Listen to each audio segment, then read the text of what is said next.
Alrighty then. What's good, what's good, what's good?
Alright, then there we go. We shared it around. So what's up, guys? It's Always Gaming back with another live stream. We are back. World Gone Mad continuation. Season 4. Episodes 2. The Mist. Episodes 3. Part 1. Till Death Parts Us. And Part 2. At the same time. So, we got some lengthy ones here. Mainly the second episode. But you could say 3 as well, because it's, together. So yeah, we got some lengthy ones here. So we're going to be here for a hot minute. So we got a lot of content to consume. It's good. Yeah, it's good, Dan. How we doing at 4 a.m.? I'm doing A-OK. I'm not doing too shabby. I'm doing A-OK. It helps that I'm not freaking dying. And the heat. Is along for a reason. That's all I can say. I'm sure. Well, it's going forward. Yeah, they're pretty much all along. So I mean, it is what it is. But hey, I'm all down for all the content. You know what I mean? So I'm all down for it. Especially if they're fire. You know what I mean? Who knows? I might even feel the. I woke up just a few minutes ago, so I'm ready. I love it. Enthusiastic. Yeah, we just had a great episode of Hedgehog Bros. Started a smidge earlier than I wanted, but we don't get a lot of conversation with me and my roommate, so so we had some conversation. So that's the reason why. Otherwise, I would have started a little bit more earlier. But nonetheless, your man's got energy, so we good. We can go. We can do it all. I'm down. You know what I mean? I should be. So, yeah, I should be. I should be good. I'll probably plan on getting another drink here in a hot minute. Anyway, and I might make a little something while your episode is playing. Potentially. Getting a little something to eat. So, I got my device at 100%. I will have to check my iPad periodically here and there because I know it is at 61% or 60%. So, I got the charger already ready to go though. So if it does start to get low, I'll plug that sucker right in. So at this point, I'm just using what's in the battery at this point. So, but yeah, but it's all ready to go. So, we back in the grind. Appreciate the new sub, by the way, from the Hedgehog Bros. Appreciate it. We get an answer this episode on what happened during the time skip of season 3 to 4. They keep saying something went down. Oh, okay. Sweet. Yeah. It'd be nice to know what kind of happened there. Right. That'd be good. That'd be good to know for sure. So we got more continuations after this one, of course. Like I said, obviously I'm doing episode 2, the entire episode, and then episode 3, part 1 and part 2. So they're split. But we're doing both of them. So we're doing all 3, technically. So it's going to be a lengthy one. The last one was pretty lengthy. It was like 2 hours and change. So this one will be the same thing. It'll be 2 hours and change. Might be the same, might be a little bit more, maybe. I don't know. But either way, it's gonna be a lengthy one, not a question. So we got a lot of content to consume, but excited for it all. Then we got episode 210 of Hedgehog Bros, which I am definitely curious to see how that kind of turns out as well, because that's the bachelor party that's apparently nothing's supposed to happen, but evidently, you know how that jinxing works. So that's where we start the craziness into the alien invasion or something, and then that goes on for quite a bit of episodes. So we will see if those high ratings continue with that. I think it has a very good chance of doing so.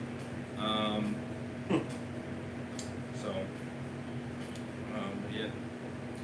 4 on. It's almost 2 hours and it's back to normal. Right. These first 4 of the season are borderline events of For sure. Hey, I'm all down for it, man. I'm all down for it. It makes it crazy. You know? Makes it crazy. For sure. Makes it crazy. But yeah. So definitely. So we'll be doing 210. Then we got NHL 17. And I'll kind of see how I'm doing after that 210 episode, which I'm 100% doing, without a question. I'm just going to see how I am after this, and then I'll definitely do 210, and then I'll see, like, how much alive I am if I do the other 2. I should be, but...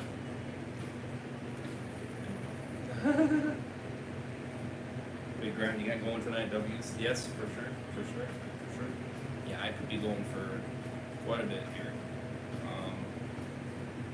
So we will see.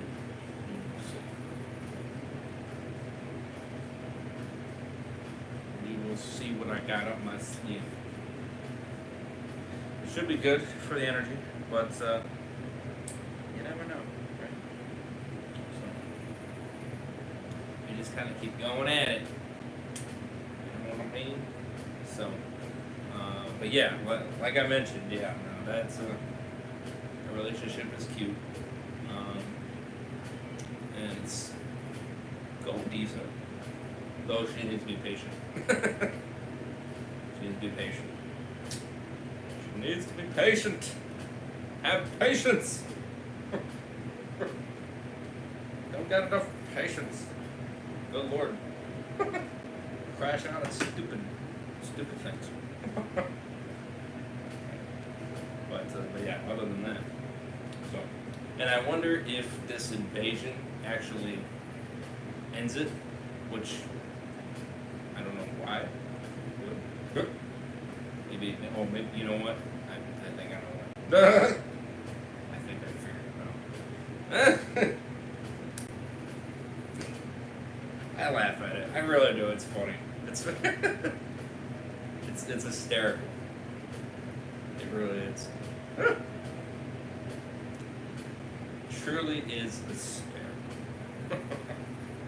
Now the ratings are getting better. Yeah, right. Yeah, they're staying pretty good. You know, they haven't went below 7. It's been a long time since we went below that rating, so it's staying pretty good. we're staying we're staying over 7, and we're either halfway or we're higher than halfway. So that's, I ain't gonna bitch. I got nothing to say. I'm just like, okay, another great episode. W's. So,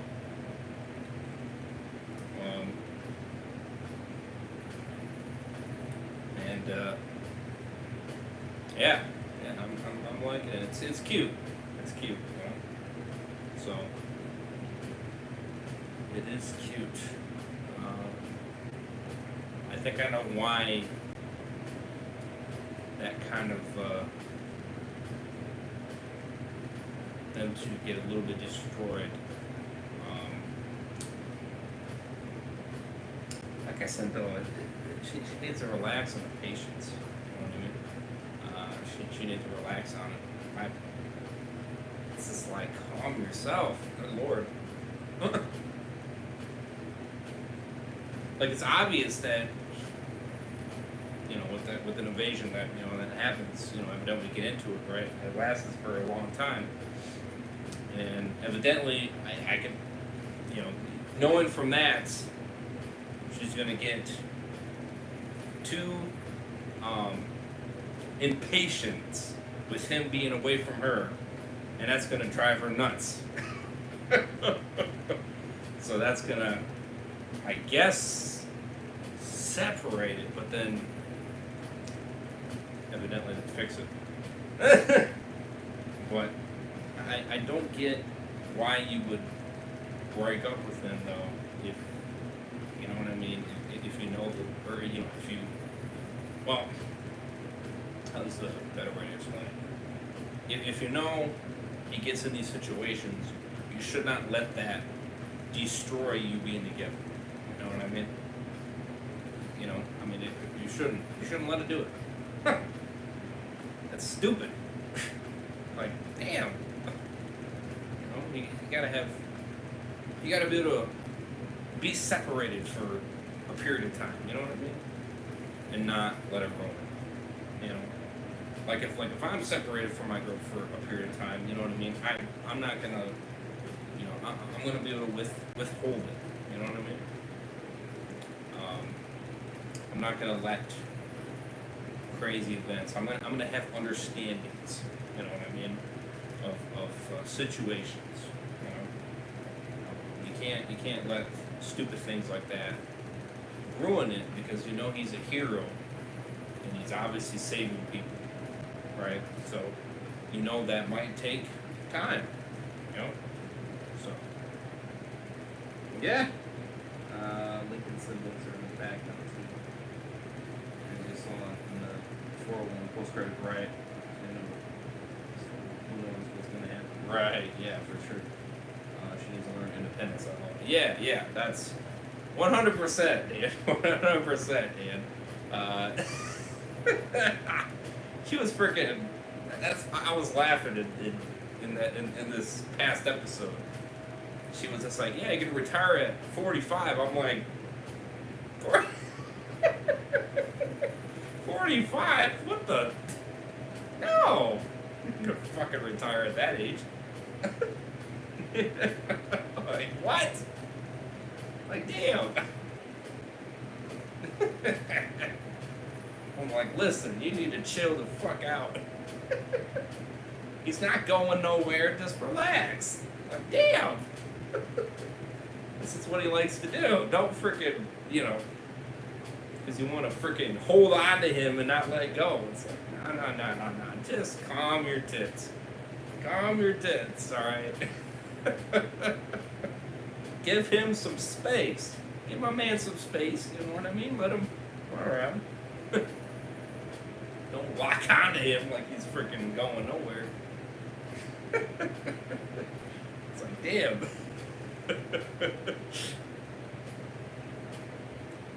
I get exactly what she's trying to do. I could easily see it. It's freaking readable. From a mile away. She just wants him to stay right in that sight. Don't go nowhere. Stay right here. It's freaking hysterical.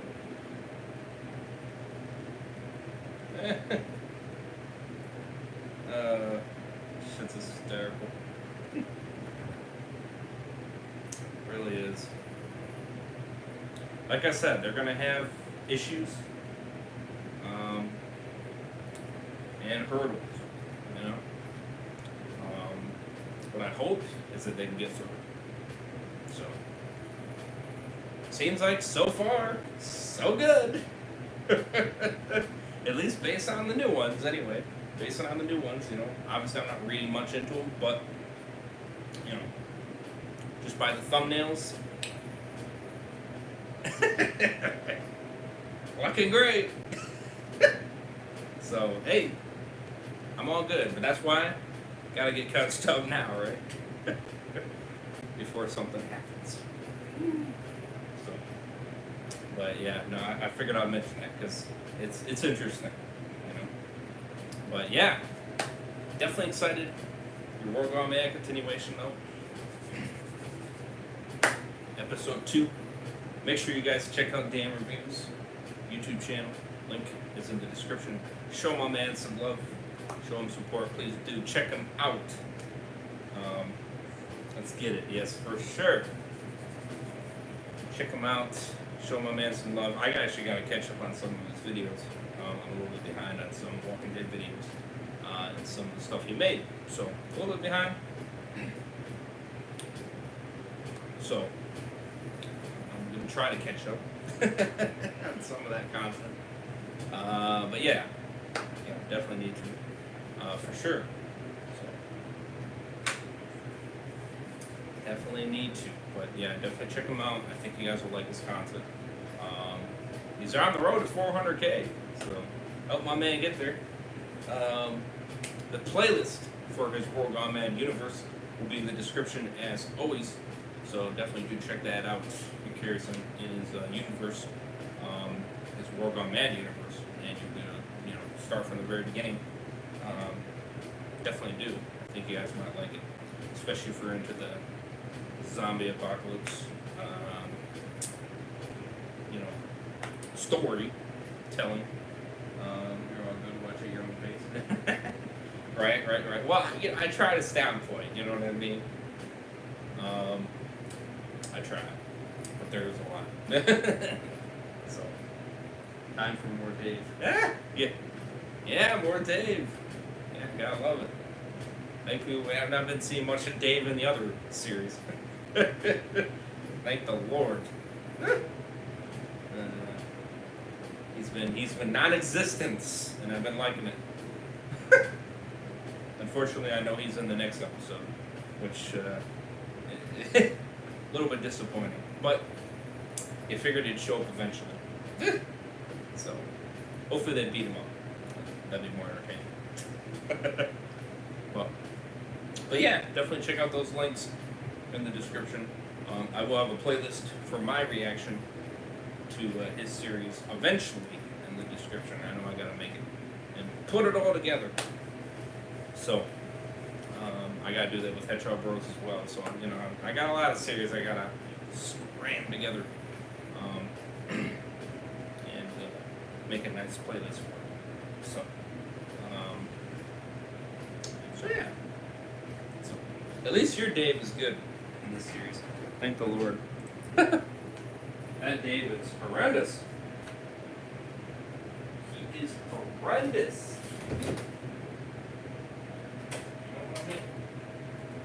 You know.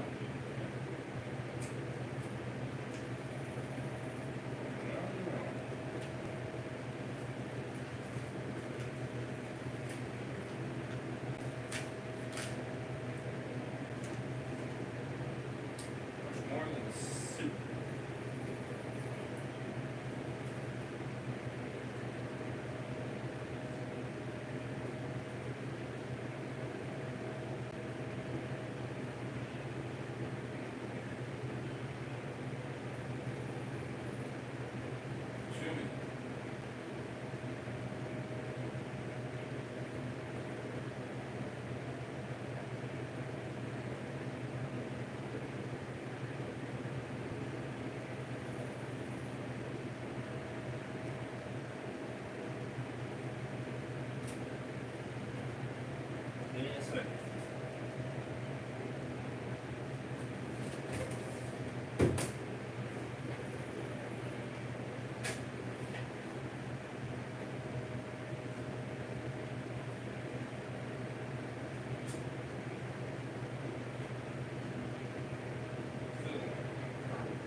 Bye.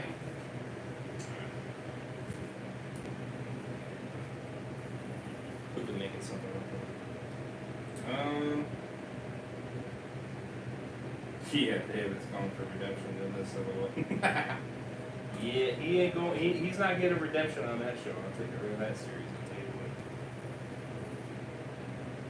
what. His redemption is a new voice.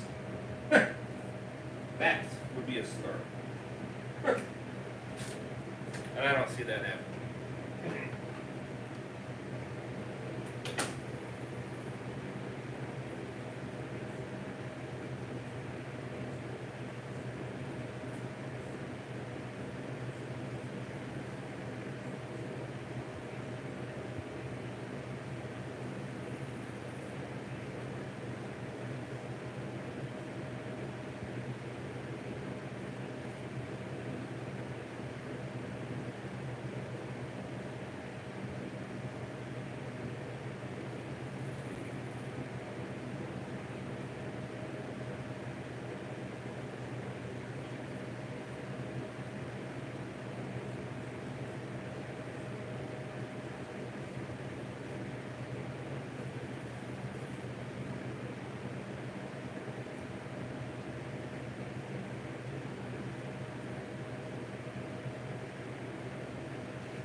Getting all the necessities done.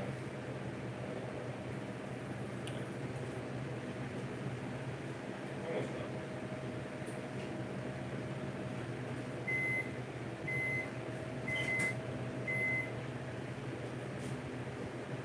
I do know.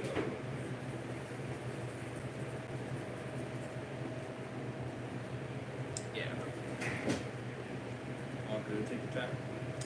Well, you know, a nice drink, get a little bit of food, make it a little bit more enjoyable, you know? I already had one already. I'm in the Coke mode today.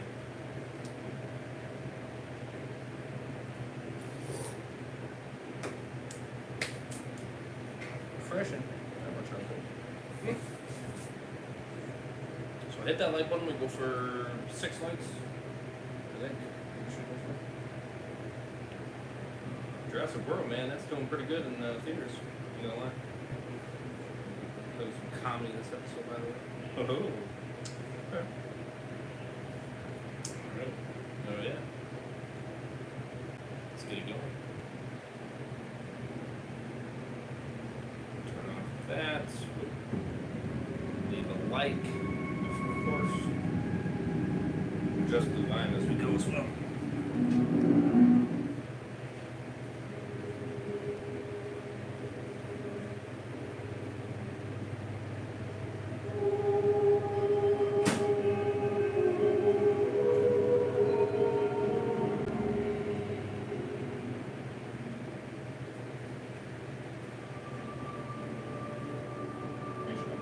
Real quick because I don't want to miss it.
steroids. It's crazy. There we go. Gonna have them fix it. Good. That one's not as bad as the other one, but you know. Gotta fix something with this.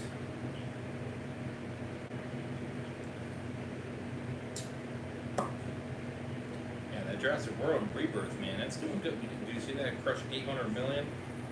Nuts. And it was just an okay movie, you know. But it's alright, you know, but damn. It's crushing numbers, bro. It's crazy.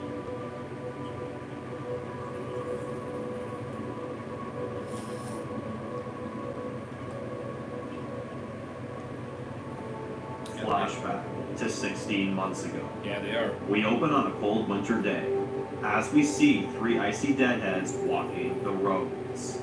As we see Lincoln ride up on his horse and he chops off all their heads with his machete, we then see Tom, Roger, and Julia up the hill, all on their knees. And Lincoln rides up there to see what's going on. Lincoln says, "Hey, what the hell are we looking at?" Tom says, "Shh." As we see they're watching this deer from a distance. And he says to Julia, who's holding a rifle, Yeah, with "Now, deer emoji. you think you got him? Pull that motherfucker." She fires. She smiles and says, "I hit it." Tom says, "Damn right you did." Roger says, "Nice job, kid." Lincoln smiles and says, "Well, there's our supper for the night." Nice. See all of them sitting around a campfire, and they're cooking the deer, and Tom says, "Well, this was a win. Nice shooting, kid." And Julia says, "Thanks, Dad." Roger says, "So late. We heading for home tomorrow?" Lincoln says, "Yeah, we should probably get back. Haven't been on a hunt like this in over 2 years." And Tom says, "I love being out here. I mean, besides my freezing ball sack and my frozen ass cheeks, I do this all the time." And Lincoln says, "Well, anyway, But then, they hear the sound of someone walking in the woods. Everyone stands up. Lincoln takes out his machete as he slowly walks forward and says, "There's nothing." Tom sits back down and says, "So anyway, my ass is freezing." Roger says, "Knock it off." But we see the shadow of someone watching them from the woods. Tom and the others go back to talking, but Lincoln knows something's not right. And he spots a shadow in the woods and says, "Guns out, now." As we see Lincoln says, "No one goes off alone. Everyone stay behind me," as they slowly move into the woods. That's hot.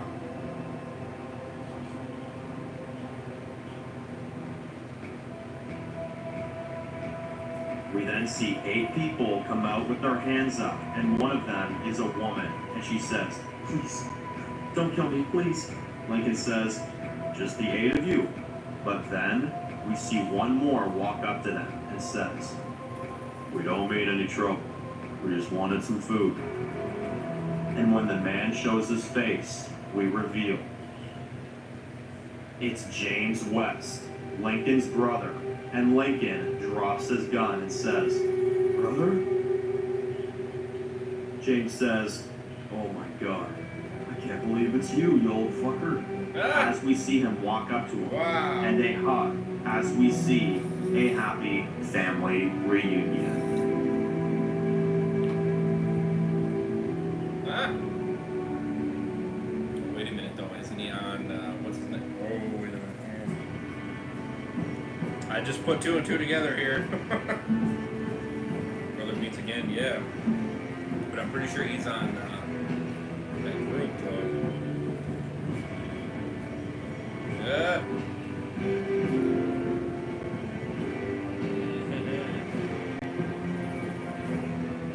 Step ahead.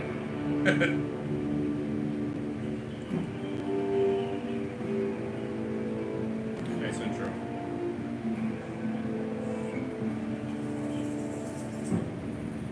Damn it. Exactly. The current days with the costs. They're getting lower. Yeah, yeah.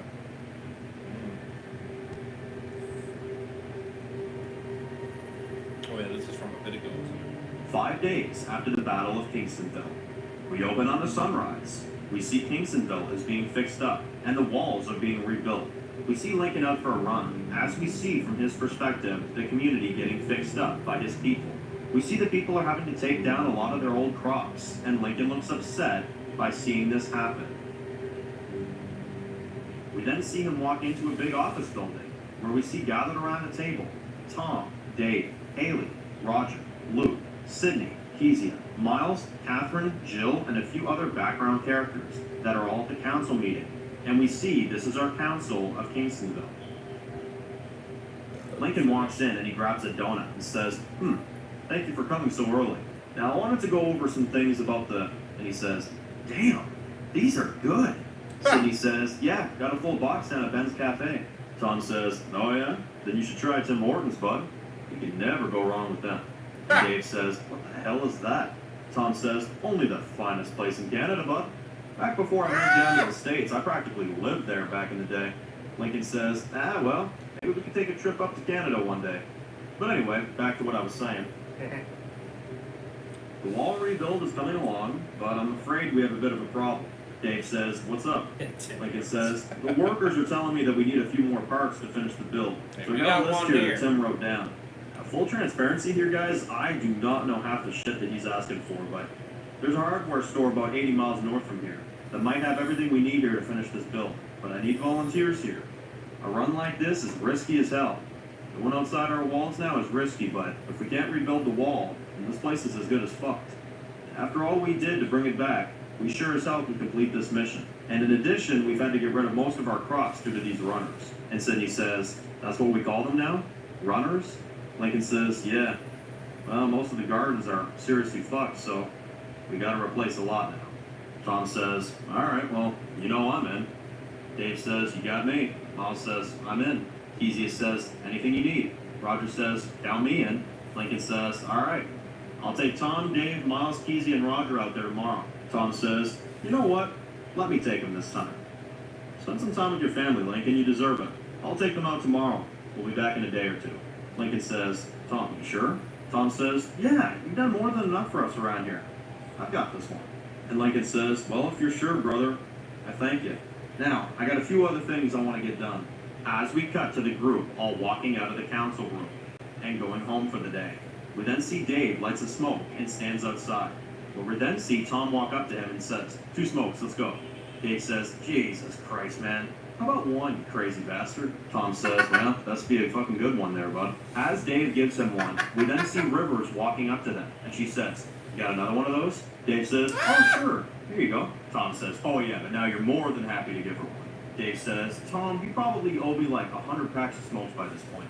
Rivers laughs and says, sounds like my brother. I used to steal his cigarettes all the live long day. Tom says, my question is, why do they keep giving in every time? Rivers says, I know, right? It's like, of course we're going to keep asking. Tom says, well, I hate to leave a good moment, trust me, but I got to get back. Bar opens soon. As we find out through his dialogue, Tom owns his own bar again. Tom says to Dave, you coming tonight? Dave says, I don't know, man. I want to spend some time at home tonight, before the run tomorrow. Tom laughs and says, doing what? Is it past your bedtime? You gotta go Betty by or something? Rivers and Tom laugh, and Dave says, all right, fine, buddy, but 1 drink and 1 drink only. Dave walks away, and Tom says, see you tonight, buddy. Rivers says, so, you have a bar? Tom says, yes, ma'am, I do. You can come if you want. Bring Nathan and Vivian along. Rivers says, sure, but, is it really, Tom says, like a real bar? Yes. She says, okay, but does it have, Tom says, a pool table? Yes. She says, okay, but does it have, Tom says, drunken idiots that we gotta haul out at 3 a.m.? Sure does. Rivers laughs at this and says, okay, big guy, you got it. And she starts walking away and says, see you tonight, Tom. And as she walks away, we see Tom whispers, see you. And he smiles and then walks away. Okay. Pretty funny. Actually, Tim Hortons does not beat Dunkin' Donuts. Dunkin' Donuts really is the bomb. Tim Hortons is not bad, but they're not as good. Flashback 16 months. We see James sitting in the infirmary room. Dr. Carlson is doing a small checkup on him and the rest of his group. Lincoln walks in and says, "How's he doing?" Carlson says, "He's good for now. Surprisingly healthy for how long you've been out there." James starts walking out and says, "Thanks, Doctor."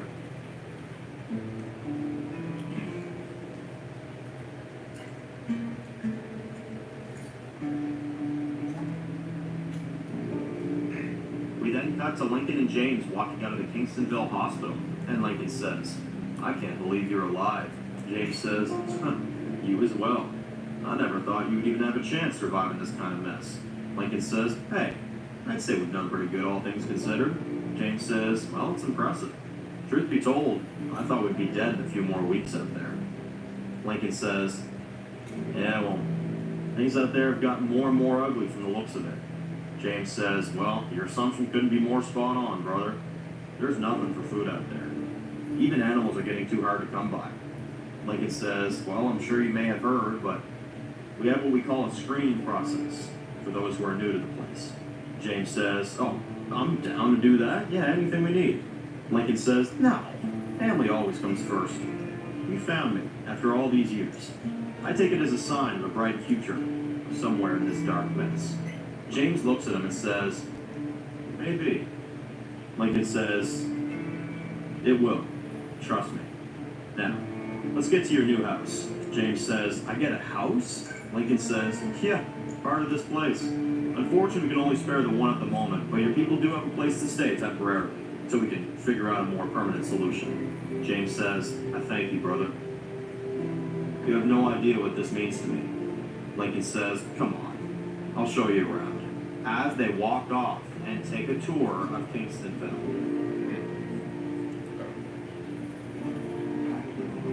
Interesting. Yeah, I do wonder how he became into that group now. Or what happened. 10 p.m. that night, we see they're all having a housewarming party at James's new house.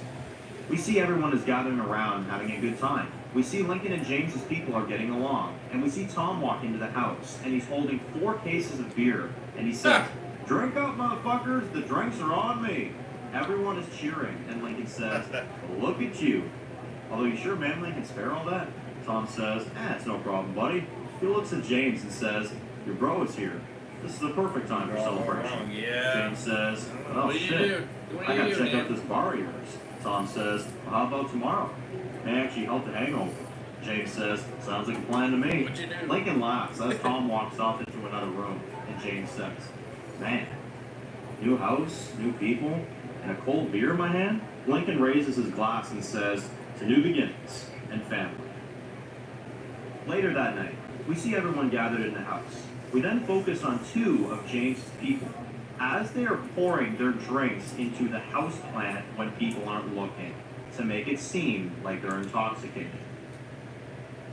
We see Lincoln walking out of the house. We see him go out to the balcony where we see James sitting out there alone. Lincoln says, "Hey, weren't you in there enjoying your house welcome party?" James says, "Got kind of overwhelming in there. So I just thought I'd get some fresh air for a bit." Lincoln says, "Well, mind a little company? Join you?" James says, "Have a seat." Lincoln sits down and says, "So how you liking it here?" James says, "It's great. It still blows me away that you never had to live out there in that incredible shitstorm of a world out there." Lincoln says, "Well, bro, you actually couldn't be more wrong." James says, "You didn't always live here." Lincoln says, "No. As a matter of fact, damn near the first year of this shit I spent on my own. Back when the outbreak first happened, the military was taking families to what they called a safe haven. But they took my family from me. I spent the rest of that year trying to find them." James says, "And then you did?" Lincoln says, "Eventually, I was found by a man named Tom, that Tom guy you met in there, and the other woman named Sydney. They both tried to help me find my family. I didn't even know them. They just wanted to help me. After a while, we found Haley and my kids again, all thanks to Tom and Sydney. I thank both of them every day." James sees Lincoln is starting to look upset, and he asks, "Haley's here. So where are the kids?" Lincoln looks upset and says, "We were in a war with a group called the Vipers. They killed my kids. They killed our friends and they damn near almost killed all of us. James says, Jesus Christ. How did it end? Lincoln says, we tried to handle it in the best way possible. They had over 1,000 people, total, scattered in different outposts. Not all were fighters. Me and my people tried everything we could to make it go well, but they wouldn't listen. So me and my people took that city down. James looks disturbed and says, you slaughtered an entire city of people? Lincoln says, I didn't know what else to do. I know it sounds crazy. James says, yeah, it does. That's not my big brother. Lincoln says, but listen, I knew, okay? I knew in that moment that if I didn't kill them that night, I would probably lose my wife next, or she would lose me, or my people would have died. I know that doesn't make it right. James says, I hate to tell you, brother, but nothing in this world is right anymore. There's just a lot of wrong. Lincoln says, I just wanted it done. Well, And I didn't care how. As long as my family is safe, and my right? family only is safe. I don't give a fuck ahead. what kind of person I might seem like. It's all for them. James says, Jesus, it sounds like you people have been through hell. Lincoln says, yeah. I would The say it's past right. 4 years I just tried to focus on raising little Billy. Do you want James to do it? says, No, but Well, I'm not gonna lie, it's a Look at that miracle you're still choice. standing here today. But I never knew you had this in you, brother. I don't even know what to tell you right now. everybody's Lincoln pushing the says, limit. well, what about you? There's no way you've been out there surviving without something going down in all this time. James says, I don't know if I want to talk about it, brother. Lincoln says, hey, it's all right. It's me, brother. We're family. Come on, you can tell me anything. James says, I said I don't want to. And he gets a bit defensive. Lincoln says, all right. James looks at him and says, me, Angela, and Isaac all tried to flee Atlanta back at the start. The city was getting ugly. People breaking into cars, pointing guns at each other, military everywhere, the dead coming back to life. And when my wife and my son were driving in that truck that night, I knew that the news was not overhyping this thing. Lincoln says, how'd you get out? James says, me and my son did. We ended up getting into a horrible car accident. Me and Isaac were trying to get Angela out of there, but I remember Isaac just sitting there asking me, Dad, why is she not waking up? Why is she not waking up, Dad? What are we gonna do? Lincoln says, oh my God. James is crying and says, and she turns. And that's when I knew. I knew the rumors were right all along. And I knew what I had to do. So I pulled out my gun. And I shot my wife in the head. And I took my son and we ran for as long as we fucking could. I made it out. And for the almost 2 months, we tried to survive on our own. And then I found my people that are in that house right now that you see. And there's only a few of them left. At least some of them are still here. Lincoln says, so where's your son now? James looks at Lincoln and doesn't answer at first. And he then says, dead. He's dead. Lincoln says, damn. I'm sorry. How did he die? We then see Dave walk out to the balcony and he says, hey James, how's the new place treating you? James says, oh, it's good. Me and Lincoln were just saying some old stories to each other. Dave says, oh well, I'm so sorry for the interruption, but Tom's getting the twister mat set up. You know what that means? Lincoln says, oh my God, is he that fucked up already? Dave says, yeah, we better shut this party down before the house starts to look like the post-apocalyptic ones outside the walls for fuck's sakes. Lincoln says, all right, I'll be in there in a second. Dave says, sounds good. As he walks back inside, Lincoln says, sorry about that. James says, I'm still trying to get all these new names right. That's Dave, correct? The outsider. Lincoln says, yeah, me and him go back a long ways. We actually used to be enemies back when everything started. We damn near almost killed each other. I can't even count how many times. And hell, Tom almost tried to kill him twice the amount of times as me and Kezia. James says, Kezia, that's the girl with the bow, right? Lincoln says, yeah, she's on watch tonight, although I'm sure you'll get to know her pretty soon too. And James says, I'll look forward to it. Lincoln says, just maybe don't bring up I told you about Dave. Kezia still isn't all that fond of him. James says, so Dave did horrible things to her as well? Lincoln says, yeah, you could say that. James says, well, letting the enemy into your walls never ends well. Lincoln says, no, Dave's fine. He's a changed man. Trust me. James says, people don't change, Lincoln. They just choose to act different before getting themselves killed. The more influence you have, the more likely you are to be abused. Lincoln says, yeah, well, anyway, what do you say we put this party to rest? James says, sounds like a plan. We got to inside and we see Dave and Tom playing Twister. Tom says, all right, left foot red. Hey, that's my spot, motherfucker. Get out of my way. Dave says, well, move your big fat ass and give me some damn room. Lincoln walks in and says, all right, game over. Tom says, Lincoln, we're in the middle of a very serious game here, bud. Lincoln says, what game? You mean the game that's a clear disguise as a workout? Give me a fucking break. And Tom says, well, to be fair, I think the people like it. We take a small pan of the room, and Lincoln says, there's like 10 people left. You scared the rest of them off. Tom says, all right, fine, let's just finish this. Lincoln rolls his eyes and says, all right, 5 minutes and that's it. I mean, him questioning Dave being a changed man. I mean, You see Lincoln, I think Tom, he is- Dave, and Sidney I are think he all the is a last changed to leave James's house. As they're walking the streets, Lincoln says, well, that was I fun. just Tom, I just want to, yeah. Listen, people can change, all right. People can change if there is big enough things to make them change.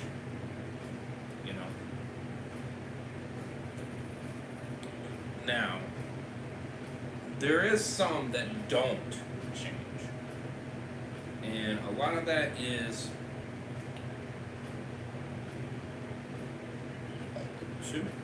Reality check. Reality check. Willing to admit fault for what they did wrong. You know, those kind of things. Willing to learn from mistakes. You know, I mean, all those things play a factor. You know, if you don't do those things, you're never going to change. You know. And that's why I say manic, you know, from Hedgehog Rose. That's why I say he's never going to change. I make that very clear. He's never going to change. Why? Is because he's too stupid to change. He's too much of a dumb fuck to change. He will never change. You know? It's going to take everything to make him change. I'll be real with you. And I mean everything. You will make my mind explode. Literally. If that fucker actually changes. Truly. I will be. Because he's just too stupid. I don't see it. I really don't. Because, like I stated, he has to admit that he's wrong. What he's doing is wrong. He, you know, will have to admit that he made all these mistakes, which he doesn't admit to them, and he doesn't see the issue. He doesn't see the problem. When it's clear as day, it's a problem, but he doesn't see it. You know, he thinks it's fine.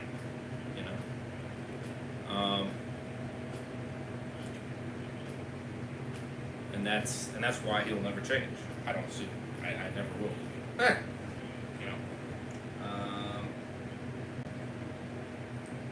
Dave has changed. That's where James is wrong. Right, exactly. Yes, he has changed, and I've seen that with his character. He has changed, and that's because he sees things in a different light, in a different perspective. And he's come to terms that, well, maybe he's not that bad. Maybe I looked at him in a wrong way. Sure, he did this, he did that. But I also did this and that. You know what I mean? So I don't want to say evens out, but kind of does, in a sense. But people like Dave can change. Okay. I'm not saying that man can't. He can, but the chances of him changing is a 1% chance at best. I don't see it. I just don't see it. I'm sorry, I do not. What I mean is going to take the act of God for him to change. I literally mean that. It will take the act of God. Like, literally. I don't see him change, ever. And he'll stay the same because that's a scrub he is. In this case, once a scrub, always a scrub. So, he'll never change. I will be blown if he actually changes. I'll admit, hey, all right, I'm wrong. But that, he really needs to go through some serious help in so many different ways, it's not even funny. To even have a possibility of maybe being a better person. And I would have to see or at least get the surrounding information of hearing that he's doing this, he's doing that, he's doing this, he's doing that. You know what I mean? To get that inclusion that he is making that progress. You know what I mean? Because if I don't hear that, it ain't progress. You know what I mean? I won't consider it. I'm not falling. I'm not falling for his bullshit anymore. I'm not. He freaking comes back and he says I changed. I'm going, get the fuck out of here. You're wasting my time. You bull fucking shit. Stick that shit right up your ass and twist it 360. You didn't change for shit. All right. Don't feed me your BS lies. I don't want to hear it. I heard it the first time. I heard it the second time. I don't want to hear it no more. You did not change. You're a fake phony. You say that to make yourself seem like you changed when you really didn't. It's just a bunch of bullshit. Get out of my face. Wasting my time. I'm not going to waste my time on a phone.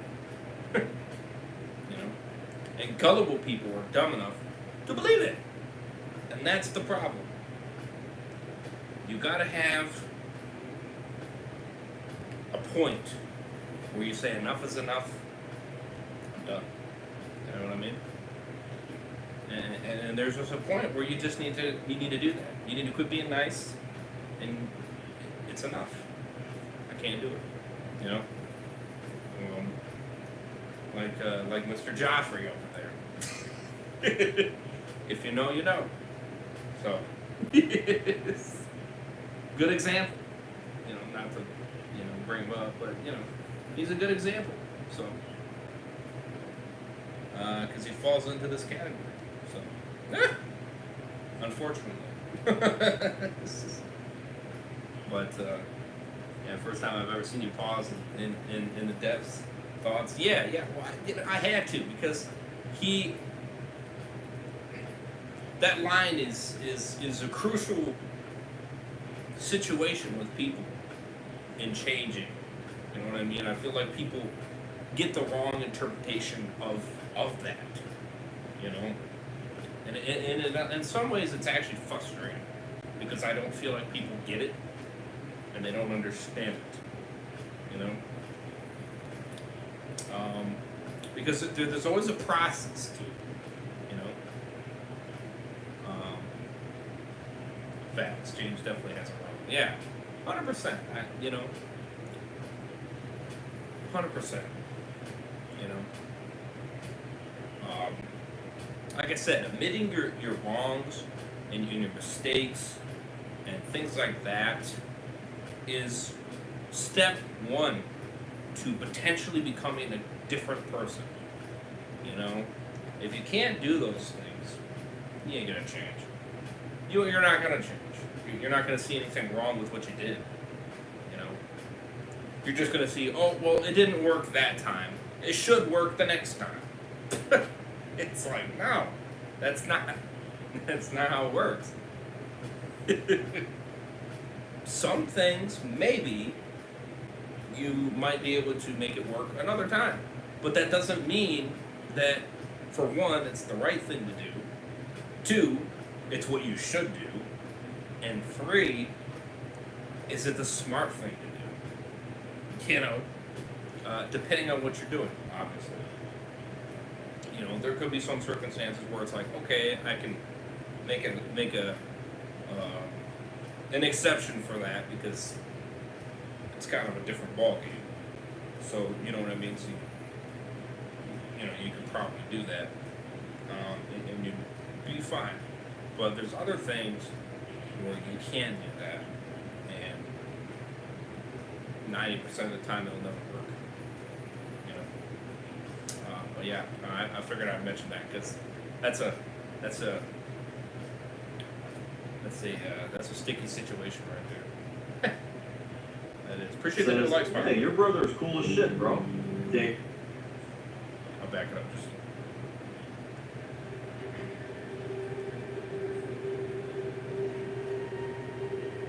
So yeah, I figured I'd mention it. Tom, Dave, and Sydney are all the last to leave James's house. As they're walking the streets, Lincoln says, "Well, that was fun." Tom says, "Yeah, your brother is cool as shit, bro." Dave says, "Yeah, I mean, who lets us party like that within the first night they're here?" Tom says, I gotta take him to Manland tomorrow." Dave says, "Yeah, probably a good idea." Sydney says, "I just can't believe you found him after all this time." Lincoln says, "I know. That guy hasn't changed one bit. I love it." Tom says, "Well, I got the house for myself tonight. Julie's gonna be up in like an hour or so. She's got armory watch for a few hours, so I'm chilling for a bit." Lincoln and Dave both start walking down the next road towards their houses, and Lincoln says, "All right, well, you guys have a good night." Dave says, "Night, guys." Tom says, "You know what? I might make you a late-night pizza." Sydney says, "Aw, why do you have to say that when I have a few drinks in me?" Tom says, "Yeah, I'm definitely going to make a pizza. Yeah. Want to join for a bit?" Sydney says, "Good shit. Let's do it." Pizza. We see it's the middle of the night. We see a mist of fog that's within Kingstonville, and we see Sydney is leaving Tom's house and starts walking home. It's quiet. Nothing but silence. Sydney turns the corner and can see her house up ahead. But then, she is startled by a blood trail in the streets. Sydney looks panicked and follows the blood trail. She looks freaked out as we see the blood trail leads to... There's a dead body of one of the residents of Kingstonville laying up against the wall with blood all around him. We see part of the wall is open as we see someone try to get in or someone trying to get out. Sydney looks horrified as we see the people of Kingstonville walking up to the scene. We then see Catherine walks up to this with Dave, and as Catherine looks at this, we reveal her dreams she's been having in the current timeline is a reoccurring event that happened over a year ago. And as Lincoln walks up to the scene, he looks at this in total shock, and he looks very angry and says, "Oh my God." We then see Julia in a panic runs up to Lincoln and says, "Oh my God, Lincoln, the armory was raided. Same with the infirmary. Someone murdered Sam. I was going to my shift and he was laying there dead on the floor in the infirmary. Someone definitely did this." Lincoln looks upset, but then flips the switch and goes full leader mode. "All right, Dave, Sydney, I want you two to check every house, make sure everyone's okay. Tom and Roger, I want you both on full armory guard duty until I return." Luke says, "Well, whoever did this has a shit ton of guns now." Lincoln looks at the busted up part of the wall and looks very suspicious and says, "James. Has anyone seen James?" We cut to Lincoln, Miles, and Luke going to James's house, and Luke says, "You think he's alright?" Lincoln's in a rush and says, "I hope so," as he knocks at the door, but no one answers. Lincoln says, James, it's me. There's been an incident, and I gotta make sure you're alright. He knocks again and says, Brother! James! But there's still no answer, and Lincoln says, Shit. He then starts kicking the door over and over again, trying to get in. And he then, after a while, manages to knock the door in, as all three of them enter James's house. We see they check all the floors, and Miles checks upstairs, and Luke checks downstairs, but there's nobody there. Lincoln looks worried as he calls out for James. Miles and Luke both walk up to Lincoln, and Miles says, He ain't here anymore. Luke says, You think the killer took him or killed him? Miles says, Or, and just hear me out on this. But Lincoln then sees a note written on the counter that says, I'm sorry it had to be you. And Lincoln looks at this with pure anger, and Miles says, Oh my God. Lincoln has tears rolling down his eyes and says, No, no, no, no, no! See, Lincoln has everyone gathered up in the garage, and Dave's looking at the note and says, You sure it's him? Lincoln says, I know my brother's handwriting. It's him. Haley says, I can't believe he did this. Julia says, It's my fault. I showed up 10 minutes late to my shift. If I didn't, Sam wouldn't have died. Tom says, Sweetheart, you can't think like that, alright? If it wasn't Sam, it was gonna be you. Think about that. Luke says, So what do we do? Tom says, He took guns, medicine, food, and let's not forget the 2 lives he took.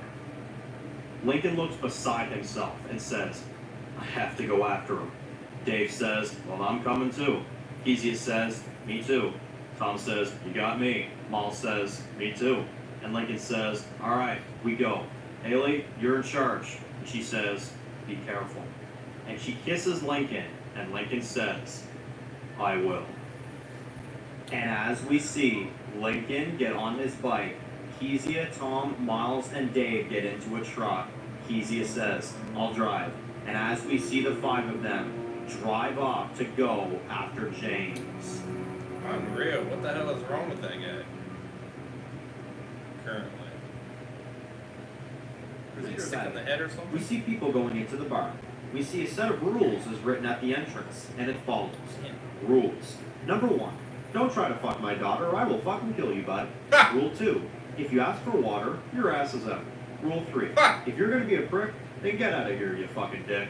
As we then see Lincoln, Dave, Rivers, Nathan, and Vivian walk into the bar. As we see they all take a seat, and they all sit down, and we see Julia, and as we reveal, she is a waitress for this bar. As we see her take everyone's order, we see Tom opens the back door and says, Welcome to Manland, folks! All the liquor you can fucking drink. He bear hugs Lincoln, and Lincoln says, Okay, hey, how you doing, buddy? Tom then takes a second to say, Well, hello there, Rivers. Hey, Jules, make sure it's on the house with Rivers and her friends here. Julia says, Sure thing. We hear a dog barking. As Snoop runs up to Rivers, and Rivers says, Oh my God, here, hi Snoop. Wow, I swear he's getting bigger by the day. Tom says, Yeah, it's all that bacon. Lincoln says, Well, there goes the no dog sign outside the entrance. And Tom says, All right then, let's get some liquor flowing.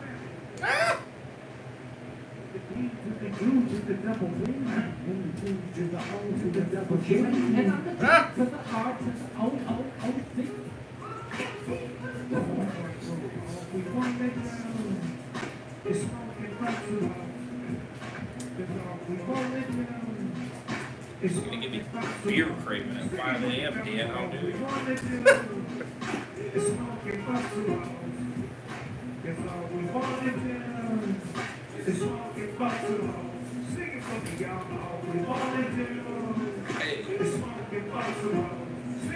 Hey. Hey. Hey. You are. You bastard. Cut to later. We see everyone having a good time. As we see Lincoln, Dave, and Nathan playing pool. And Lincoln scores 4 balls. And Dave says, What? There's no way. Lincoln says, Hey, what can I say? This makes perfect. Dave whispers to Nathan, yeah, more like 5 years of trying to get one goal and finally paid off. They both laugh, and Lincoln says, all right then, big shots. Let's see what you boys got. Dave says, all right, don't mind if I do. And we see Rivers and Vivian watching them, and Vivian says, wow, do those guys ever give up? Rivers says, haven't seen it yet. As she chuckles, and Lincoln nails 3 other balls in one try, and he says, I told you boys, don't mess with the master. Later on, we see Julia walks out back as she's throwing out a few bags of trash into the dumpster, when then something catches her attention at the end of the alleyway. We see 3 drunk guys are beating up a girl. Julia sees this, and she remembers when this happened to her, and she's about to run in and tell her dad. But then, she watches how bad they're beating this woman, and she decides to walk up to them herself, and she says, hey, what the hell are you doing? The man says, none of your concern, bitch. Why don't you go run to daddy? That's all you're fucking good for. And he kicks the girl down to the ground again, and Julia says, okay then. You know what? It's time to fuck you up. The first guy comes for her, and she headbutts him, and he goes down. Another guy tries to punch her, and she ducks. She then kicks him in the leg, and he falls on his ass. The last guy then tries to run away. Julia runs after him and tackles him, and starts punching him over and over again, until his face is messed up enough, and he stays down. She then gets up, and we see all of them are all hurt, and on the ground. She then says, you fucking dicks. Damn. We then see Julia helps the girl up and says, oh my god, Lisa, are you okay? Lisa says, yeah, I think so. And Julia says, what the hell happened here? Lisa says, I was just on my way home when these guys came up to me and said that they wanted more money for alcohol or something. And when I wouldn't give it to them, they just started beating the shit out of me, trying to get money out of me. And we then see Tom, Lincoln, Dave, and Rivers run out, and Lincoln says, what the hell happened? Julia has bloody hands and says, these drunk assholes started beating the shit out of Lisa here. Lincoln walks up to these 3 guys and says, all right, someone take her to the medical trailer, make sure she's okay. And Vivian says, I'll take her. And Lincoln, the head of the council now, walks up to the first guy and says, I see you every week. You and your little crew of jackoffs always show up here at this bar and start fights every Saturday night. Tom says, this piece of shit was always a dick. But beating up a woman? Oh no, that's not gonna fly around here. Lincoln says, what's your name? The guy says, Jim. Yeah. Lincoln says, well, Jim, you're under arrest for assault. Jim says, you're not a cop. You can't make that decision. Lincoln says, don't think killing you for beating up on a woman hasn't crossed my mind. Now get your ass moving. Later on, after everything is settled, we see everyone is sitting around the bar, and Rivers is sitting with Snoop on her lap, and she says to Lincoln, as he walks by, I gotta say, Lincoln, this place is pretty incredible. Lincoln says, well, I'm glad to have you guys. Glad to be letting in newcomers again. Nathan says, this place didn't always take people in before. Lincoln takes a drink and says, it used to. Nathan says, well, if you don't mind me asking, what happened? Lincoln says, me and my people were in a war about 5 years back. We lost a lot of people. A lot. Nathan says, I feel your pain on that, my friend. And Lincoln says, after the war, we thought it was about time to get back a piece of the life that we lost.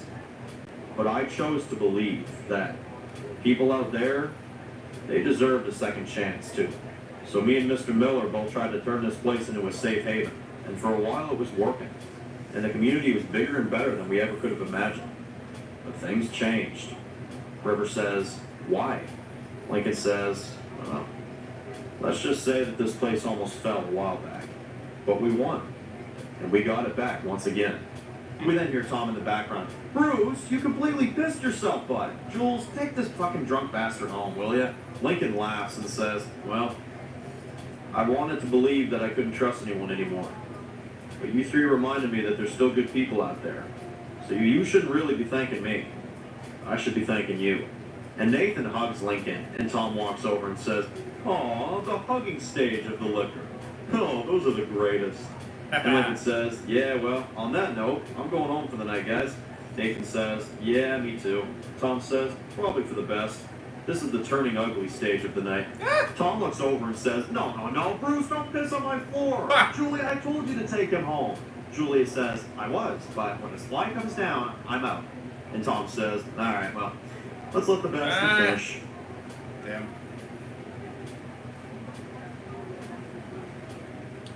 And he then tells Bruce, all right now, your house is 3 doors down. Can you make it there, bud? Bruce says, I think so.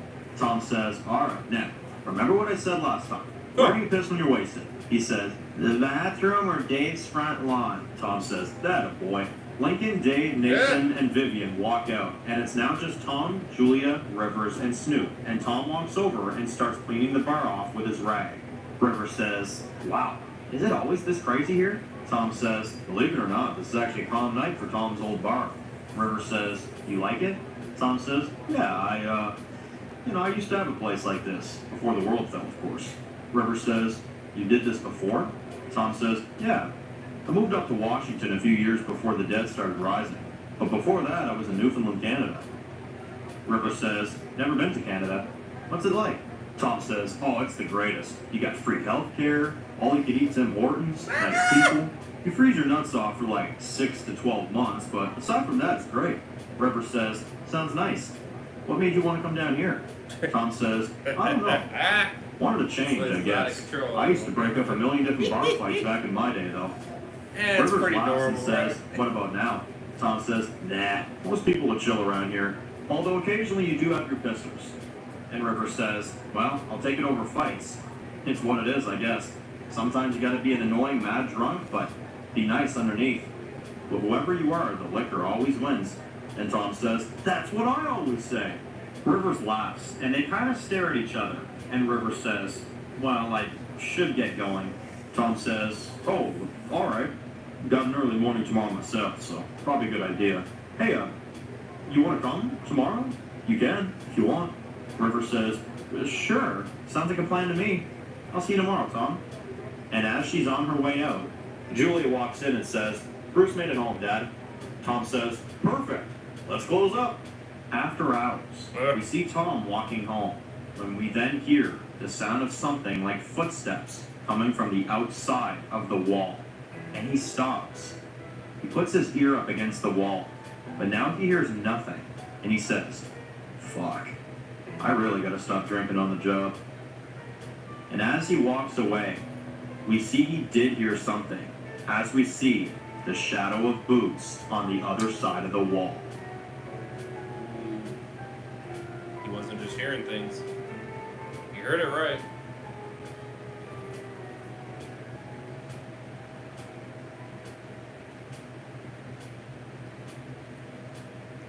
Flashback 16 months ago.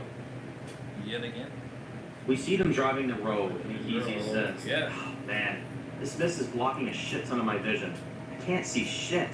We see Lincoln on the bike ahead of them, and Tom says, I can't believe you would do this. Dave says, he was always like this. He was in front of us the whole time, from the moment he showed up. Is this what it's come to? Kezia says, what? Dave says, we always have fought enemies. We've faced bad people over the years, but now Lincoln has to go up against his own blood and kill somebody of his own family that he has left? It's not right, man. Not at all. Tom says, no, it's not. Kezia says, well, we gotta be there for him. This man's about to have to kill his own brother today. And we then see Lincoln signaling them to pull over. We see them pull over as Lincoln gets off his bike. We see over 10 deadheads have been killed on the road. Lincoln approaches these dead bodies and notices that the blood is still fresh. Tom says, you think it was him? Lincoln says, probably. Alright, look, we're gonna split into 2 teams. Me and Dave will take a right. Tom, Miles, and Kesey, I want you guys to go left. You see something, radio it in. Walkie's on at all times. You got it? Tom says, got it. And the 2 teams split off and go their separate ways. Oh, baby. Creepy, eerie. We see Tom, Kesey, and Miles walking through the woods. And Tom says, you see any tracks? Miles says, no, I don't see nothing. Kezia says, well, they were in the area. We know that. Tom says, all right, let's keep moving. We see Lincoln and Dave walking through the woods, and Kezia radios in. Nothing down here yet, but we'll keep looking. Over. Lincoln says, copy that. Over. And Dave says, you okay? Lincoln says, if it was just me out here, in these woods, like at the beginning, I'd probably take this gun of mine and shoot myself in the head, just to end this madness once and for all. But with you guys by my side and my family back at home, I'd say I'm alright. Dave says, there's a lot of things that surprise me in this world. But the last thing I could have imagined is dealing with this backstabbing of a family member. That's one thing we should be able to put our trust into the most. Family. And if we can't even do that, then what the fuck is the point of all this? What kind of sick joke of a world are we living in? Lincoln says, a world gone mad. They then hear a noise coming from behind them. They both turn around, but someone knocks Lincoln out as we cut to black. Oh shit. Lincoln wakes up tied to a tree. Dave is also tied up to a tree next to him. Damn. Lincoln asks, how long was I out? Dave says, the sun is on its way up. It's been over an hour for sure. Lincoln sees a car loaded with supplies, and he says, there it is. James and the other 8 people are talking about something. And Lincoln says, shit, we gotta get the hell out of here. Dave says, I don't see a way out of here, man. I don't. James walks up to both of them and looks at his brother directly in the eyes and says, well, well, well. Look who's finally awake. Lincoln says, I trusted you. James says, well, that was a mistake. Lincoln looks upset and says, why, brother? Why? I gave you a bed to sleep in. I gave you a home. I gave you everything. Why? Tell me, why? James says, I think I wanted to do this. Me and my people were starving out there. We had nothing left. We had nothing to eat. We used to have over 50 people at one point, and over half of them ended up dropping dead from fucking starvation. I don't even know why they're alive. Lincoln says, you could have stayed with us. We had a safe place for all of your people. You had walls, for Christ's sake. James says, walls? Walls don't keep you safe. They only make you weaker. Truth be told, Lincoln, I wanted to work with you. But I made a promise to my people that I would keep them alive. And when I stumbled upon your community a few weeks back, I knew that was the right place. But when I saw your face last night, I didn't know what to do. But when you told me the things that you did, how you murdered a city full of innocent people just to get by, that's when I knew. It's fucking What delusional. I'm doing here makes me a saint compared to what you've done. You are not the brother that I know. He's I fucking could have insane. started killing everybody inside your walls. But I didn't. Insane. And had I known What? that you had the You're- balls to come back out here and face me like this, Oh my I would god. have killed every last one of you. Lincoln says, so do it then. If this is how you want it, everything we went through as kids, with Dad almost beating you to death, with me in there trying to save your life, you never appreciated me. You never, ever treated me like I was a brother to you. You made me feel like a fucking burden, and you're still trying to take me out. So if this is what you want, then fucking kill me, you son of a bitch. James says, I find it funny that you still think I'm the monster and you're the saint. You and me are very much alike. We were alike when we were kids. We just had different ways of going about it. And we still are. Lincoln says, we're not the same. We never were. James says, as I said before, brother, as he looks over at Dave, people don't change, Lincoln. They just choose to act different before getting themselves killed. The more influence you have, the more likely you are to be abused. James then pulls out Lincoln's machete and walks towards Dave and says, your time is up. Tick, tick, motherfucker. And Lincoln says, don't, please, please, don't do this! We then hear Kezia saying, heads up, motherfuckers! We see Kezia, Tom, and Miles come in and start shooting James's men. Yes. James sees this and tries to run away, Easy is able to shoot him in the leg, but he gets away. Tom then unties Lincoln and Dave. Meanwhile, Miles fights 3 guys all at once. He puts a knife into the first guy's mouth all the way to the other side. Damn. He then slits another guy's throat and takes the last guy and smashes his head against the tree until he falls. He then finishes him off with putting his sword into his throat.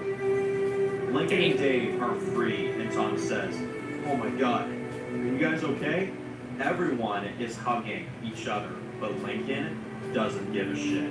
He sees his machete on the ground, and he picks it up and starts following James' trail. We see James is running away. He runs across this little covered bridge. As he runs across, as we see him run off to the edge of this cliff, where he stops. He looks down and sees how far the drop is, and he tries to turn back, but then we see Lincoln runs up to him. James pulls out a knife and comes after him. James knocks Lincoln down on the ground, and the machete falls on the grass. James punches him over and over again. Lincoln then kicks him, and James goes down. Lincoln starts strangling him and says, "You did this, you son of a bitch! You tried to kill me! You put my family in danger! My own fucking brother!" He sees the machete in the grass, and he tries to go for it. But then, Tom and the others walk up to them, and Tom gives Lincoln his gun back and says, "You may need this, brother."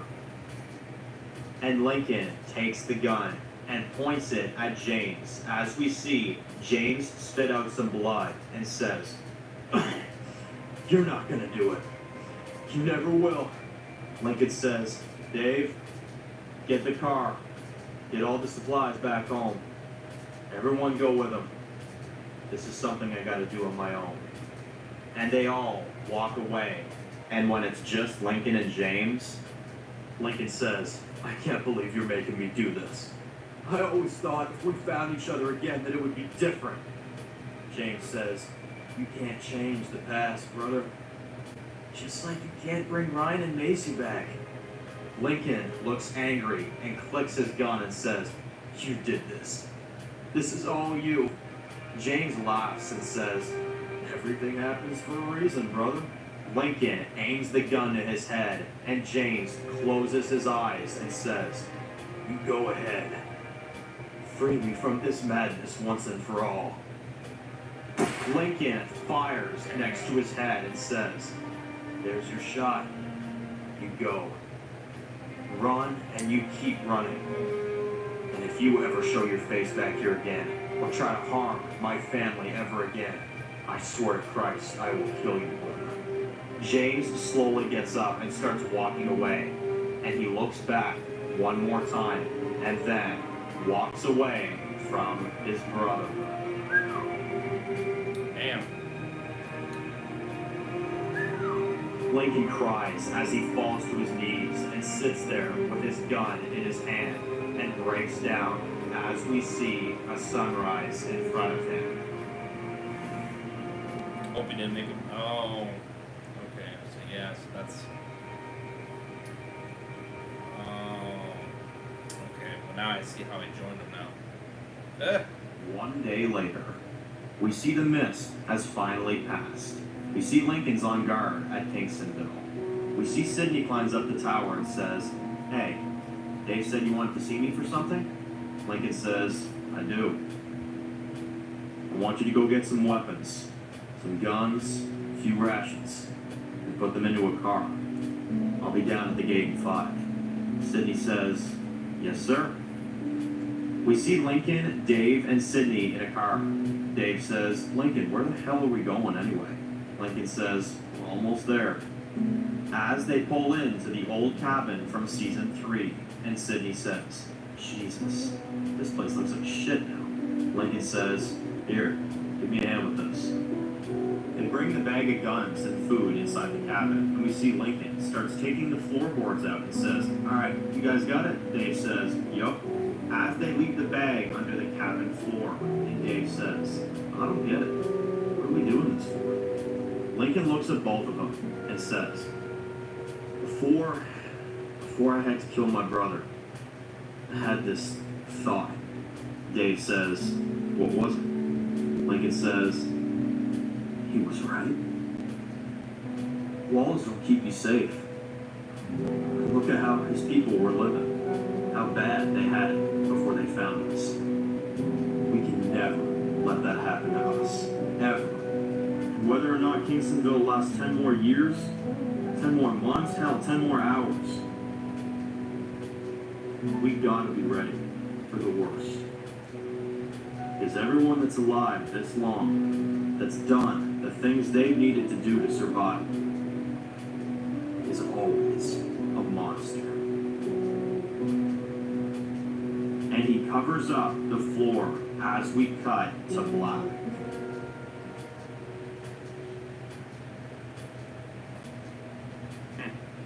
I agree with him though. His brother is crazy though, surely. He didn't have to do that. He didn't have to make those dumb choices. The next day, we see a sunrise as we see Tom, Dave, Miles, Kezia, and Roger all getting packed up to leave. We see Tom put Snoop in the back of the truck, and Dave says, "You're really taking the buff too?" Tom says, "You'd be surprised at how much dogs can sense things that are coming. This little guy can be very useful to us." Dave says, "All right then." Tom then walks up to Lincoln and says, "All right, we should be back in a couple days, buddy." Lincoln says, "Be careful, man." And Tom says, "We will, brother." And they hug, and Lincoln says, "Stay out of trouble, all right?" Tom says, "We will." Lincoln says, "Damn." Tom says, "What?" Lincoln says, just, I'm always leaving on these runs. Now you're doing one for me. I owe you one." Tom says, "Nah, you don't owe me anything. I'd do anything for you. You know that. Take care of little Billy, Haley. But more importantly, take care of yourself, all right?" Lincoln says, "You too, brother. I'll see you soon." Tom gets into the truck and says, "All right, is everyone ready?" Rivers walks up to them and says, "Oh, haven't had a hangover in years." Right. "Thanks a lot, Tom." Tom says, Right. "Yeah, probably not the best idea. So you want to do it again next week?" Yep. Rivers says, "Oh yeah, absolutely." Bastard, As right? we see them drive out of Kingstonville. Yeah, he couldn't kill his family, but I hope that's not too much of a mistake, though, that he didn't do that. Because he might lose more people.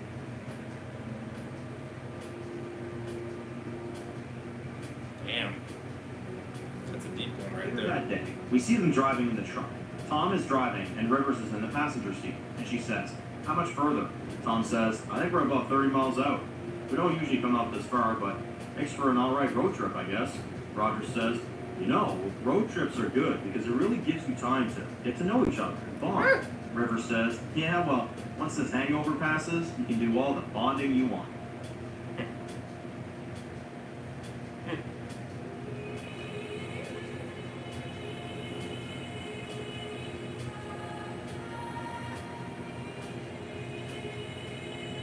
Tom's his real brother. Nah! Yeah. A true brother. No betrayal. As we see up ahead a huge mist of fog down the road. As Tom and the others see this, we see it's triggering something in Tom, Miles, Kezia, Roger, and Dave. And Tom pulls over as they all get out of the truck, and we see Kezia looking out down the hill from a distance with binoculars. And she says, "Holy shit."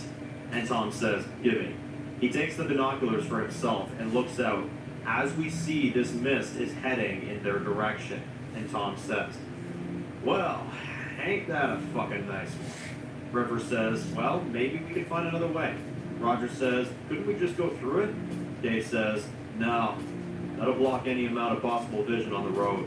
We'd be driving blind. And given the recent events, I say to hell with that." Tom says, "I agree. Well, maybe we just turn back then." Kezia says, "No, we came out here to help our community, and that's what we're going to do." Tom says, "Well, we did drive past that motel a while ago."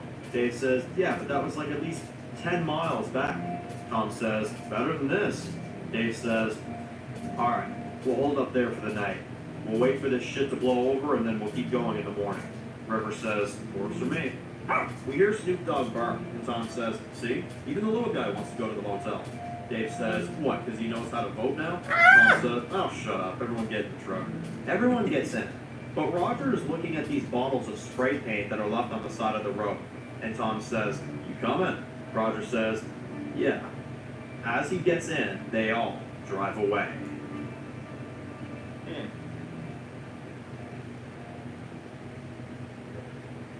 Back in Kingstonville, we see Lincoln on guard, and we see Zach climbs up the guard tower and says, "Hey, Mr. West." Lincoln says, "Hey, kid, what are you doing up here?"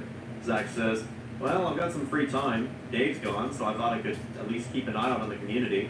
Lincoln says, "Well, thanks, kid. I actually do have a few things I gotta get done if you wouldn't mind taking over for a bit." Zach says, "Sure thing. I got this. Oh, and by the way, Catherine wanted me to tell you. She went down to the cell to feed Jim, but he's refusing. Thought you should know." Lincoln says, "Ah, shit. Alright, I'll go have a talk with him." As we see Lincoln climbs down the guard tower and says, "Jeez, life just gets better and better, don't it?" But as he's walking by, he stops as he hears the sound of whispering outside the walls. He takes a second to listen, but he doesn't hear it anymore. And then he just thinks it's nothing, and he keeps walking.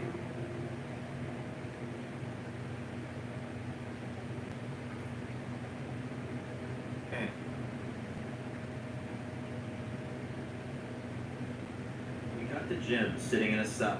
We hear a door open as we see Lincoln walking down to see him, and he looks at him across the cell bars and says, "My brother always told me that the more influence you have, the more likely you are to be abused. So don't test me, motherfucker. Abusing a woman? You should be brains out on the floor by now. At the very least. But I gave you a second chance. Don't make that be for nothing." Jim says, "You think getting rid of me solves anything? My wife was killed last week in the fight against the army of the dead, while you were somewhere else, leaving your home unprepared. So where were you, Lincoln? I really want to know. But we can't put the blame on the great Lincoln West now, can we? Lincoln West can do no wrong around here." Lincoln says, "Is that what you think? That this is my fault?" Jim says, "Residents have expressed their concerns. You shouldn't be in charge anymore. And it's only a matter of time before you're not." Lincoln says, "And you think you have the say on what happens next? Let me tell you something. Me and my people went out there and tried to get supplies to help this community. We stopped bad people from coming in this town and taking a whole lot of lives in order to help this place. While your sorry ass got protected by my people that helped you and everyone else. So if you want to blame my leadership on why you don't have a family anymore, then you go right ahead. Because I am not a perfect leader. I've made mistakes, and I can't fix that, and I know that. But the only thing that I may regret is not killing you in this moment right now. So here's your options, Jim. You either starve to death, which wouldn't be the saddest thing in the world, but to each their own. Or two, you eat your food, you own up to your mistakes, and you spend the rest of your days in this cell remembering what I could have done to you." And Jim nods and says, "I want to live." And Lincoln says, "Well, I guess there's only two words you should say to me." And Jim looks frustrated and angry and says, "Thank you." And Lincoln says, "Anytime, man. Now eat up." As he walks away. Hopefully that doesn't bite you in the ass. After sunset, back with Tom's group, we see they made it to the motel, and they're all sitting around a campfire trying to stay warm. Tom says, "Good thing we brought some food for the road trip. Should be a couple more days worth at least." We see Snoop Dogg in the background eating as well, and Tom says, "Wow, boy, you finished that fast. Must be good." River says, "No wonder he's growing so fast." Tom says, "Hey, I really want to say I'm sorry for this." River says, "For what?" Tom says, asking you to come and promising you that it's some fun road trip, and here we all end up sitting around a campfire outside of a shithole motel waiting for the mist to finally hit us, then we gotta go inside. River says, "Oh, it's okay. I mean, for a while there, I thought being scared and alone with no one by my side was gonna be how I was gonna go out. So if I die tomorrow, at least it won't be for nothing. Your friend Lincoln gave me that." Tom says, "Lincoln's my best friend, and I'd give my life for him." River says, I've got some of those too. Kezia says, I'm gonna check the rest of the rooms of this place before we turn in for the night. Dave says, alright, probably a good idea. Dave says, this place looks sketchy as fuck. But hell, as long as I don't have to hear Tom snoring, I'm good. Tom says, I do not snore. Dave says, do too. Tom says, do not. River says, well, I do not care. Let's just find a room. Tom says, here, how about room number 2 for Dave's attitude? Dave says, nah, I'd say number 1 because you're really pissing me off. River says, alright, just pick a room, you fools. We see them all getting settled in, and Tom says, at least we didn't lose our sleeping bags. Roger says, hey, where's Kezia? She should have been back by now. We then hear a loud bang from outside. We see Tom and the others all rush out of their rooms with their weapons in their hands. We see Kezia got jumped by 2 apostles inside one of the rooms. She tries to fight back, and one of them slams her head up against the wall, and she falls. She rolls over and kicks him in the leg, and he falls. She puts the knife in his neck and kills him. The other one comes after her with a knife and slices her on the face. As she starts bleeding, she looks shocked, but then she takes him and pushes him through the wall into another room. She takes out her knife and stabs him in the leg. The man is in pain and can't get up. We then see a deadhead walk out of the bathroom, and Kezia says, well, shit. Glad I didn't get a chance to clear this shithole of a room. And she walks out and lets the deadhead feast on the apostle as it tears him apart.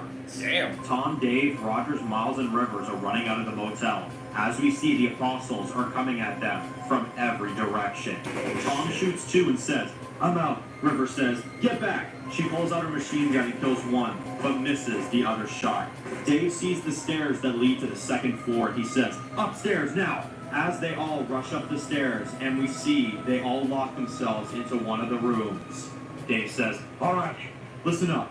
We see more apostles are approaching the motel, and Dave says, we got guns, we have the vantage point. They all know we're up here. Once they go up the stairs, you all pick them off one by one. You hear me? Rivers loads her gun and says, you don't have to ask me twice. Dave says, alright. He opens the door, and Tom says, where the hell are you going? Dave says, Kezia is down there, and I am not leaving her behind. Your jobs are up here, but mine is down there. All of you don't have to risk your lives for her. But I owe her this. And he walks out to go save Kezia's life. Tom says, all right, you heard him. Get ready. W. Dave. As we see Dave walking through the parking lot, shooting one after another and after another without any hesitation. And he reloads and keeps shooting until he finds Kezia. Rivers whispers, here they come. Tom says, everyone against the wall. These people are fucking crafty. Rivers stands in front with her gun and she says, bring it on, you fucking assholes. We see the apostles that made it to the 2nd floor, and they are kicking down every door. Rivers and the others stand there in silence. We hear one kicking the door down the next door over, and Rivers stands there in preparation, and finally, we see a shadow outside the door. The apostle keeps moving, and they then think they might be okay. One of them busts down the door, and 5 of them come flooding in. Rivers shoots 3, and Tom body slams one on the ground, and he then puts a knife right directly into his throat.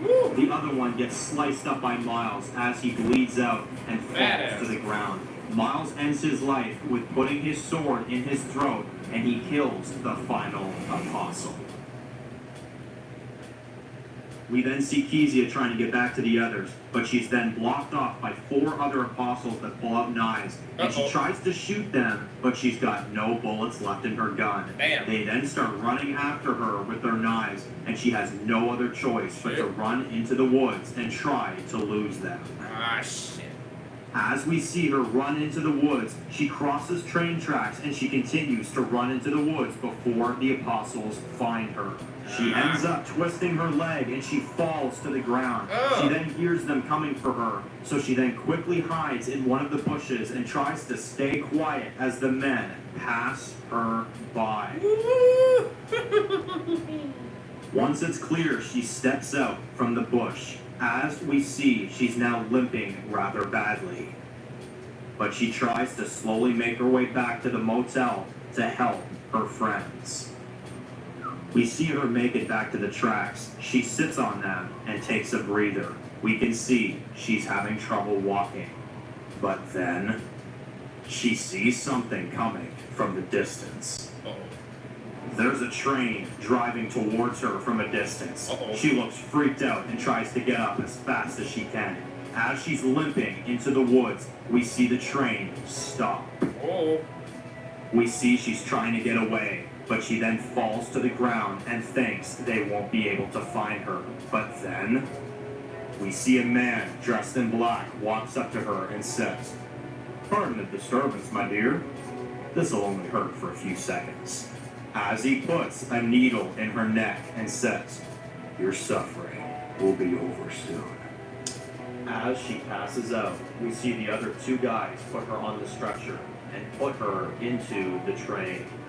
As we see the train drive away with Kezia with them. Wow. What the hell? Back at the motel, Dave shoots another apostle and enters the room Kezia was in. He sees the dead apostle there being eaten, and he shoots the deadhead and looks around the room, relieved it's not her. He walks outside with his gun up, looking for Kezia. He walks into the bar next door. As he walks across the bar, whispering, "Kezia, you here? Kezia." We then hear someone say, "She's not." Dave turns around to see an apostle walks in, and Dave says, "Where the hell is my friend?" The man says, "Friend? I thought you hated Kezia, Mr. Miller." Dave says, What the "How fuck? do you know my name?" The apostle says, "Oh, I know a lot about you, Dave. You've killed our brothers. Our family has suffered because of you. And soon enough, you'll face the wrath of Bishop." Dave laughs and says, "I ain't bending the knee to you pricks.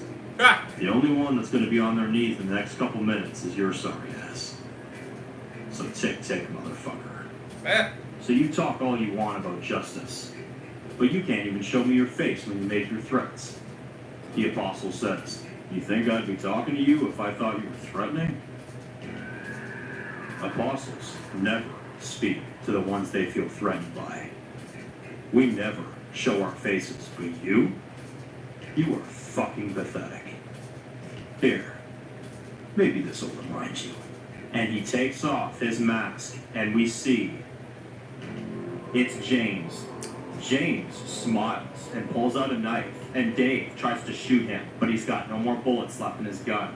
James says, "You know, out of all the people here, I thought you'd be the trickiest one to take down. Fortunately for me, you're going to be the easiest one." Dave says, "I'm going to ask you one more time. Where the fuck is Kezia?" James says, "You're never going to see her again, Dave. My guys will find her. She's probably in pieces by now. Her soul will be released soon enough. The fuck? We will free her from this madness. What? As for you, The fuck? well, guns bore me to fucking death. He's insane. So let's make this fun." Dave says, "No problem." As he as well pulls out a knife. He swings at James. James then ducks and headbutts him. Dave punches him. James then stabs Dave with a knife. Dave yells in pain. James then tackles Dave to the ground, and the knife is still in him. James starts beating Dave's face in over and over again. James starts strangling him, and Dave is trying to stop him. As he's on the floor, he grabs the knife and pulls it out of himself and uses it to stab James in the leg. Dave is then able to make him distracted, and he kicks him across the room onto a table that breaks in half. James is slowly trying to get up, but Dave kicks him in the gut. James says, "Come on, is that all you got? Let's go." James then kicks Dave in the leg, and he falls. But then Dave gets up, and he pushes James directly out of the window. Oh. Dave then notices he's bleeding pretty bad from the stab, and as the blood is on both of his hands, we then hear gunshots being fired. Tom, Rivers, Miles, and Roger all run back down the stairs. We see the mist has gotten so bad to where they can barely see ahead of them. Dave runs outside the bar, but he sees James is now gone. Cowardice. Tom, Rivers, Miles, and Roger run up to him, and Tom says, "Oh my God, are you all right? Where's Kezia?" Yeah. Dave spits out some blood and says, "I don't know, but..." He spits out some blood and he says, "It was him." Miles says, "Who?" Dave says, "James, Lincoln's brother. The fucker's still alive." Tom says, "What?" Lincoln said he killed him. Dave says, "That's what I thought too. Apparently he did. The son of a bitch damn near almost killed me. Did you get them all?" Tom's about to answer, but they then spot a few more apostles running into the woods. Rivers tries to shoot them, but she's got no bullets left in her gun. Damn. Dave has a mouthful of blood, and he looks angry and starts walking towards the truck. And Tom says, Dave, what are you doing, Dave? Dave says, "I'll run him off." As he gets in the truck and starts it, he then speeds off to go kill the remaining apostles. River says, "Shit, you think he's going to be able to get them?" Miles says, "With most people, no. With Dave Miller, he'll be back in a few minutes. Now, come on. Let's make sure there's no more of these mass freaks in and around I hope here." so. Don't be killing my homie. As we see When he's hurt like that, I don't know. of Kingstonville, I we think see it'll be everyone fine. But, walking yeah. the streets late at night. Damn. We see Julia serving bad. people drinks at Manland until Tom returns. We see Haley is fast asleep, but Lincoln can't sleep as we see him roll out of bed. We see the train driving down the train tracks as they pass a sign on the road that says, "Ziltramite, your road to survival's destination." We see Dave driving fast down the road, trying to chase down the remaining apostles, as we see the look of determination in his eyes. We see Tom, Rivers, Miles, and Roger walking all around the dead bodies of the apostles that they killed. And Rivers then stops for a minute and says, "Guys, you hear that?" As Tom and the others listen, and as we zoom out from the motel, we see a group of deadheads are heading towards the motel. Back in Kingstonville, we see Lincoln walking the roads late at night, when all of a sudden he hears screaming coming from down the block. He starts running in that direction as fast as he can, when he then sees over 10 people are all looking at something, and when Lincoln walks up to the scene, we see a dead body laying there, covered in blood that's all over the ground. Lincoln looks angry and slightly terrified as he remembers when his brother did this in the past. And as he remembers the past, he sees the blood in the streets, people scared, and we see, written in blood on the Kingstonville walls, "Killer behind you," as he experiences this moment all over again. That's not good. Damn. Wow, that's the end. Whew. Shit. Wow. Holy macaroni. A lot of consumption there. Wow. Damn. Let's hope he passes. Yeah, right.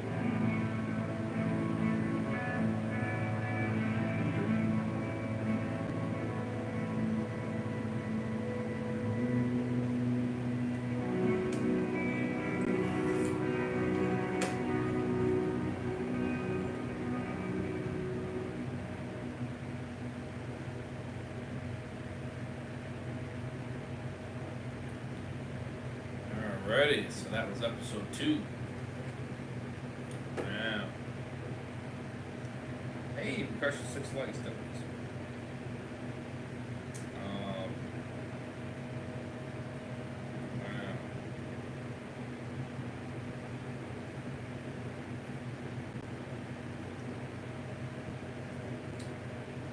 Um,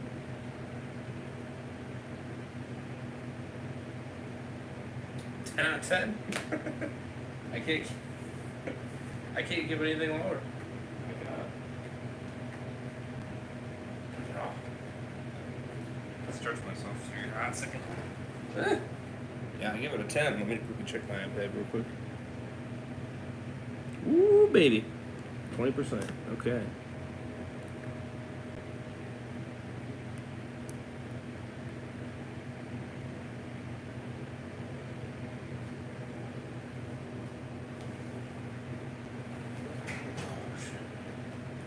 Damn, glad you enjoyed. Yeah, did I have no issues with that episode? Holy shit. A lot of consumption. A lot happened. That's for sure. But it was a full circle, and I like that.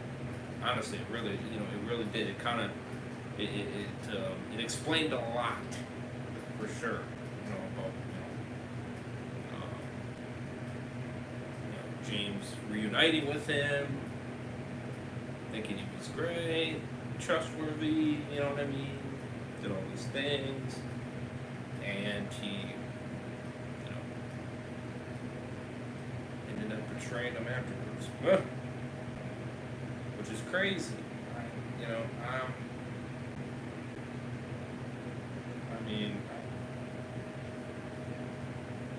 And to be like that, that's insane. That's insanity. They don't deserve that kind of protection. Who's this bishop of the apostles? Yeah, that's a good question. That's a very good question, actually. No. Very good question.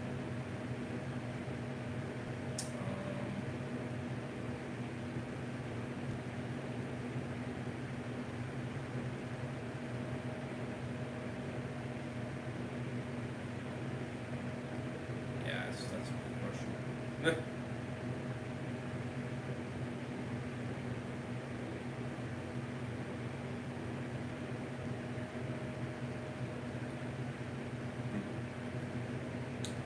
That's a good question. I ain't gonna lie.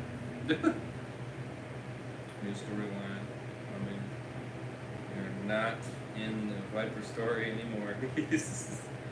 Yeah, this is different. I'll tell you what. But I like it. It's refreshing. It's definitely refreshing, for sure. Yeah, I give it a 10 though. I did not have any issues with it. I'll be real with you. I did not.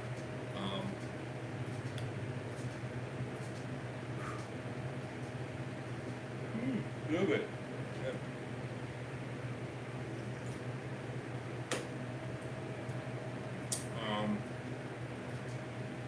Yeah, no issues.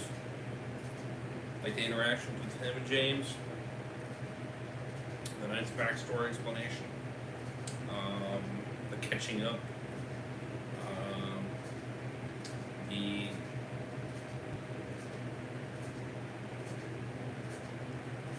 build up to the crazy exploit that he did. You know what I mean? The crazy.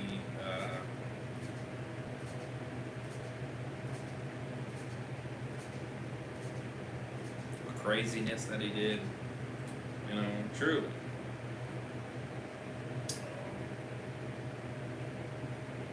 Being hunted down by them, when they went out and all that stuff. It was all really good.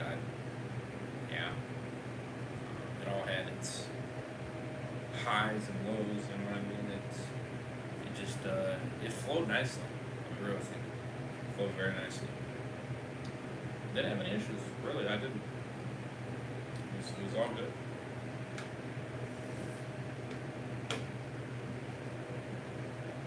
Fallout 3 is our biggest episode yet.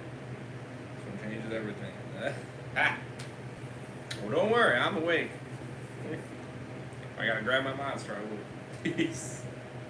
Also, where is Ashley and sister? What happened with her? Yeah, that's a good question. Yeah, we got my good monster here. Not that one. That one's empty. Let's see here.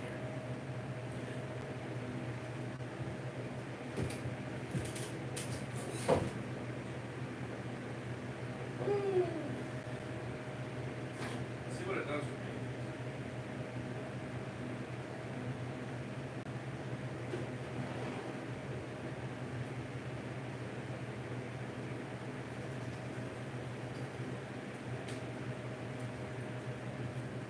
My question is, will I like it? I don't think I've tried this one before. Oh yeah. Nice and cold too. Hawaii. Listen. Ultra blue Hawaii. Let me know if you try this flavor. Got sexy girl on there too. I like it. I like sexy babes. With Hawaiian, with Hawaiian suits on them. I love it. I love it. Give me all day long. Hit that subscribe if you guys are new. Would appreciate it. Don't you?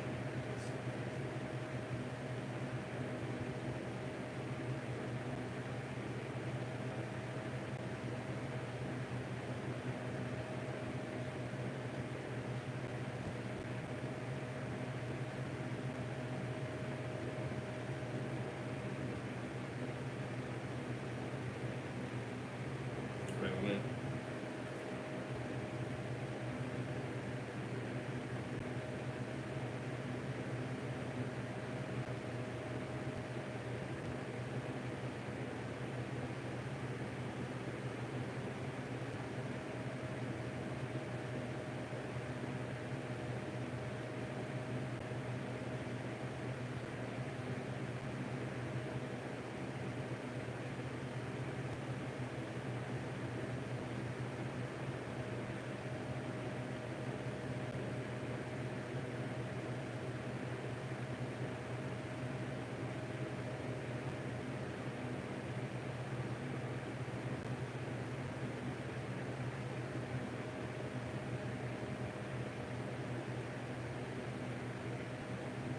Like messages like that. I'm sure we'll get more of those.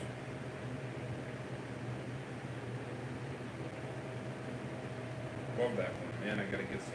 Oh, oh, you do? You like this one? Okay, all right. That's good. That's not interesting to know that you tried it. But yeah, New England James, worse than ever. Lincoln's going up against him. Yeah, he should have killed him then and there. I'll be honest with you. Not saying that you wouldn't still go against these people, but you wouldn't have him involved, you know what I mean? So, who knows? Maybe you would have never ran into him. I don't know.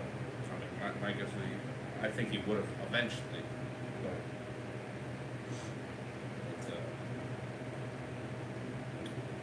you love that one, huh? That's interesting. Very interesting. The regret it is the question. No. You shouldn't.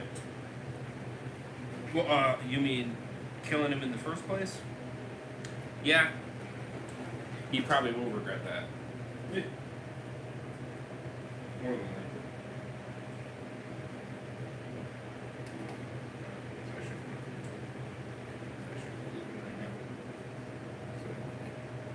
But yeah, no, I think he probably will.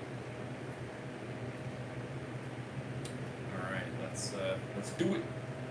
Let's do it. Yeah, 10 out of 10. Thought it was very good. Let me know what you guys thought. If you guys haven't seen it yet, and what you thought of my reaction. Feel free. Please be open. Leave a like.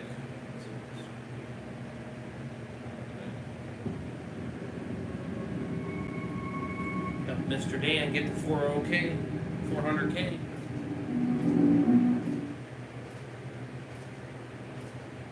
Ten months after the apocalypse, a man named Lincoln has lost everything and everyone he knew. He had an entire life.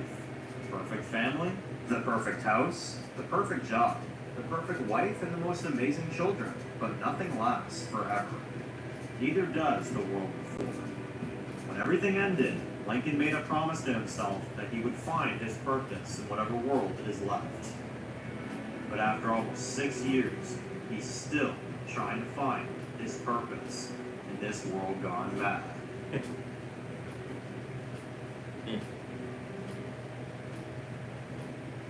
Chapter 3, The Death Parts Us.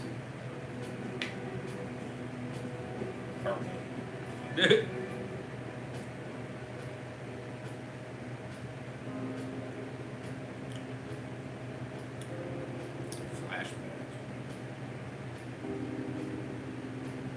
Flashback to 15 years ago.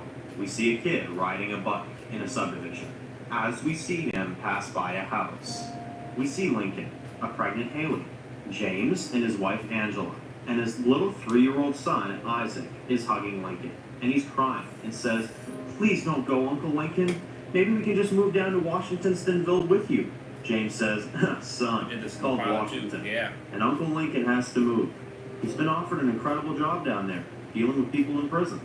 Isaac says, "So you're dealing with the bad guys, Uncle Lincoln?" Lincoln gives little Isaac back to Angela and tells him, "Yeah, it's something I've always wanted to pursue, and I finally had the chance." James says, "Yeah, you always did look for trouble, my big bro." Lincoln tells Isaac that he loves him, and Angela says, "Well, I wish you all the best of luck." Isaac still looks upset, and Lincoln says, "Hey, don't worry. We might be moving, but we'll always come back and visit." James says, "Well, the door is always open for you, big bro." Lincoln says, "Thank you, brother." And Haley says, "Babe, we're gonna miss our flight." Lincoln says, "Okay, I love you guys." And they all hug, and they then walk out to their car and drive away.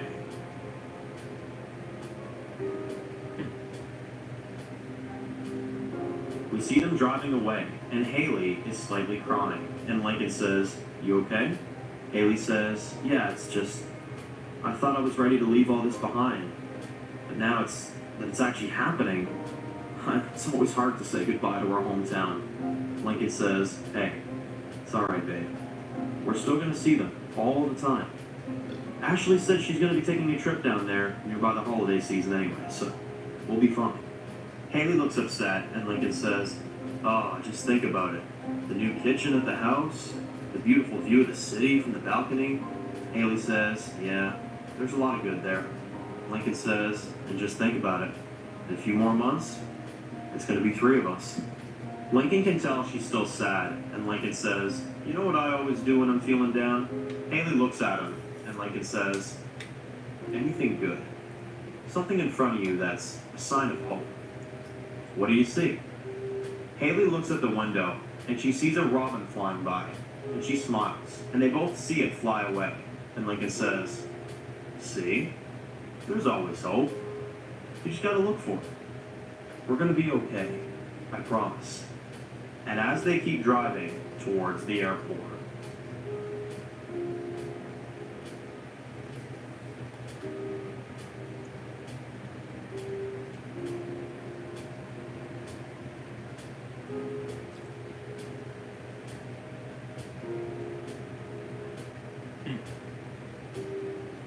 we see them getting into a plane. As we see them lifting off, we see the plane flying off into the sunset as they begin a new journey. As we see a smile on Lincoln's face, we then fade into the current timeline.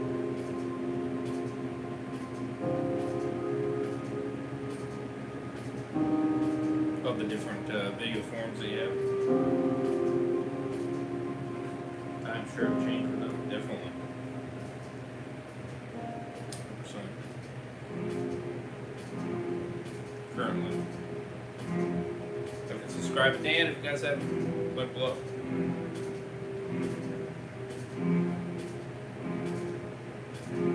in Kingstonville. We see the look of fear on Lincoln's face. We see the sign written in blood, "Killer," behind you. We see Lincoln looks pissed and a bit nervous by seeing this, and Lincoln turns to his people and says, "We have a killer among us." Amelia then runs up to this and says, "Anybody see who did it?" But everyone else says that they didn't. Lincoln says, "All right, I want everyone to go home and lock their doors. We'll handle this. We will handle this." Sydney, Amelia, Luke, I want you guys to figure out who did this. Luke says, "I'll start with Jim."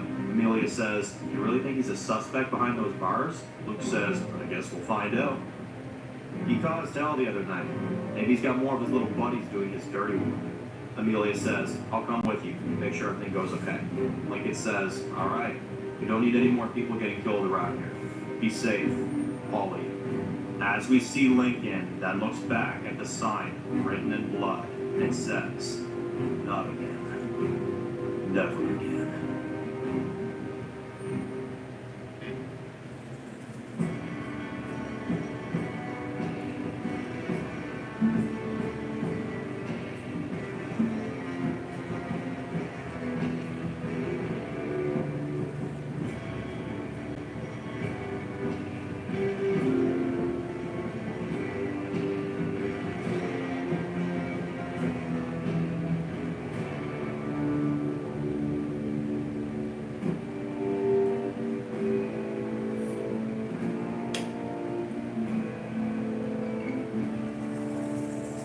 Yeah.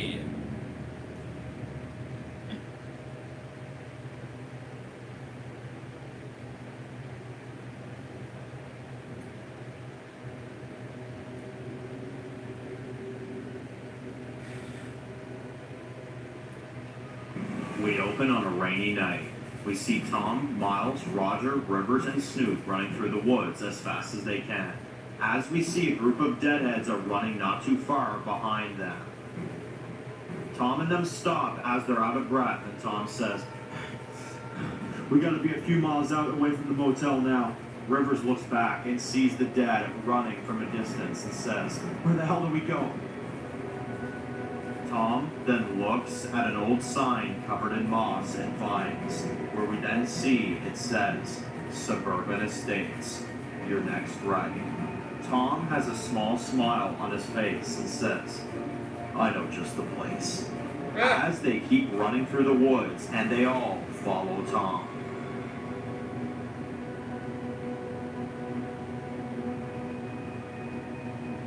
Smart. We see them all hop over the wall as they make it inside, and they all take a second to catch their breath. And Tom and the others then look around as we see a post-apocalyptic suburban estates.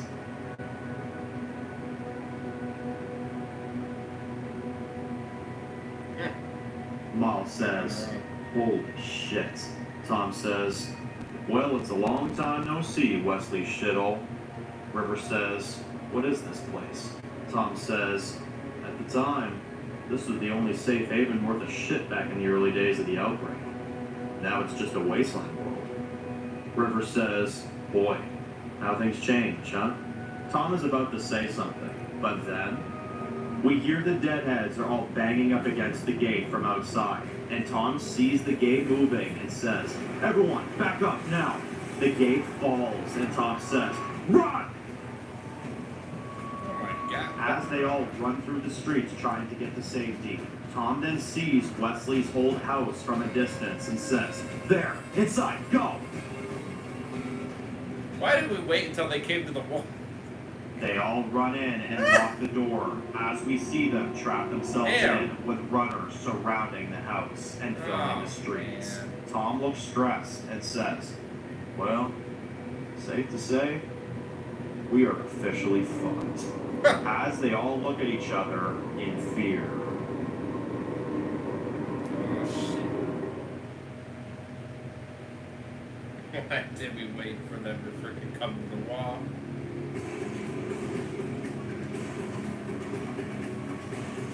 That's the real question. Ah! Like, damn.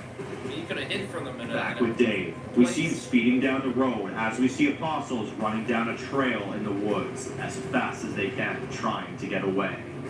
Dave drives as fast as he can, He then runs over one of them, and the blood goes all over the windshield. He says, "One bitch." He runs over two more and says, "Two bitches. Three bitches."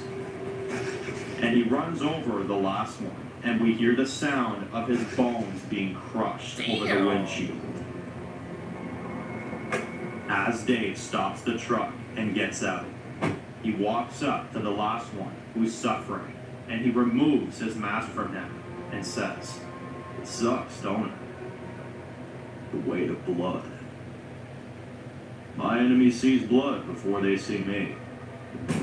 And he shoots the apostle in the head and says, "Run from that, you faceless prick." As he walks back to the truck and drives away. Savage. Season 2 callback. Used to be Wesley's. Yep. Back at Suburban Estates, we see Miles kills two deadheads with his sword. Rivers walks up to him and says, "Nothing downstairs." She looks at the two deadheads that Miles killed and says, "I presume not so peaceful upstairs?" Miles says, "Yeah, the fuckers jumped me." You know, you spend so long worrying about what kind of people you're going to face every time you're out here. But you always forget about the reanimated corpses that are trying to eat you. River says, "Yeah, well, runners? That's a big fuck no for me." Miles says, "No, alright. I'll go guard the door." River says, "Alright," as he walks off. Rivers then walks into an office room where we see Tom sitting at a big desk, and Tom is wearing a cowboy hat, and he says, "Damn, I don't know how country artists did this shit back in the day." Rivers sees a big old hat collection and says, "Who the hell had all this shit?" Tom says, "Wesley, that's who." Rivers says, "Wesley?" Tom says, "Yeah, he was our old leader. He had all the guns he wanted, all the drinks he wanted, he had all the hats he wanted. Oh man, the old fucker. God bless his cold ass soul, but man, he did have one killer setup in here, I must say." Rivers says, "How'd he die?" Tom says, "Luke killed him. The guy was a coward. You know what they say. Sometimes the cowards are the more dangerous than the ones that aren't." Rivers says, "And that's how Lincoln became leader, I presume." Tom says, "After the guy tried to take him out. Pretty much, yeah." Rivers says, "Well, I sure am learning a lot about Lincoln on this trip." Tom says, "Lincoln's a good guy. Yeah, maybe he shouldn't have lied about his brother, but I get it. He didn't want his brother dead, and he couldn't come to terms with killing his brother. But he didn't want the community on edge. After everything we lost over the years, I understand why he wanted his people to feel like they were safe. Hopefully, Dave will understand that. I hope." River says, "Yeah, Dave's probably wondering where the hell we are." Tom says, "Well, walkies are out of juice, so we gotta figure something out." River says, "You got any ideas?" Tom says, "I don't know, I really don't, but these things literally run fucking at you." River says, "As long as they see food, they're gonna sprint. We need a way to get past them somehow, but make it to where they're just walking, not running." And as Tom looks at her, he says, "I think I might have an idea." Tom and Rivers walk downstairs to Roger, Miles, and Snoop. Tom looks at them and says, "There's one thing we could do to get ourselves out of here. Although you might need to be a little bit open-minded on this one." And as they all look at Tom, we see them dragging the two dead bodies into the living room floor. Miles says, "Okay, what do we do here again?" Tom says, "It's an old trick Lincoln and I did back in the old days. It smells like a baboon's ass, but it still works pretty damn good, bud." Miles says, "This already sounds fucked." Tom says, "Alright, Rivers, you grab some blankets, long-sleeve shirts, anything you can find from the bedrooms. We can use those to get the guts all over us." Miles says, excuse me? Is this exactly safe?" Tom says, "Hell no, but it works, and either it's this or fighting every last one of those runners." Miles takes his sword and says, "Alright, I'm trusting you on this, Tom." He then starts cutting open the deadhead's stomach as the guts pour out. River says, "Alright, I found some extra clothes, although these are kind of fucked looking." Tom says, "It'll work just fine. Now everyone suit up. Make sure it doesn't touch your face whatsoever. You may get infected if you do. And make sure you put on a good amount of this stuff." Roger then looks out the window and sees the herd filling the streets. Roger says, "Guys, more of them are filling the streets." Tom says, "All right, come on. We see they're all covered in guts. And then Tom says, "All right, looks like we're ready for go." River says, "Hold on there a sec, Ginger. What about him?" We see Snoop, and Tom says, "Oh, Dave might have been right. Should have kept his ass at home." River says, "Well, we can't leave him here." Tom then looks at him and says, "You think this shit works on dogs?"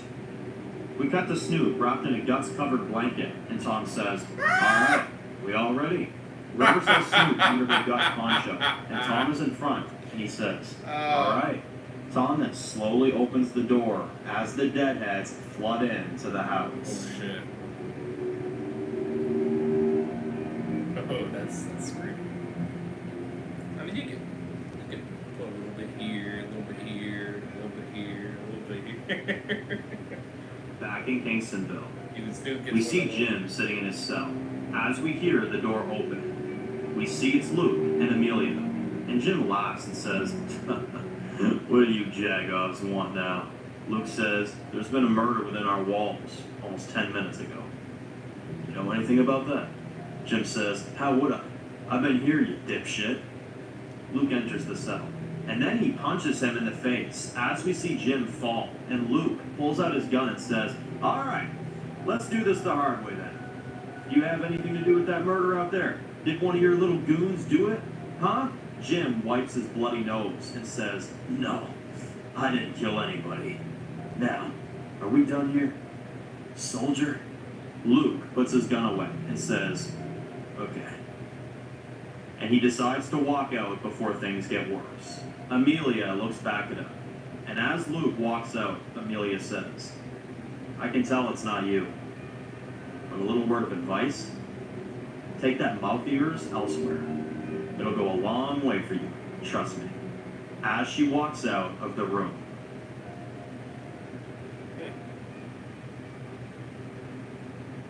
Lincoln runs up to Sydney and says, "Hey, you find anything?" Sydney says, "No, nothing. Whoever they are covered up their tracks pretty good." Lincoln says, "Well, we can't keep this up. Whoever it is, they're playing the role good.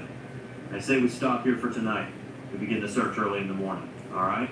Sydney says, "Works for me." Luke and Amelia walk up to them, and Luke says, "Well, as expected, you didn't say shit." Lincoln asks, "Why is there blood on your hand?" Luke says, "He pissed me off." Lincoln says, "I know the feeling dealing with that prick." Luke says, "I'm gonna keep looking. Even if it ain't him, we'll find out who this killer is soon enough." Lincoln says, "Well, I'm going home for the night. We'll continue this search tomorrow." Luke says, "You got it, boss. I'll let you know if anything else turns up." Lincoln says, "All right. Good night, guys. You'll have a good one." As they all go their separate ways, we see Amelia and Luke walking the streets, and she says, "You okay?" Luke says, "Yeah. But I'll tell you one thing. Whoever's doing this to us, there'll be brains out on the floor by the time I'm done with them." Amelia says, "Well, do you have any leads?" Luke says, "Well, after talking to Jim, he doesn't seem to know anything about it." Amelia says, "Well, there's a shocker." Luke says, "He could be lying. He could be. But I don't feel like it's that easy. I feel like there's someone in here. I feel like it's someone we wouldn't expect. Someone that's been right in front of us this whole time." Amelia says, "Well, whoever it is, they'll be found soon enough."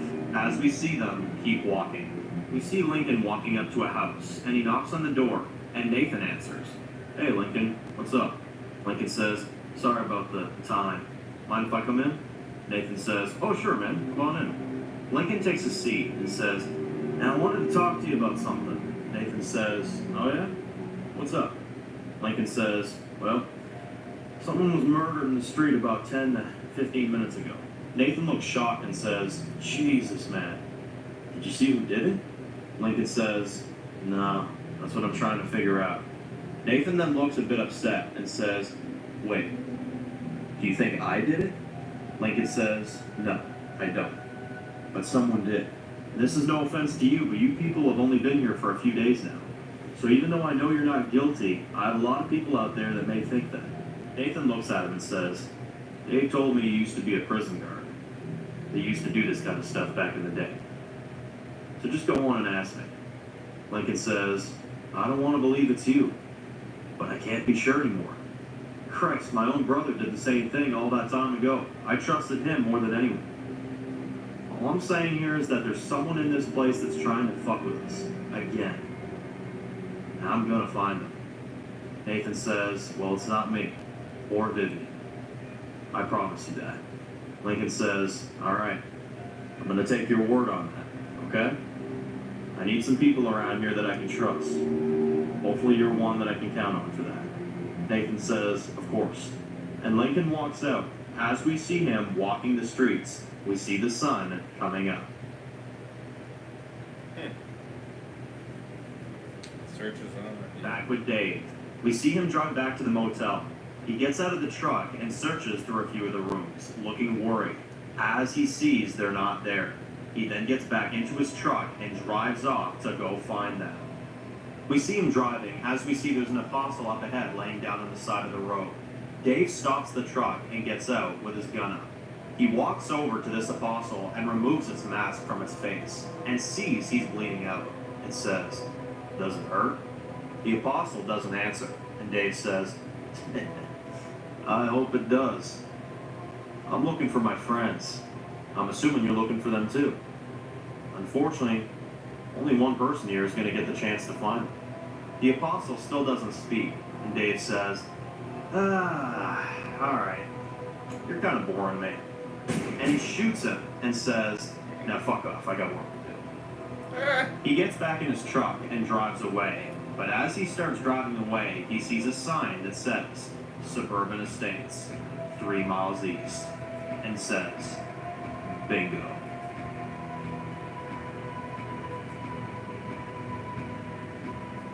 Back at Suburban Estates, we see them walking through the herd as they're walking across, and Tom notices some of the dead are getting really close to Rivers and Snoop, and he looks worried. As Roger looks at Tom, he is signaling Rivers to take a left. As they keep moving through, we notice some of the deadheads are moving kind of different, and Tom picks up on it, and he whispers to them, the deadheads might be picking up on this. Roger says, you sure? Tom says, no. Something just doesn't feel right, man. As a deadhead is approaching Roger, and Tom says, alright, we can cut through.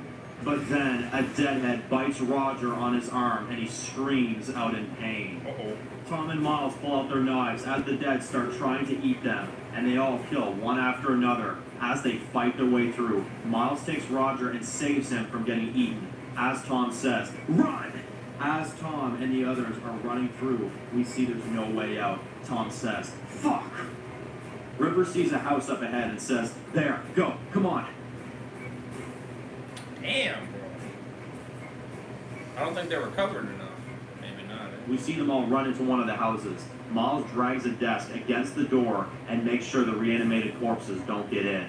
Tom is shaking as he's getting his belt off, and he puts it on Roger's arm and says, alright, buddy, I'm gonna need you to hang on for me, okay? Just hang on. Roger says, no, please don't waste your time on me. Please, just find a way out of this. Get back to Dave and Kezia. Tom says, we will, with you by our side. You understand? Tom says, Miles, I'm gonna need you to hold him down, okay? Miles says, yes, sir. As they hold Roger down, Tom pulls out his knife and says, I'm sorry, bud. As he cuts his hand off and as Roger screams out in pain.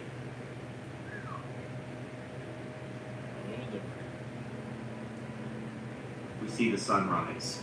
As we see Roger is passed out on the couch, and Rivers walks up to Tom and says, hey, you okay in there? Tom says, shit, I think I'm good now. Rivers says, I'm sorry you had to do that, but he's gonna be okay. I know it. Tom says, damn right he is. And he looks out the window as he sees, out of nowhere, a big light outside the house and says, we all are. As we see Dave drives in and plows through several of the dead. He drives up to the house and yells from the outside, come on, everyone in the truck. They all act fast. Miles grabs Roger. Rivers grabs Snoop as they all open the door, and Tom and Dave kill several deadheads to get to each other. Dave sees Miles with Roger in his arms and says, "Fuck." Miles says, "It's okay. He got bit. I had to chop it off." And Dave sees the rest of the herd running down the street towards them, and everyone sprints to the truck. And once they're all in, Dave says, "All right, everyone hang on." As Dave goes in reverse and busts through the main gate of Fucking suburban dummy State, is Dave. as they all drive away, barely with their lives.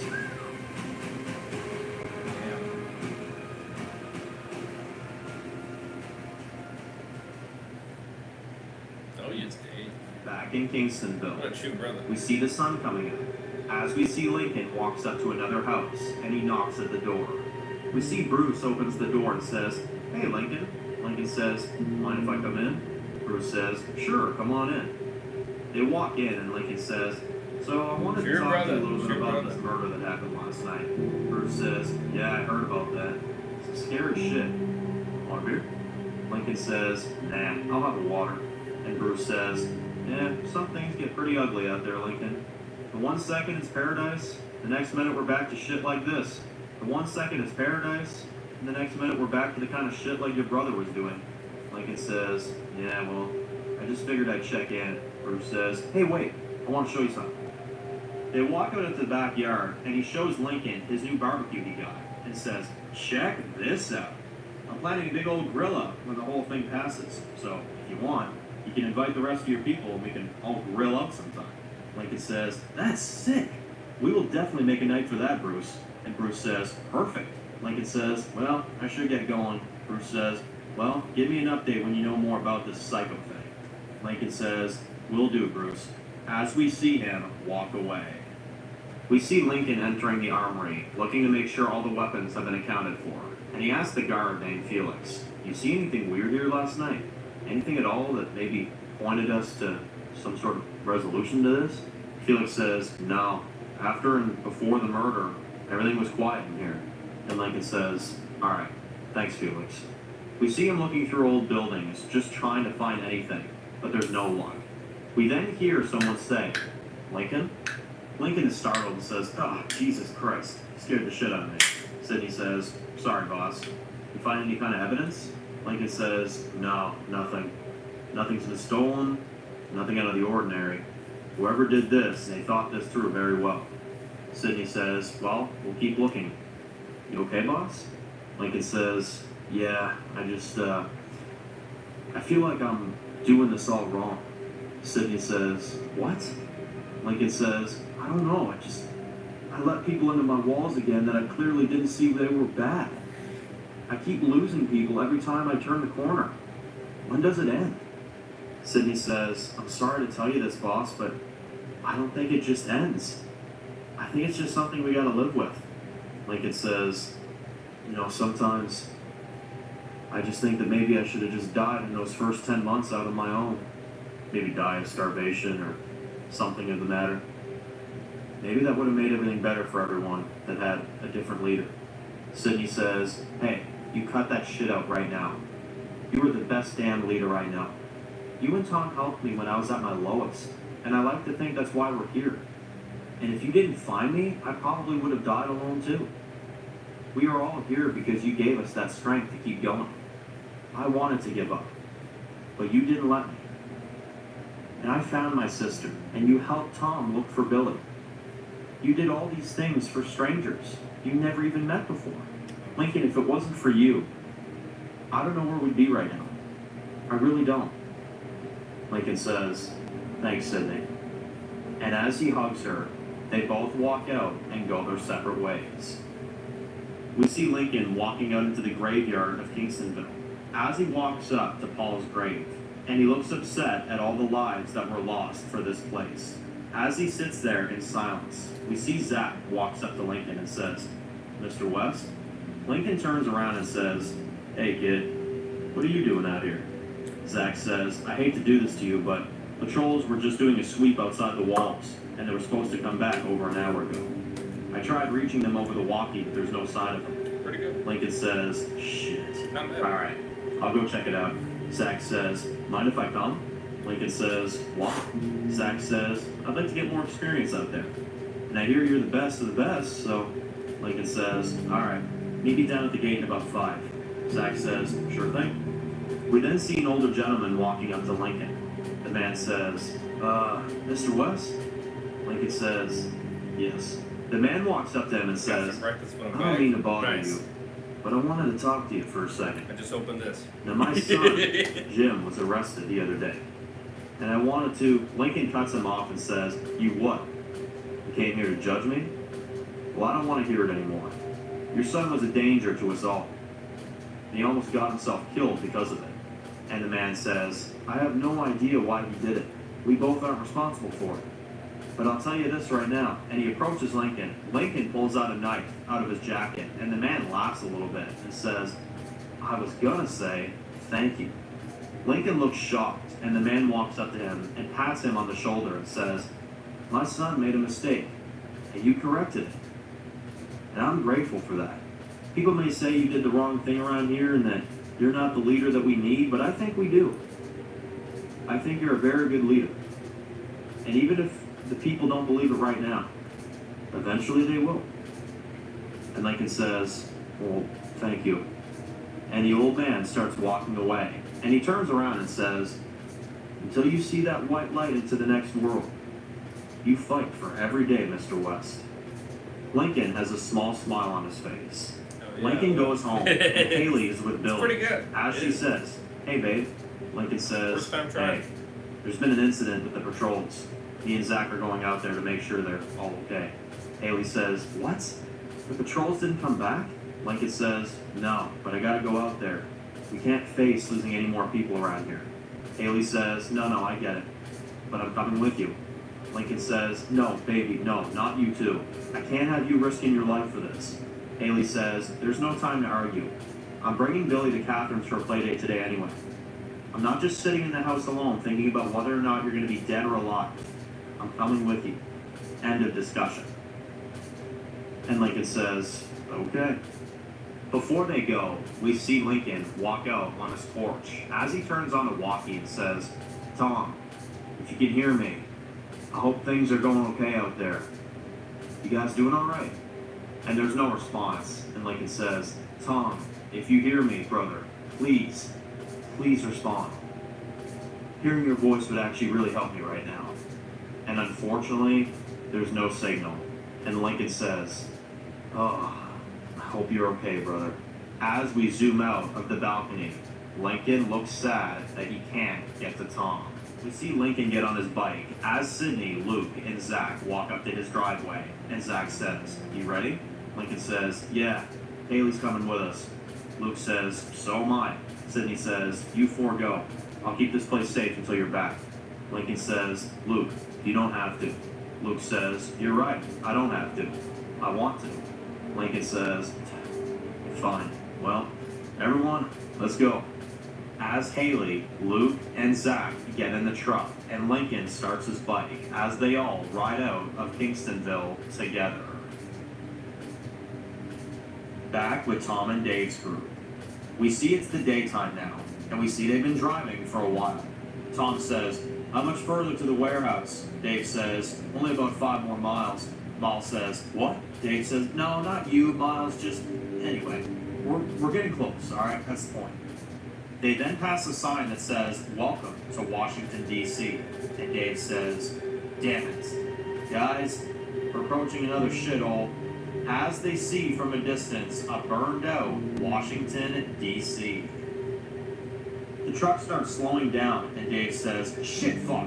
Tom says, what's wrong? Dave says, we're out of gas. Seems awfully ironic that we run out of gas right in front of this crazy bitch's home. You can be on the grave, Lindsay's still fucking with us. Ripper says, what? Now I gotta carry this one-armed bastard along with us? Sorry, too soon? Dave says, alright, everyone relax. There's more fuel in the back. Luckily, Tom packed this thing up good. Tom says, alright, well thanks for volunteering to refuel the truck for us, bud. Dave says, no. I came up with the idea. It's your truck. You fill it up. Tom says, no can do, amigo. Besides, I gotta take a leak. Dave says, unbelievable. We see Rivers gets out to stretch her legs, and we see she takes a look at Washington from a distance. And Tom walks up to her and says, "Crazy That's the shit, Piper huh?" City. Tom Oh, yeah. says, "We won a lot of fights. This one being our hardest, though." River says, "You okay now?" Tom says, "Yeah, just stressful day, that's all." River says, "Well, I'm ready for whatever other crazy adventures we go on." Tom says, "Yeah." We then see Snoop walk up to both of them, and Tom says, "But the second I get home, I'm washing that stinky motherfucker." As we see them both share a laugh. We see a man walking in a suit in a field. We can clearly see this man hasn't eaten in a long time. We focus on his eyes, and then we slowly transition to his dead eyes, as he is now a walking dead.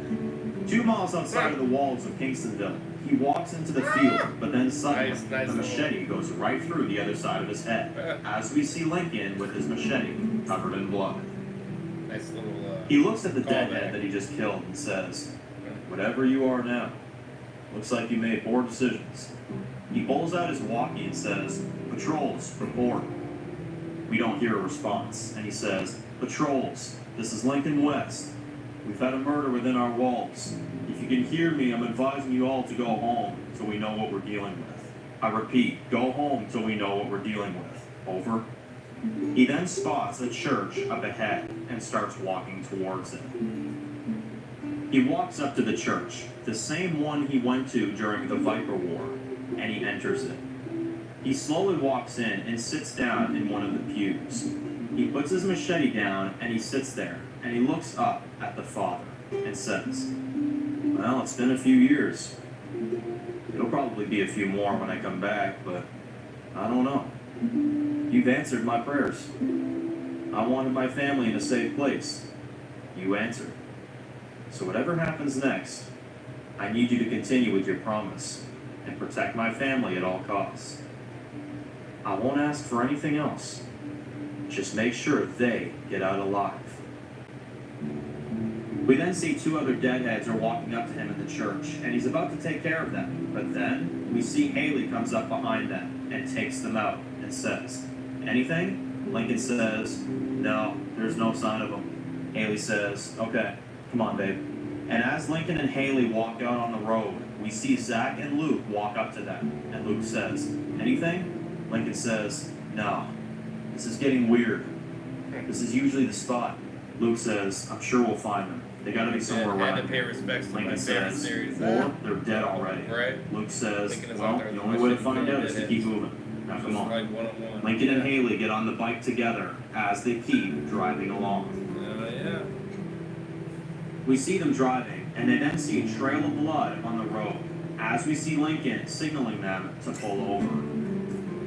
They all get out as Haley pulls out her gun, and they then see one of the patrols laying up against a car, bleeding out. And Lincoln says, "Shit, that's Keith." Lincoln and Haley walk up to him, and Lincoln says, "Keith, oh my God, what the hell happened here?" Keith is spitting out blood and says, "Ugh. The apostles. We were coming back from a patrol. They ran us off the roads." Lincoln asks, "Where the hell is Tony and Joe?" Keith says, I don't know.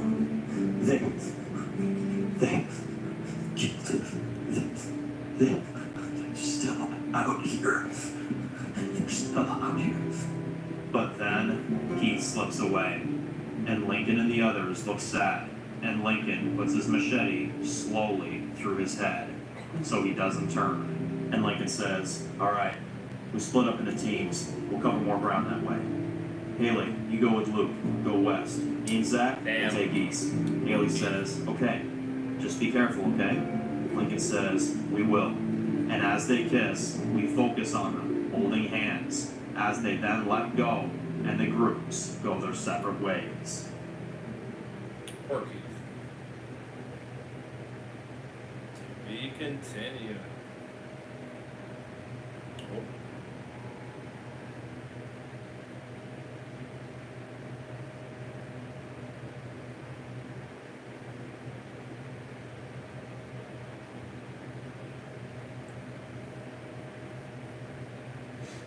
Oh.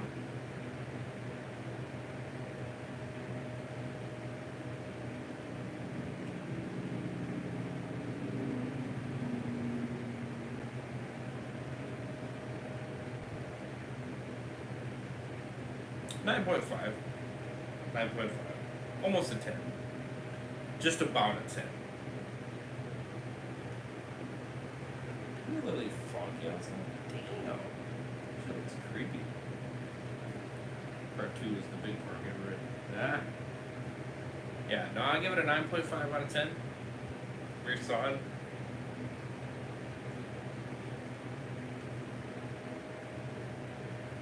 Unusual.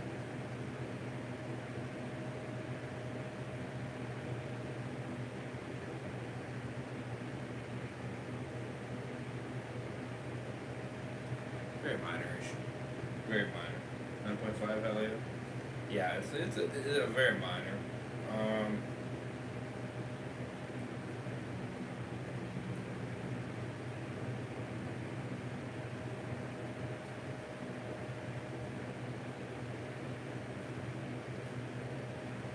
Very minor, you know what I mean? Very minor.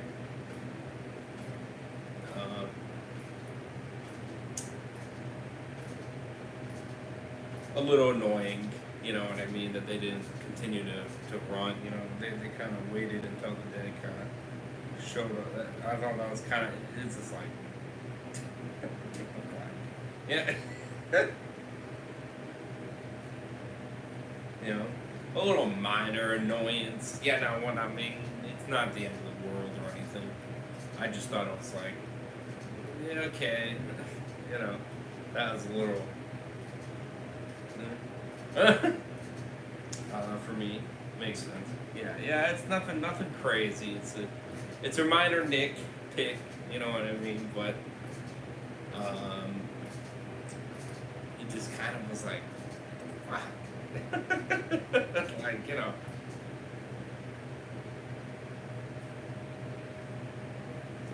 Find the boss's arm.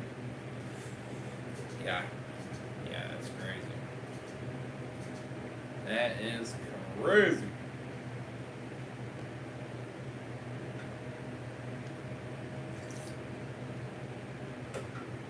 I might actually end up taking a nap after this.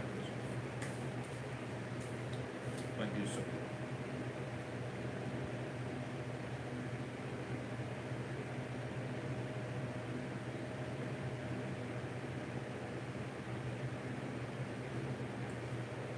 Might save the NHL one for tomorrow night instead. Just because I know that one's going to be like 2 hours of change.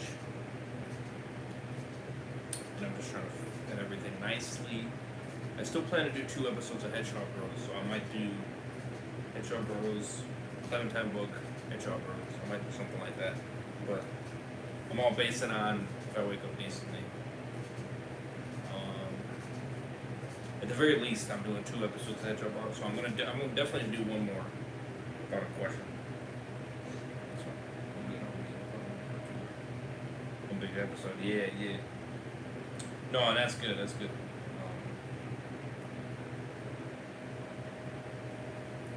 Yeah, if I was able to start a little bit earlier, I think I'd be alright. Yeah. It's a lot. Alright, here we go. Yeah, 9.5. Very good episode. We see the sun going down as we see Lincoln and Zach walking through the woods. And Zach says, "You think they're alive?" Lincoln says, "I hope so. They gotta be. We've been losing too many people lately. I just want it to stop." Zach says, "I'm sorry to tell you, Mr. West. I don't think the killing ever stops. No matter what you do, you're always a monster." Lincoln says, "Well, I'd like to believe that there is good people out there somehow." Zach says, "Maybe." Lincoln starts walking ahead and says, "You know, my brother used to say that to me. What you just said? No matter who you are, or whatever you've done in this world to survive, as long as you have, no one's a saint. Everyone that's alive right now is a monster." At first, I didn't believe him. But I think I'm starting to understand what he was talking about. Although maybe he was wrong. I don't know.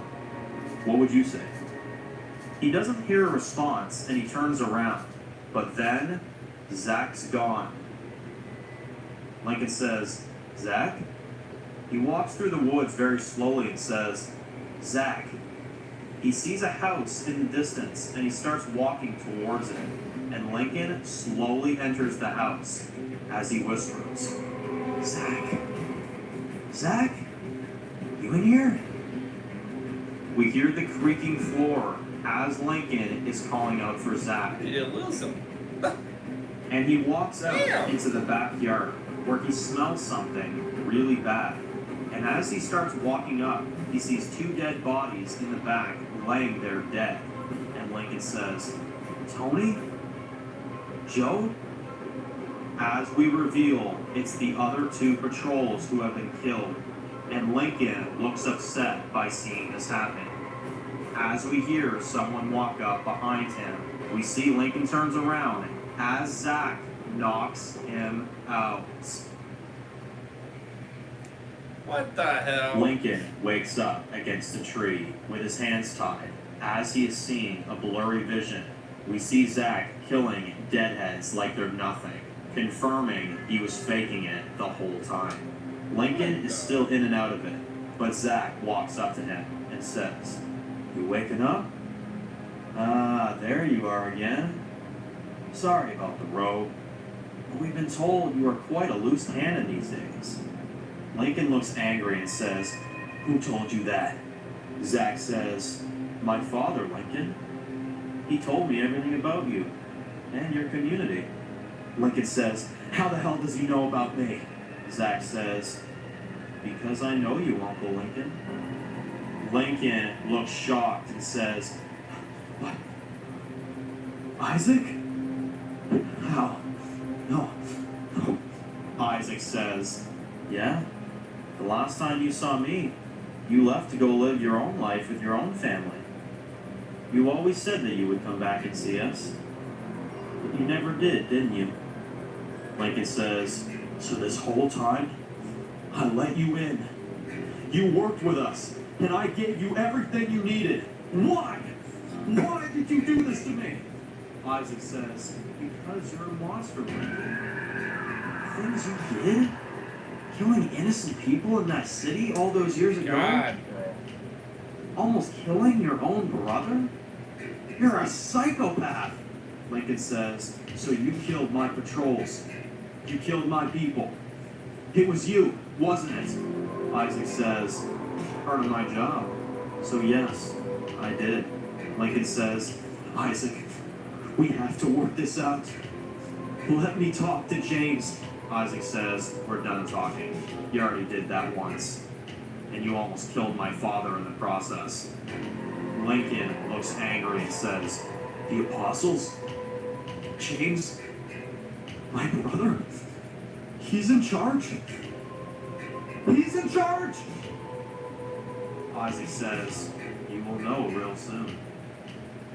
It's time for you to meet Bishop. And he puts a bag on Lincoln's head and tells him to start walking. We see Haley and Luke walking through the woods when all of a sudden we see 5 apostles with masks light up in front of them. Haley says, Go back, go back!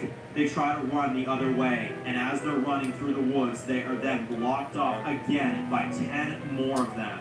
As Haley says, Come on, left side, come on, go! We see them get blocked off once again, and Haley and Luke look around in every direction, but they are surrounded. As the apostles surround them, we see James takes off his mask and says, Drop your weapons, right now. Haley says, James? James says, Did I stutter when I spoke? Drop your fucking weapons, both of you. And Haley looks at Luke and says, Just do it. As they drop them, and 2 apostles put bags on their heads, as James says, Party's just getting started. Lincoln gets the bag taken off his head. As we see him, he is tied to a tree. He looks over and sees Haley and Luke are also both tied to trees right next to him. As they all look terrified, we see over 50 apostles are standing in front of them. As Lincoln looks over at Haley, and she says, Are you okay? Lincoln says, are you?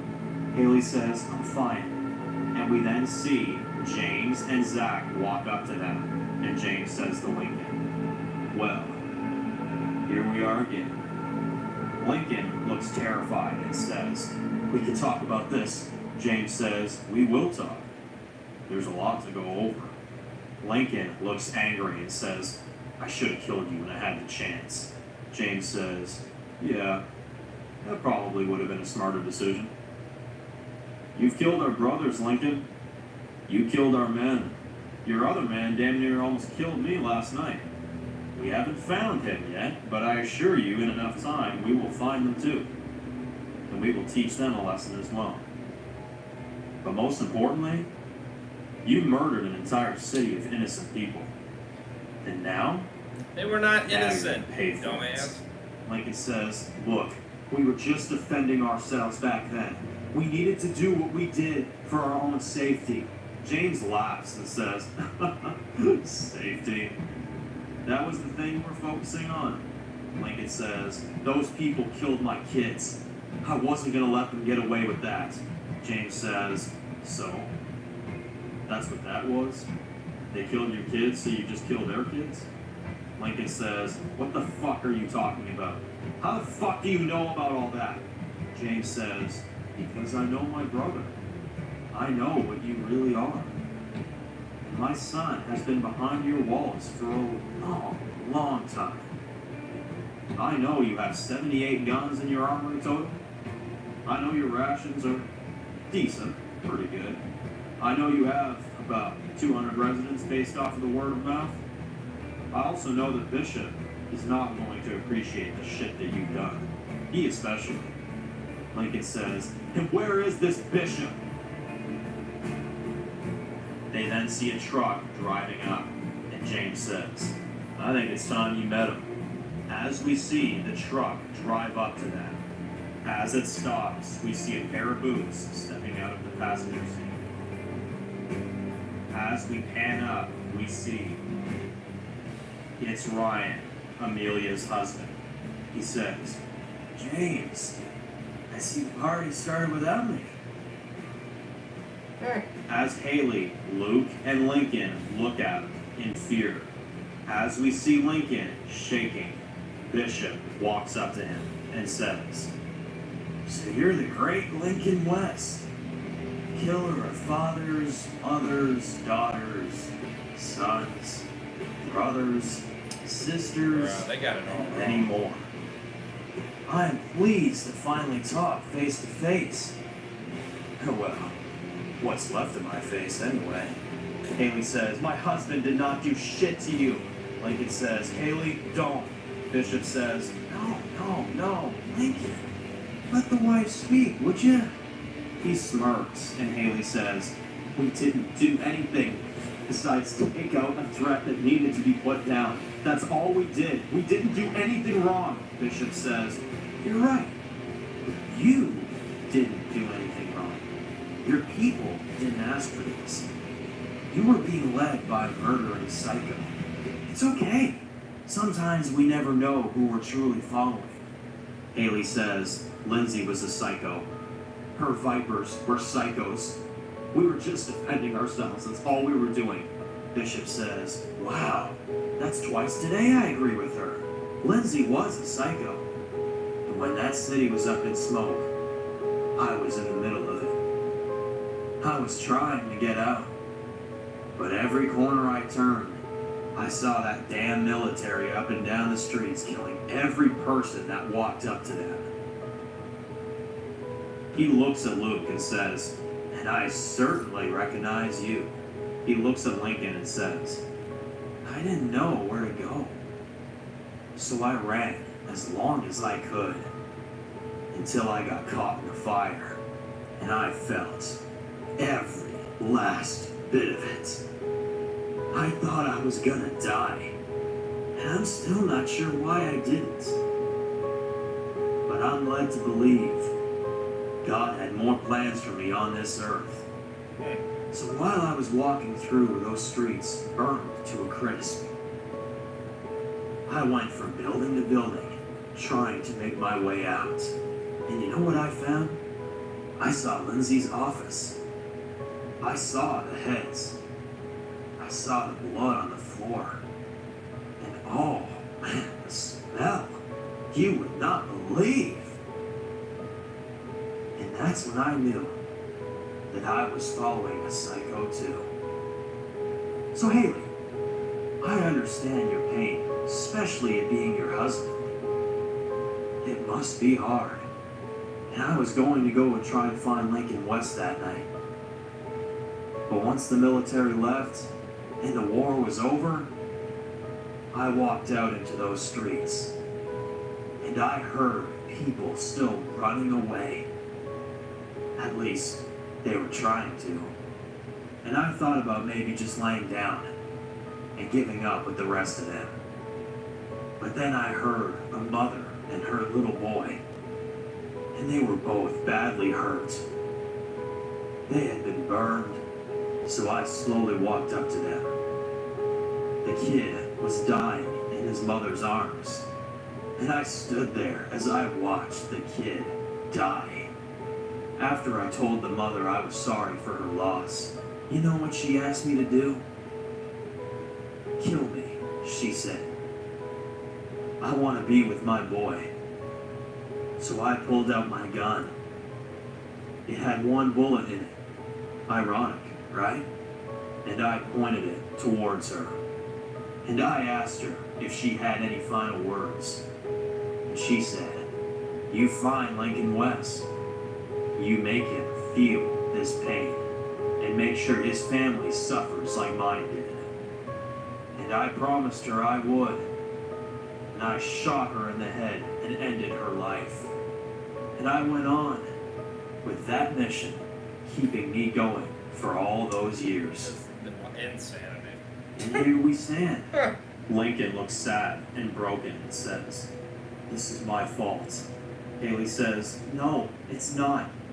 Lincoln, please." Lincoln says, "It is. You want a confession?" I could have stopped it. I had some of my people on the inside protecting the families and making sure they were all right. But when I walked up to that gate, something was triggered in me. I couldn't wait for one more second. I wanted all of them dead so bad. I didn't care what happened. And if I waited a bit longer, those kids, those families, they would still be here. The point of all this, my people could not have done this without me. It's on me. It's on me. Bishop says, "Thank you. That's all you had to say." We then see someone walk up to the scene, and we see Ashley take off her mask and says, "Bishop." Everyone turns around and she says, "What the hell is going on?" Bishop says, "Ash, I told you not to come." Ashley says, "Lincoln?" Lincoln starts crying and says, "Hi, sis. I didn't. Oh my God. How are you?" Ashley says, "It's a long story." James says, "You may not want to be here for this." Ashley says, "What the hell is going on?" Bishop says, "The man I've been looking for, I found him." Ashley says, "That is my fucking brother. You let him go now." Bishop says, "Why would I do that? Your brother here spent a year scoping out his town with Zach on the front line in there." Ashley freaks out at James and grabs him by the shirt and says, "You knew he was alive and you didn't tell me? You were gonna wait until now to tell me all this? How the fuck does that make you a brother to him?" James says, "Our brother is not our brother. He is nothing but a guilty man that will suffer for his actions." Ashley looks pissed, and Haley looks at Bishop and says, "Please, you don't have to do this." Bishop says, "Oh, what? Let him get away with this? He destroyed families. Yeah, well, so do they. Now, I will destroy his. So did they. They fucking Haley killed says, families you too. are a fucking monster. You know that? You doing Bishop this is not says, any better. Am I? It seems to me that we're all monsters if we've made it this far. Haley says, doesn't mean oh, I will kill you. And I will kill you real slow one day. I fucking promise you that. Lincoln That's says, soft Haley, enough. stop. Bishop says, you got a big mouth, Mrs. West. Give me a headache. Haley says, don't forget what I fucking said to you. You hear me? Don't fucking forget.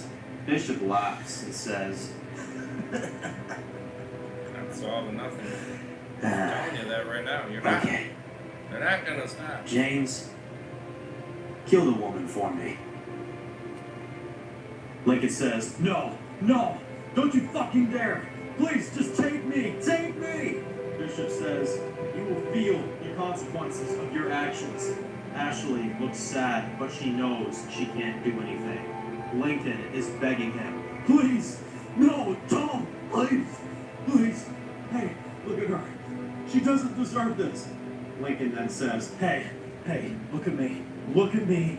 She doesn't deserve this, okay? She didn't do this. I did.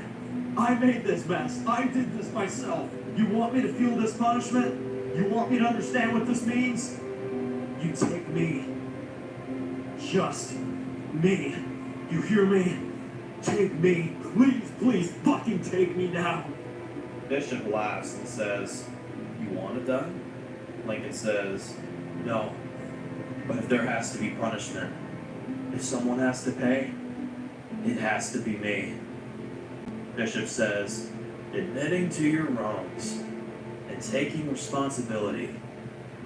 Well, that just warms my heart. I appreciate your request. And he turns around and says, James, kill your brother. Haley says, no, please don't. Please don't. Bishop says, the deal has been made, sweetheart. Ashley says, Bishop, please don't fucking do this, please. Bishop smiles at Ashley, and she lunges at him, and two apostles have to hold Ashley back as she's screaming, let me go! That's my fucking family, you psycho! Haley is crying, and Bishop says, Lincoln, if you have any final words, you better say them now. Fucking unreal, bro. Lincoln looks at Haley and says, baby, please listen to me. You're gonna be fine. You have to be. For our boy, Bro, what the Our fuck, people. man? your people, they're all yours now, baby. They are. You're ready to leave them. I Fuck, know you are. man. Don't carry this. You have to live for everyone back there. Haley's crying and says, I love you so much. I'm gonna make it right. If that's the last thing I do, I will make it right. Lincoln says, I know you will. I will always love you. In sickness and in health, until death parts us. As we see Ashley saying, let me go! We see James pulls out a chainsaw and he Chainsaw? walks up to Lincoln as he says, close your eyes, brother. Fuck. And Lincoln looks up at the sky That's not as mercy. he hears the sound of Macy saying, are you coming, Daddy? Lincoln says, I'm coming, Macy. James then sticks the chainsaw into his stomach and starts pulling it up to Lincoln's head. As he screams out in pain, Haley, Luke, and Ashley all cry as they watch Lincoln die in front of them. As we see Lincoln's blood go onto Haley, Ashley falls to the ground in tears. James takes the chainsaw out of Lincoln's head and says, till we meet again. And Bishop walks up to Haley afterwards and says, now listen to me, and listen good. Haley's crying and says, "What the fuck do you want?" Bishop says, "Kingstonville. It seems real nice there. I want it, so it's mine now. You have 1 week to pack up all your shit, update your people on the news, throw a funeral for your husband. The hell do I care? But in 1 week, I will be there to take that place for myself. Now, I'm not sure how possible this is, but you are still his wife after all, so I must emphasize. If you leave, the place is mine. If you try to stay and fight back, I will kill you, and the place is mine. 2 different roads, same destination. Either way, I get what the fuck I want. So you go home, Haley. You have a lot to do." He turns to his people and says, "Oh, and take the military guy with us." As 2 apostles take Luke and put him in the back of the truck, Haley is shaking, and Bishop looks at her and says, "It's a pleasure doing business with you, Mrs. West." And he and his apostles then walk away.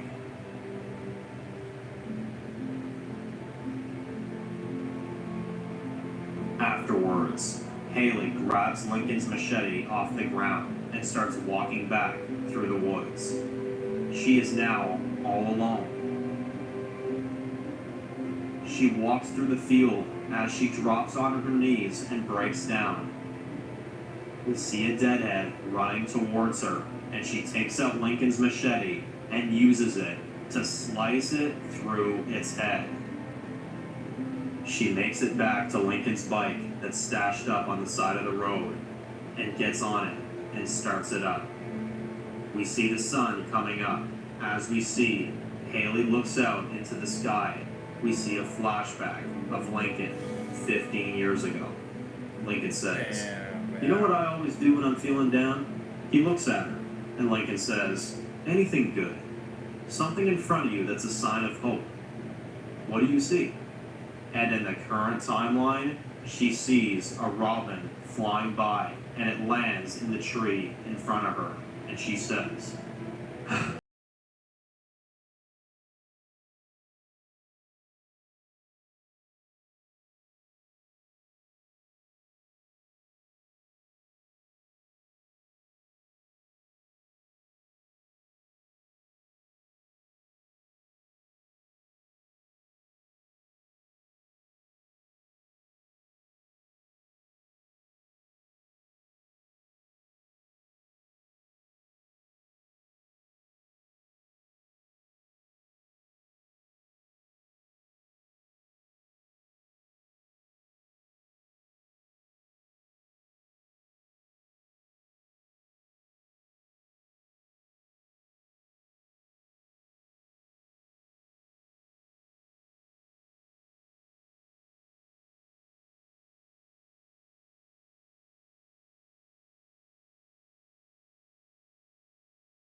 I don't even know what to say. He completely made me speechless. Wow.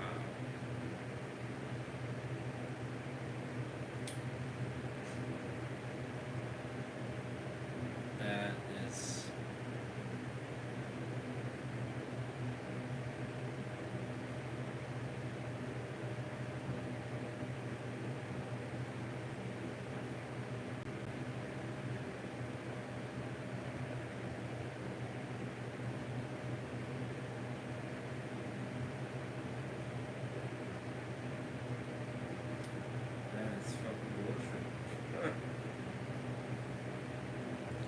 do this, Dan.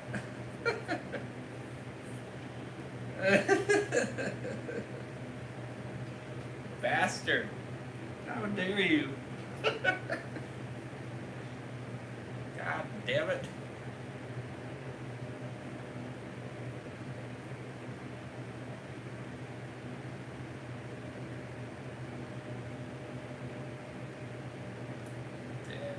I don't know, man.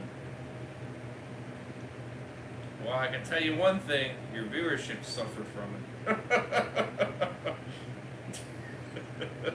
I can tell you that much.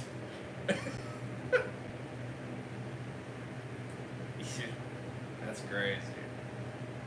But yeah, I can tell you that much. I can tell you that much right there. That episode, yeah. That was a Glenn death you did there, mister. I hope you're happy for yourself.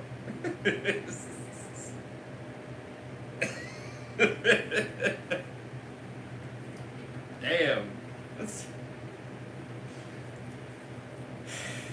Wow.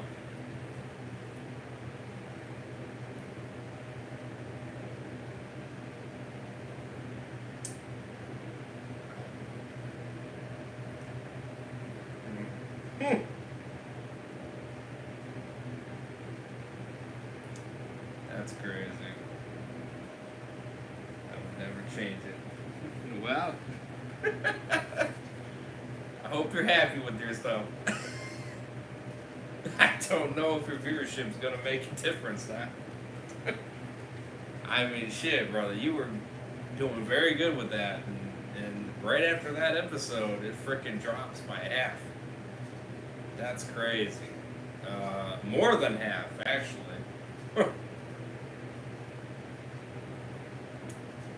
Yeah, that's a Glenn death right there, brother. Damn. Wow. I mean, that's a significant decrease. Jeez.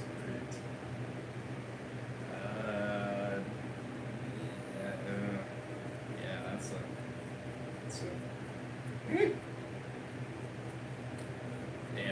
damn. First of all, damn, like that death, Jesus. Holy crap! I couldn't even. I don't know how much you showed, but I couldn't even look. I'm real with you. I thought that was way too much. Yeah.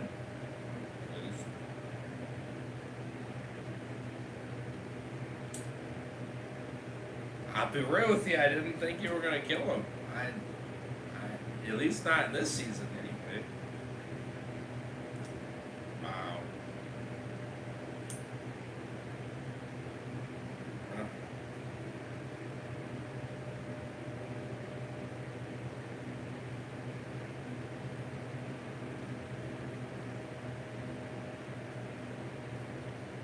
Wow. Woo.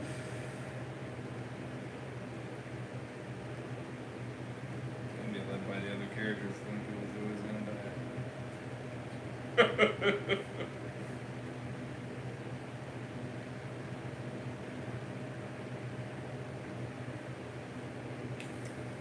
Man, that's crazy. Next time you watch this video, explain the death. I'll send a link in LOL.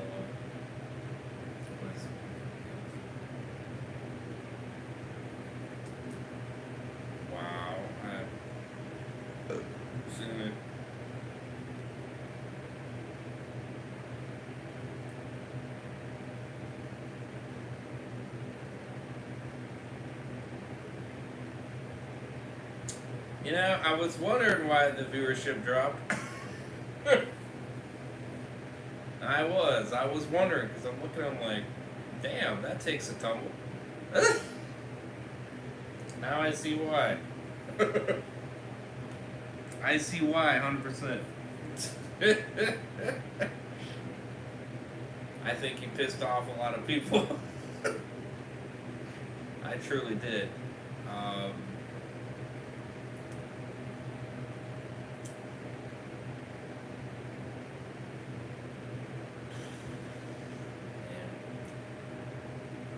you had me that attached to that character too, man.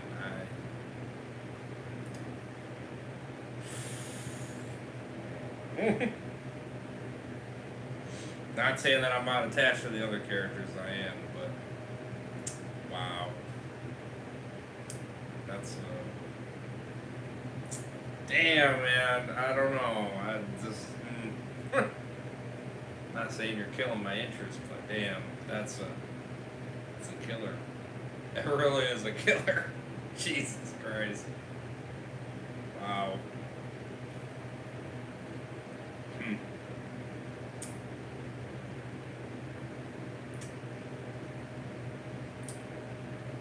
Huh. For the next time, I don't know the video goes into everything. Absolutely, I would do it again. The story didn't go that way. So it only goes up from here. I don't know how it goes up from here, Mr. Dan. I don't know how it goes up from here, brother.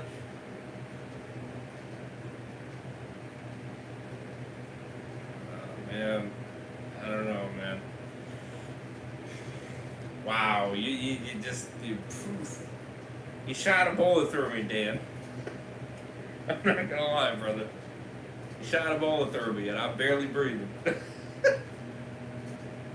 Not gonna lie on that one. Jesus Christ. That's wow. That's a hard one, man. I don't know. I mean, I'm gonna keep going, but damn, man.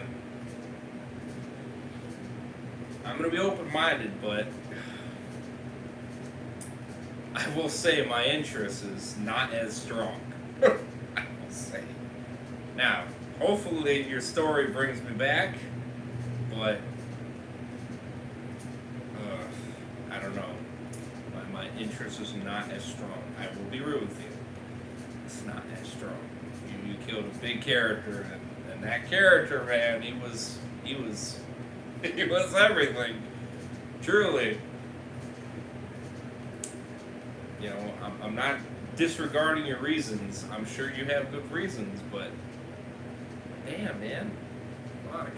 I mean, I truly think the leader's dumb for thinking that's going to fix the problem. That's not going to fix the problem.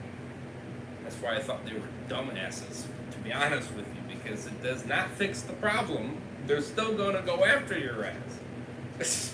You kill him or you kill her, it doesn't matter. And if he thinks he's going to win, he's on crack. He ain't going to win. I don't believe that. I just don't. It doesn't solve the problem. It never will.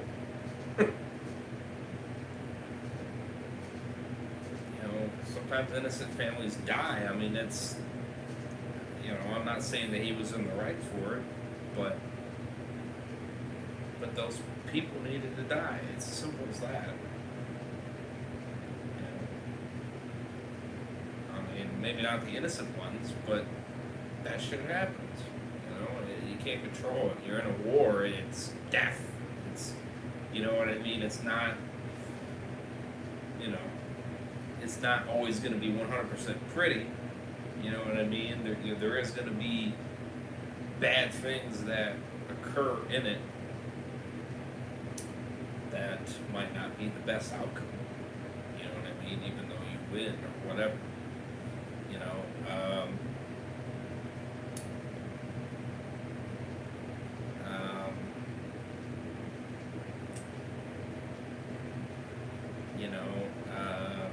Obviously he regrets,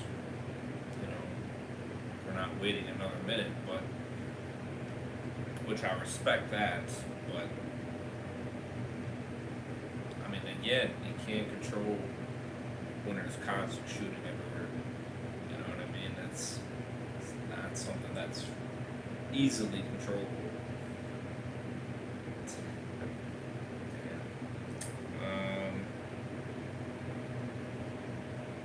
Wow. That's a hard pill to start to swallow. I agree with you. That really is.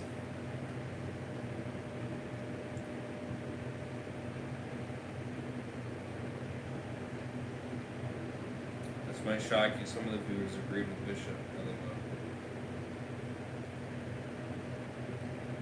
LOL. Well, they're just as crazy.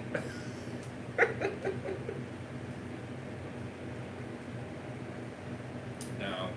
Listen, I don't... In terms of the families, the innocent families, that part I agree with Bishop. Everything else, he's on crack. Alright? The innocent families, yes. The killing the frickin' town, no. He's on crack. Because you could bet his ass, and don't tell me he wouldn't, because you're on crack otherwise. If they did that to his fucking people, what the fuck do you think he'd be doing? You know what I mean? He'd be doing the same goddamn thing. So don't tell me it's bullshit that you're saying that he's fucking, don't give me that bullshit. That's where I say you can stick it up your ass. You know what I mean? Because you would do the same fucking thing. You don't tell me you wouldn't. Otherwise, yeah. No offense to wishing your death, but I hope they kill you. Because honestly, that's stupidity. That's waiting for you to murder them. Or for them to murder you. Excuse me. You know what I mean? That's you asking for it. If that's what they're doing in the first place, then yes, you're gonna die. You know what I mean? It's self-defense for a reason. So no. Everything else, he was on crack. He's wrong. I don't give a fuck. And there's no way he can make me agree. Because the thing that I would throw at him is, well, what happens if they did that to you? Because you know they would have. They're the Vipers. They don't give a fuck. They kill everybody. They would have damn well do that. You know what I mean? So don't give me that bullshit that they would not. Because that's BS. You know? She was brainwashing them. I mean, what the fuck do you think that's gonna do? It's making everybody think, oh, she's a great person, blah, blah, blah. No, you ain't. You're fucking insane. And you need to be taken out. Period. End of story. We'll do the same thing. It's all perspective. Right. Well, that's, but that's what I'm saying. Again, the innocent families, no, I disagree with that. But as I've stated, it's war. You can't control everything. Things are going to go haywire. You know what I mean? That's war. War is not a pretty thing. It never will be. You know what I mean? But the majority of what you're doing is about 90% correct. And the 10% that is incorrect is the unfortunate part. But again, that is war. It's not a nice thing. It never will be. It's always a bad thing. But you do it out of the safety of the ones you're caring for. And you gotta do what you gotta do. It's no difference with Rick and his community with Negan. Now that one was a tit for a tat. But again, doing it for the safety of his people. That's what it comes down to.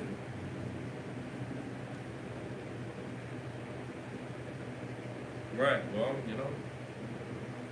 I was with Ashley on that one.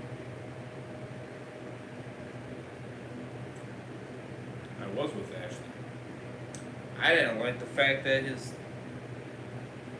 that he let his brother live, but yet his dumbass brother didn't do the same back. Just fucking screwed him over. I'm just like, unreal. I couldn't believe it.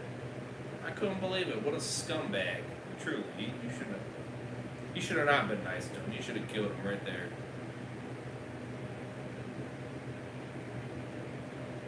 You should have.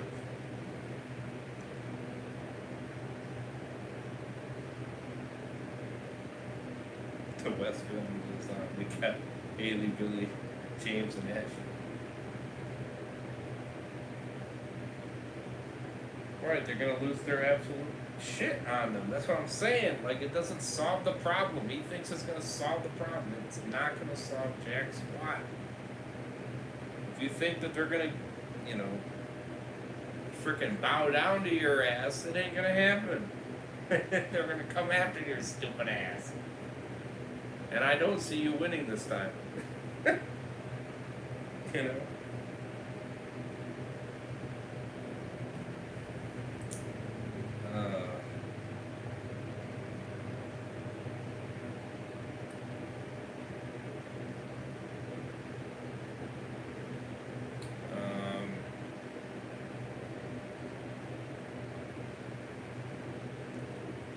Billy, yes. Haley, yes. James, no. No, I want his ass dead. It's nothing more to it. You.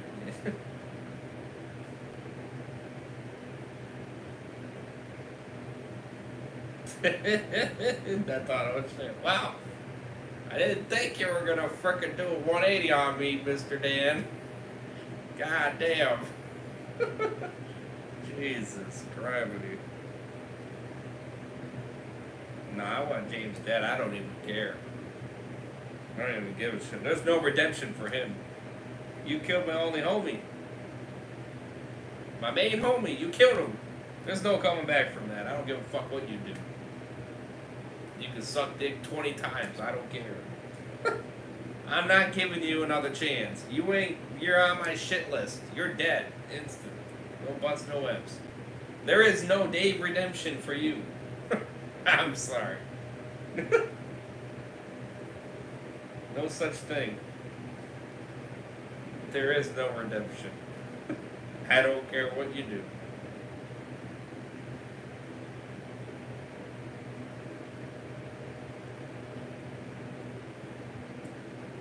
And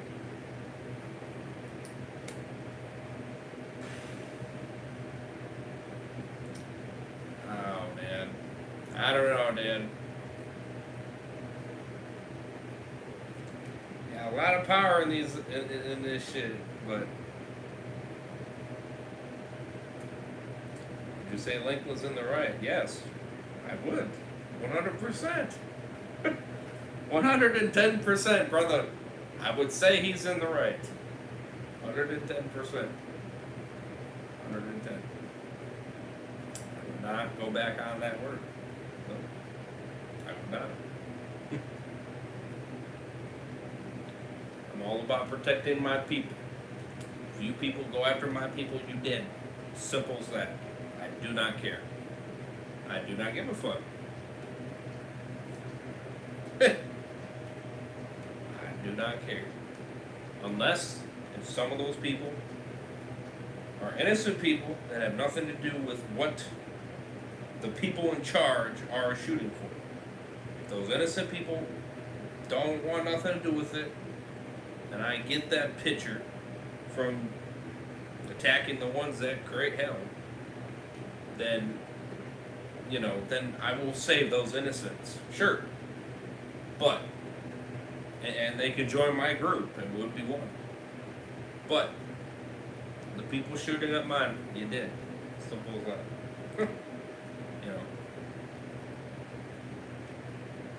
I will give chances to the ones that don't want death. They would get a possibility of a chance. But everybody else, it's survival of the fittest. I'm not gonna sit there and let you kill me. That's not gonna happen. I'm sorry. It's death or nothing. So I don't care. And nobody can tell me otherwise. I do not care.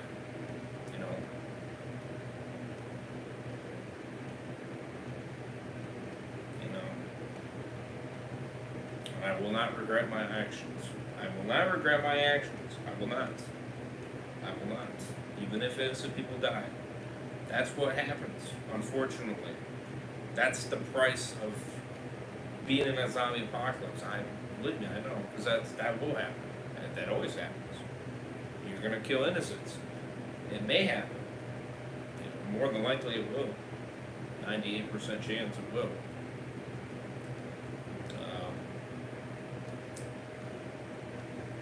You know, you know, that's not controllable, really.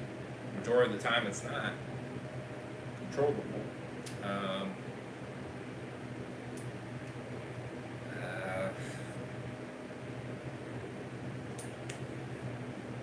hmm.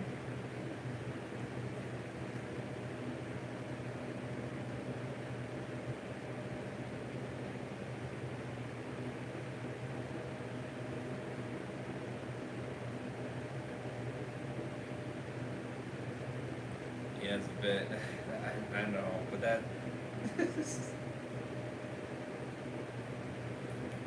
You're trying to make it sentimental. Listen. Ah. And you're killing me.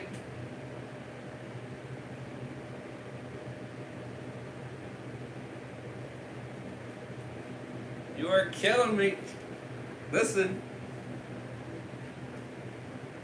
This is Daryl Dixon 2.0. You cannot kill my man Daryl. If you kill my man Daryl, ride him. 100%. 100%. You're a dead man. Tarnish everything, I'm telling you. Tarnish. My man Daryl cannot die. He's invincible. You kill my man. I'm done.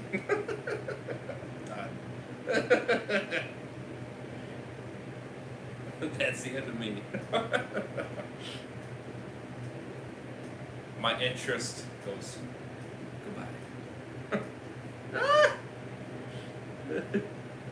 It's a harsh reality, but it's odds for the situation we go over. Unreal. Unreal. Disgrace. Nobody is safe. I know, brother, but damn, man. Look what you did to your ratings. You killed them. I respect the strength of staying with it, but damn, brother. You killed them. You freaking killed them. That's insanity, man. I don't know. That's crazy, man. You were averaging nice views, bro. And then you killed my man. And then they said, never mind. Except 7. You got a good portion of them back. But then they left again.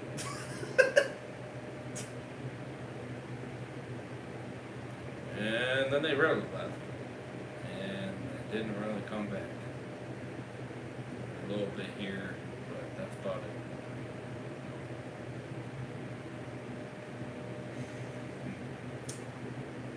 Yikes. But Dykesers, look at that 112.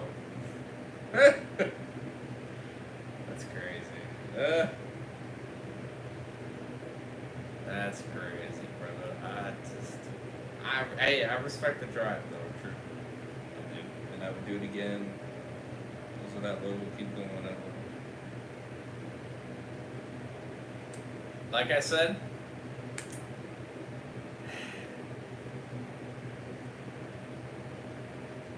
I'm invested in some of the characters for I would keep going, but damn, man, that's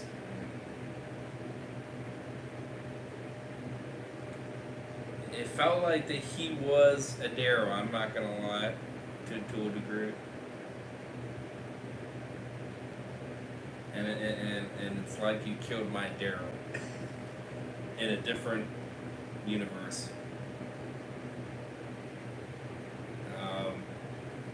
And I'm not gonna lie, that breaks my heart. That kills my heart.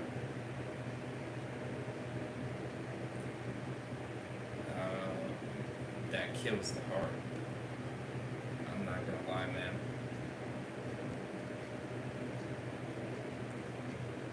That kills it. Oh, Jesus Christ, bro.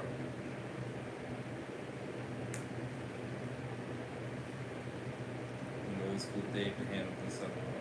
Okay.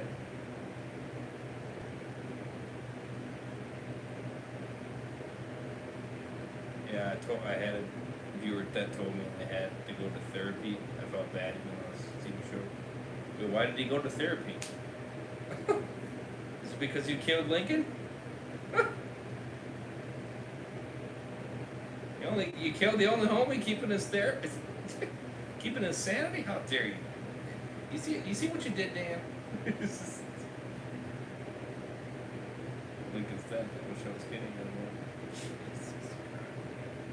That's crazy. Look what you did. I'm telling you, look what you did. You destroyed it. God bless it.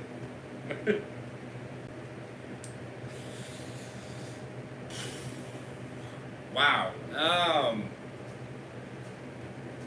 Well, you practically had me at a 10, Dan. Until that happened.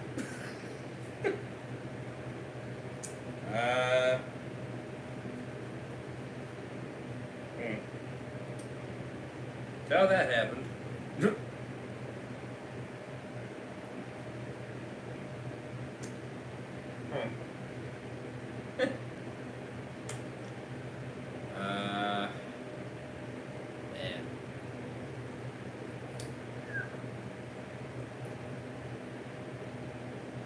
I really don't know what to say. I'll be real with you. I really don't. I'm completely speechless. I really don't know what to say.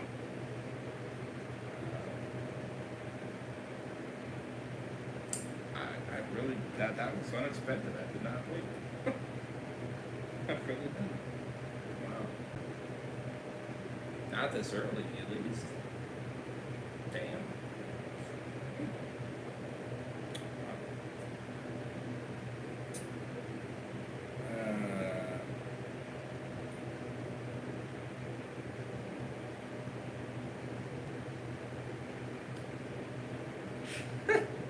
I'd do it again. Mega Matt would tell you after you know me the vision of the show. You had to die for the show to go on.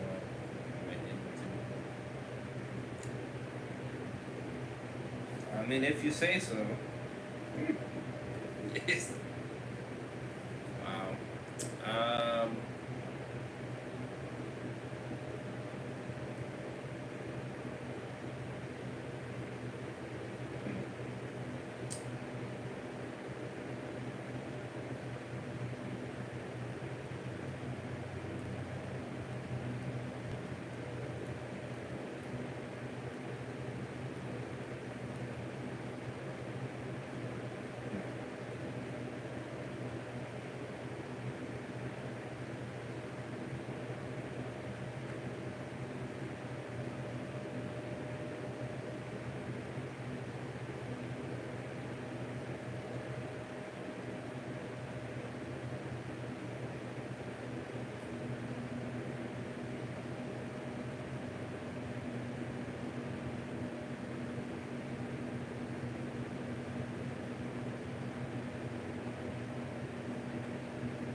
to think of my ranking.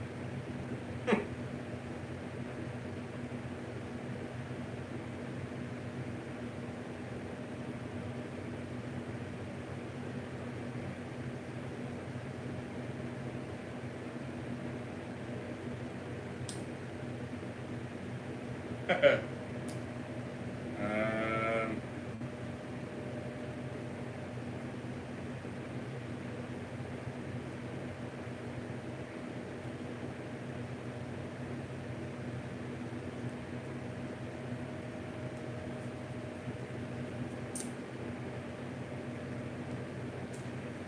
Seven out of 10.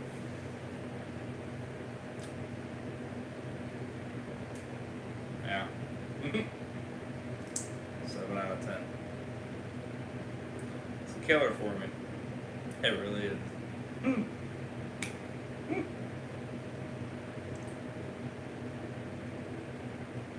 Yeah.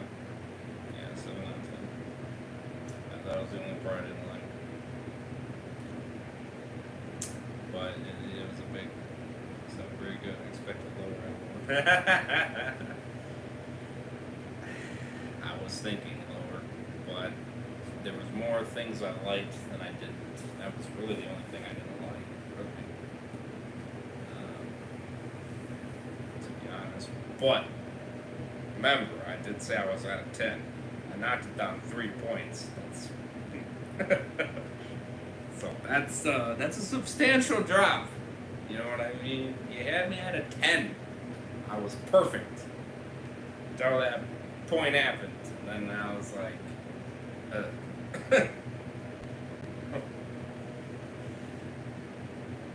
So yeah, minus 3 points. That's substantial. That is a substantial drop. But yeah, 7 is still good. But I don't think I really gave your episodes ever a 7. I don't think, did I? If I did, it's not many. Well, honestly, like I said, it only goes up from here. I don't know about that one. Maybe in your thinking, Mr. Dan. Mr. Reyes needs to see that for himself to see if that's a load of BS or not.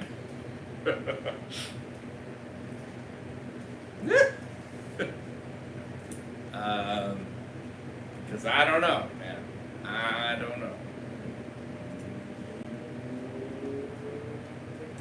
If I continue and I'm just like, I'm just not feeling it, then that's going to tell you right there.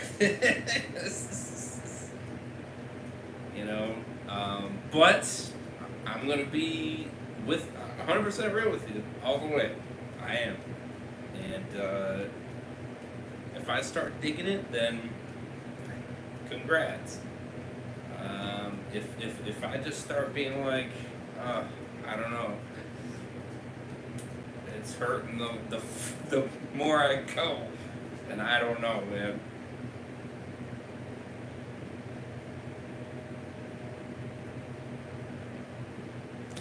I'm not sure.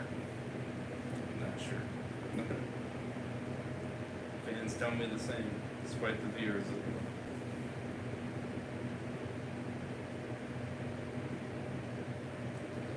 Yeah, well, hey, the viewers say a lot, brother. Hey, you got a loyal fan base and they like the direction. You know what I mean? But a good portion did leave. And didn't get them back. Now, be curious to see what season 5 starts off with, but damn. That's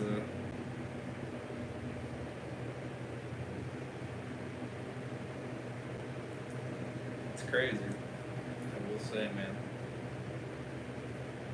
Because remember, you're only going with the support, right? So, if you lose the support, then, you know what I mean? I think that's the end, So,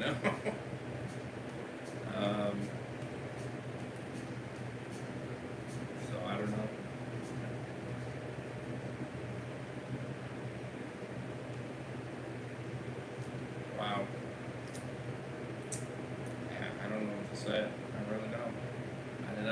someone's gonna die in this episode. I will be really honest with you, man. And especially in that way, that's really frustrating. I ain't gonna lie, man. That's a very brutal way. I don't think he deserved that at all. I mean, if it was a less painful way, I would have been a lot more like, okay, you know, it's sympathetic. But that was not sympathetic. That was way too brutal, I think, for his character. I'll be real with you.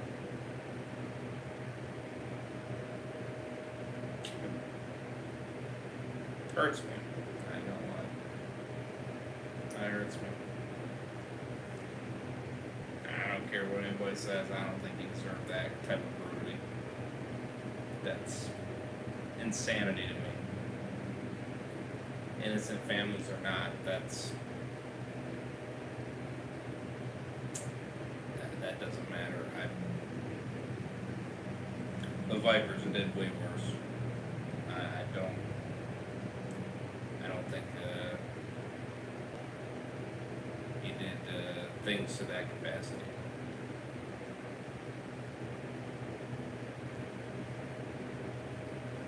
I mean, he did brutal things, but not to that excessive. I mean, that's just, jeez. You're gonna kill me, I would prefer you just to shoot me in the head. Be done with it. Not freaking make me suffer. Because at that point, I'd rather just do it to myself. At that point, I'd rather. At least then I won't suffer.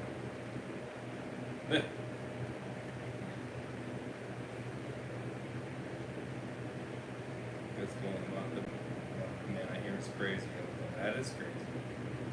It's definitely not deserved. Trust me, I agree with you on that. Yeah, that's what makes me knock my rating down. I don't know, man. Like I said, I'll give it a shot. With episodes 4, part 1, 2, and 3 of episode 4, and we'll see where it goes. But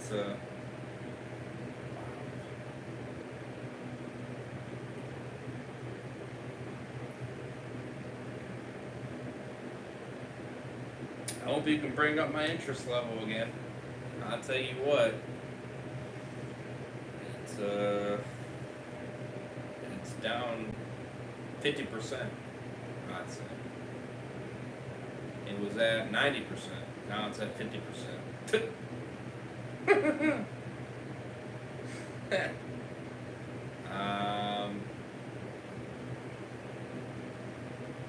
So that tells you how much my interest is left.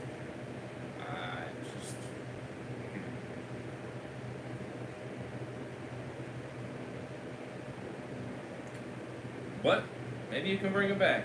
I'm not gonna rule it out. You know what I mean? I'm not gonna rule it out. Yeah, I've done some pretty amazing things through this series, I would say. So, you can pull a miracle.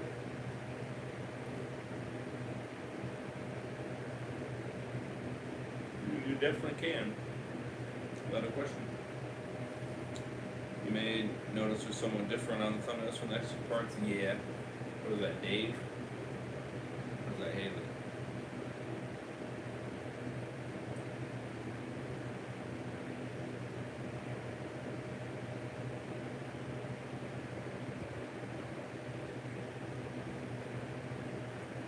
This is crazy, bro. Wow. That tells you how many people are attached to that character. Surely it does.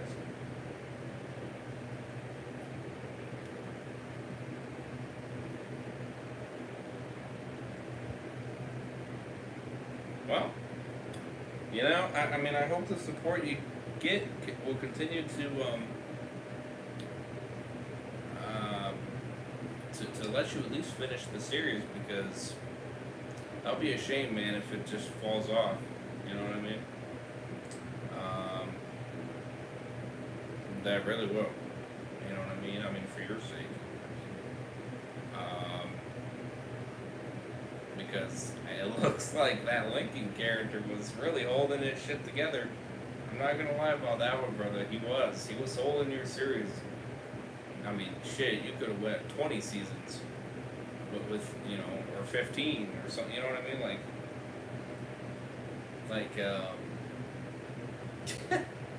With how nice his numbers for keeping your series going for that time was beautiful. I'm not gonna lie. I mean, hell, you hit 600 at a point. You know what I mean? You brought some of that shit back.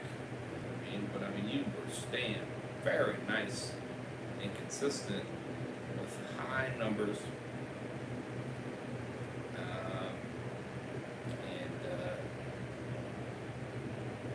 And it's all because of that character. That's what freaking. That's what did it, brother. And again, you have your reasons, I know.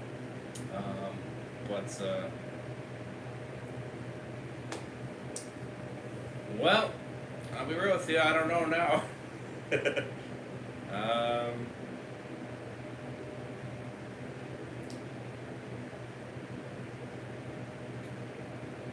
Couple.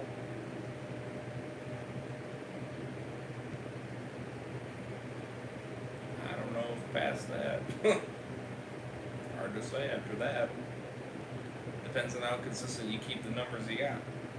That's really what it comes down to.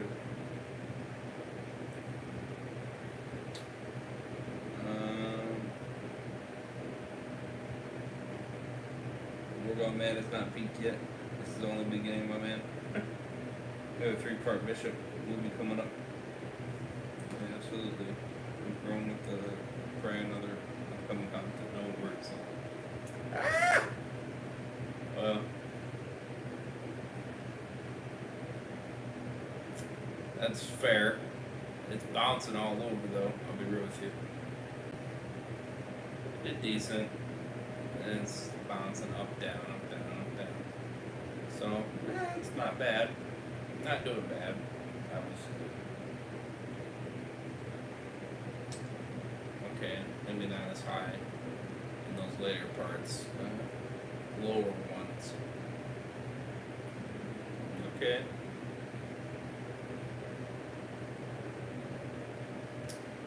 Yeah, up, down, up, down, up, down. Yeah, so you kind of jump around the same numbers, to be honest. Not really. Maybe a slight increase here and there, but not much of a difference. So it's not doing terrible. It's doing okay.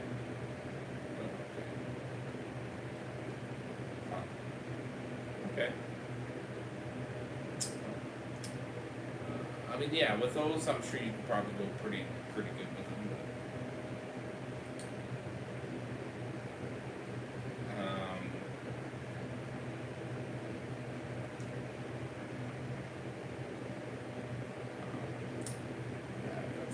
Killer, man. Now, maybe I might come back around. It's possible, and if I do, you're ready. Might go back up. I might go back up. You know, you're not gonna get a 10 out of me. I'm gonna tell you that right now. You're not gonna get a 10 out of me. For this episode, that's not happening. A 9.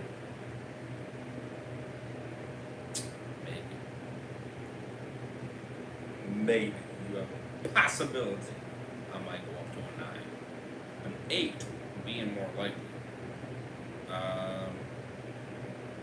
So maybe I might come to a more realization where maybe it's not bad. And again, it depends on how much you build up my interest going forward. If you build it back up, I might go back and be like, okay, I get that.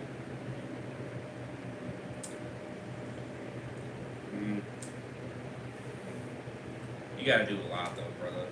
I'll be real with you, man. You gotta do a lot, man. My interest, man. You killed it. You killed my interest significantly. I'm not gonna lie with you. I'm being completely honest with you. And that makes me sad. It does. It makes me sad, dude.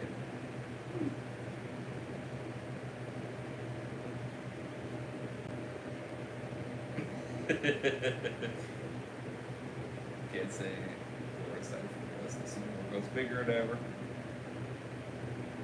Without the rating up and down for this episode, that's understandable. We come this far. We got this on the road. I don't know though. I don't know though, Dan. I don't know.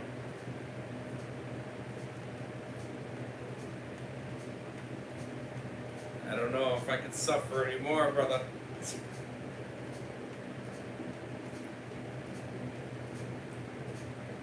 You killed my homie.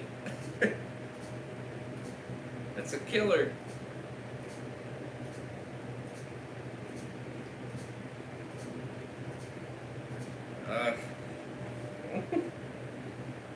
We'll see though. We'll see if you can pull me back. Maybe you can. I don't know. I hope you can.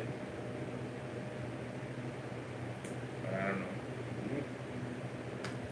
I don't know, man. Shit.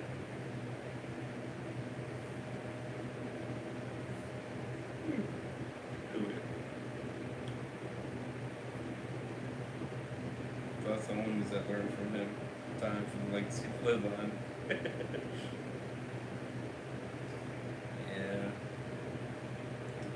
I don't know though. Will they be enough though? That's the real question for me. That's the real question. Will they be enough?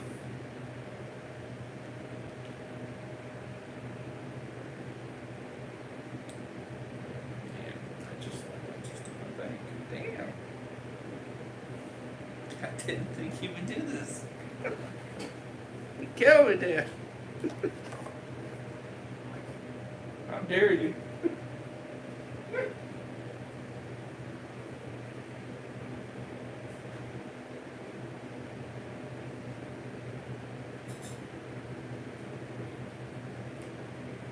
It's Saturday. How dare you?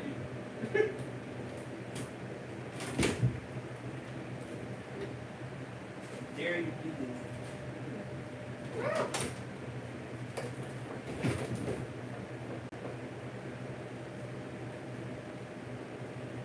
I can't believe it.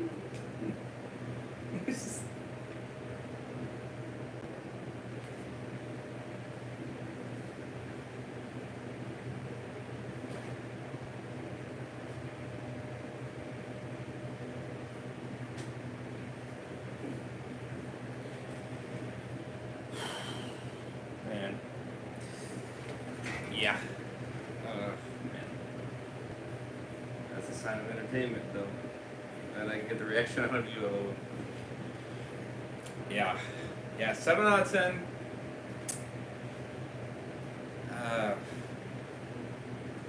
My interest is 50%. I'll see if you can rebuild it back up going forward.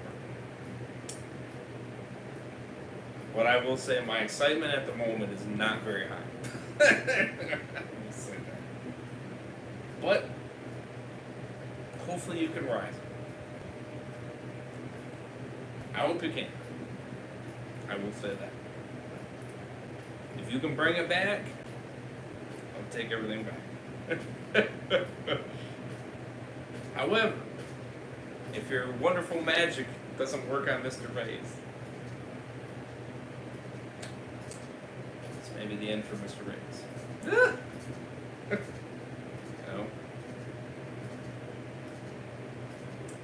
Potentially, maybe. Hard to say. And maybe. I'm not sure. But then again, I don't know. Hard to say. Next episode 2. In the new era next time. Yeah. Let's see. Yeah, I hope it's not, like I said.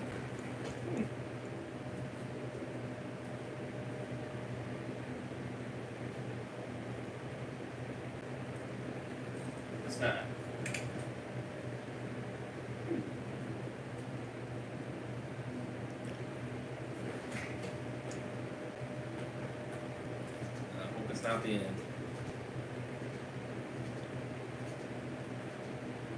Damn. Yeah. I can't believe that happened. That's crazy. That's wow.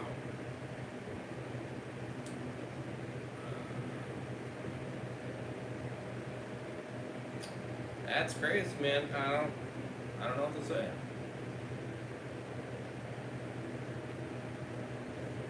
Excuse me.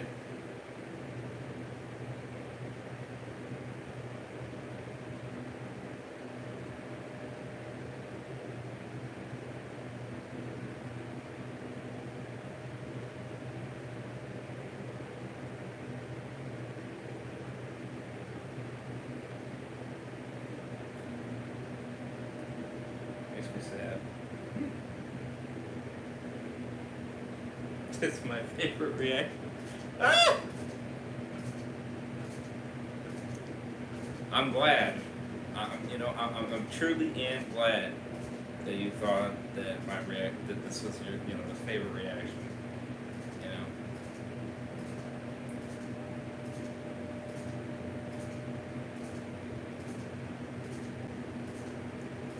Damn, man. Fuck. This is crazy. Put me in a freaking crazy situation now. I don't even know. I'm completely like.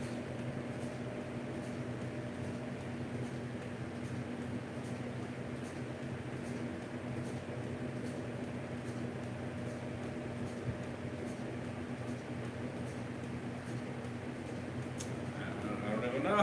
I don't even know. Ah. I don't even know. Fucking Christ. Oh, Jesus.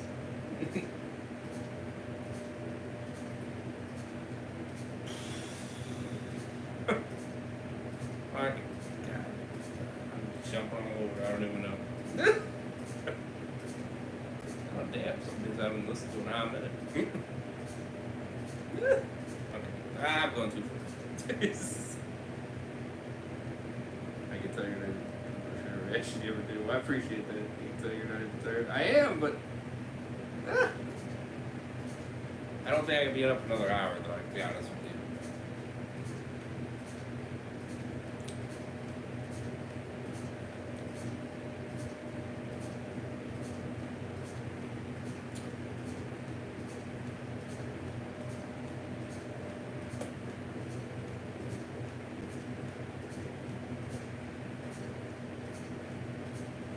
Yeah, that's a good one.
That's one.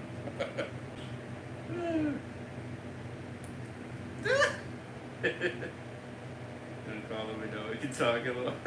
Another hour, oh nice. No, I can't do that. No, I should, I can't. I'm fucked. That's another one.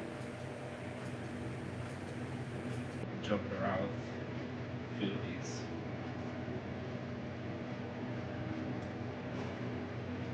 Like feelings of what I'm feeling.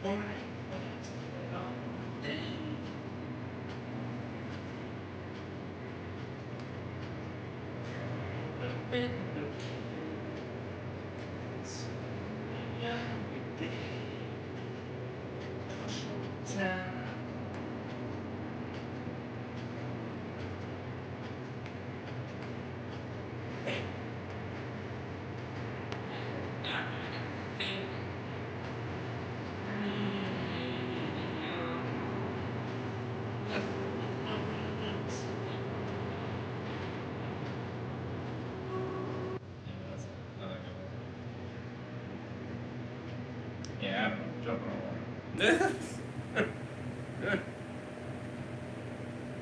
All good. We'll figure it out for everyone. Maybe. I might. Yeah, oh, you know what? This.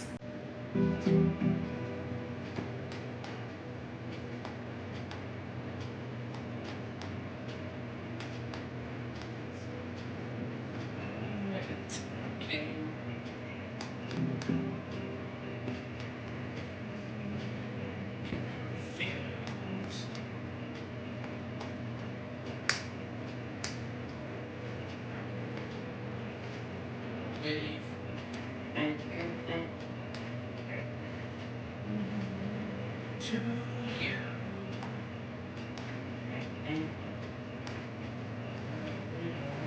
Nowhere on the ground. Weather anymore. I only wish for a dream come true. Homes like this. Talk to my rescue. Any hope. There you do. You know I can't live without you.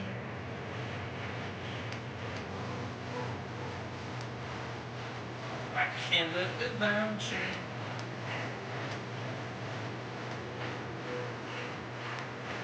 I can't live without you.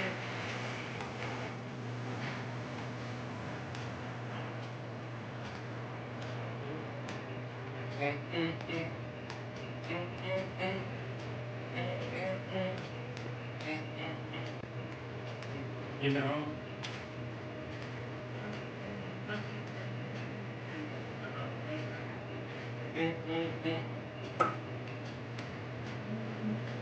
This way home. Down. Nowhere. On the ground. Ever been anymore. Only hopes may come true.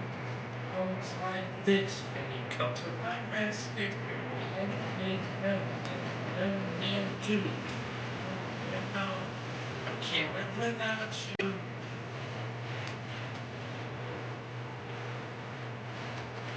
I can't live without you.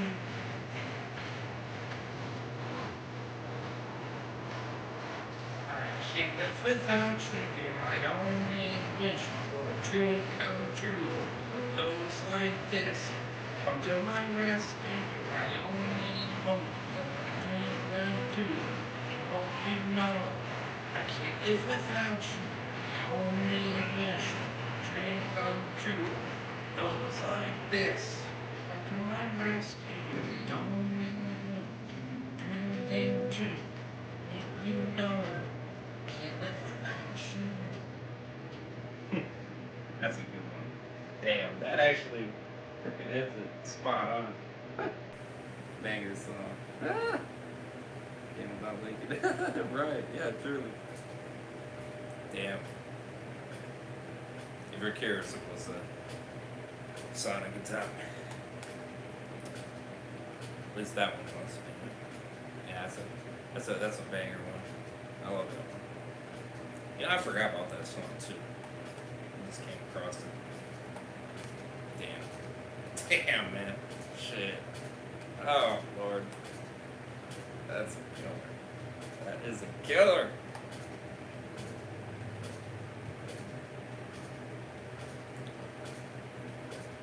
Oh, that is a killer, man. You should have seen how pissed off I got when I thought Tom, my man Tom, 7-3. When I thought my man died, man. My anger fucking filled. I ain't gonna lie. I was feeling his complete anger in that movie. I really was. I was like, I don't give a damn. Kill that fucker. I don't care that it's Shadow. Kill him. Tom is still here. Oh man. I was also feeling that anger, man. It's like, give me that damn master animal. Give me that fucker. I'm done. I can't do it no more. I was so pissed. I was so fumed. Thankfully, they didn't kill my man. God bless. Do not kill my man. It's too much. It's too much. They're not to kill him. That'll be too dark. No, it'd be too dark. Be too dark. Damn. Makes me sad.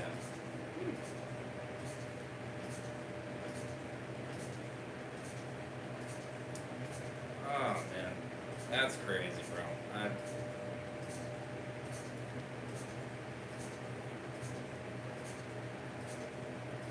Oh, you know what? This is another one actually.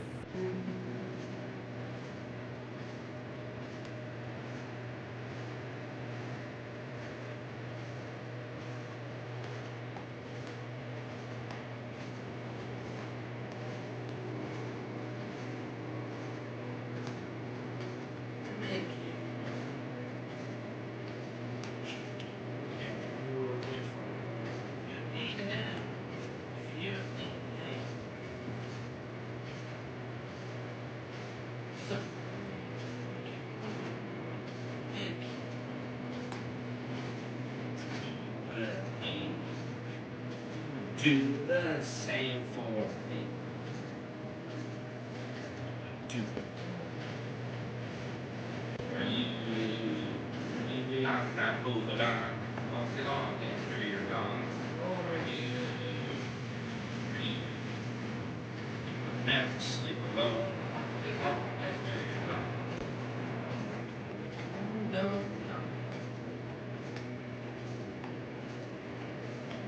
Snatch. They will catch me on your feet, on your feet. You was a people, you never ready, weekly. I'll surrender honestly.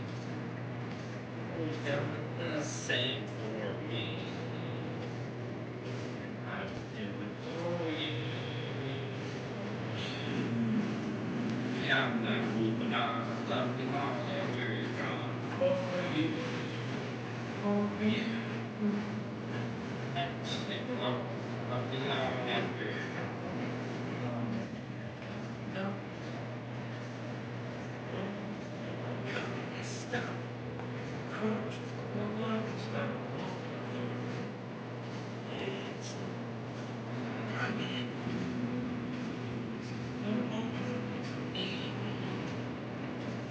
Baby, don't stop me. Baby, don't stop me. Don't stop me. Don't stop me.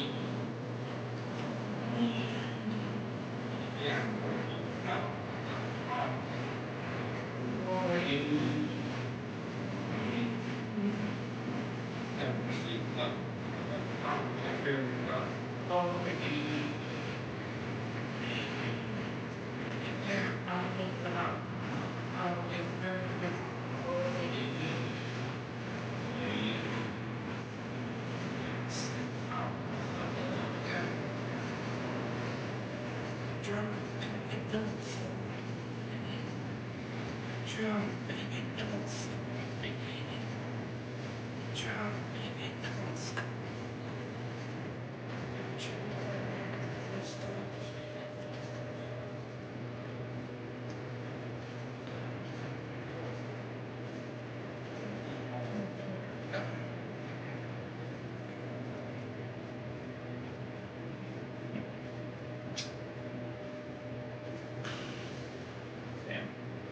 I'm sure you can see why this episode changes everything. As long as it go good at the show, you're giving me ideas for future seasons. Not gonna lie though. Yeah, we just looked like you started this show 5 months ago. Wow, I know, right? Yeah, some of these songs would. I'm telling you, I don't go music, brother. I don't go music. My music expands all over. I know so many songs, bro. My dad knows more. And a lot of the ones he knows, I just don't remember. or if I remember them, it's out of the blue. You know what I mean? But I do know them. And when he plays them, I'm like, yep, know that one. You know, there's just so many, it's hard to remember them all. You know? So. You should set me up for just me using. Well, you know, it depends on what you're doing. You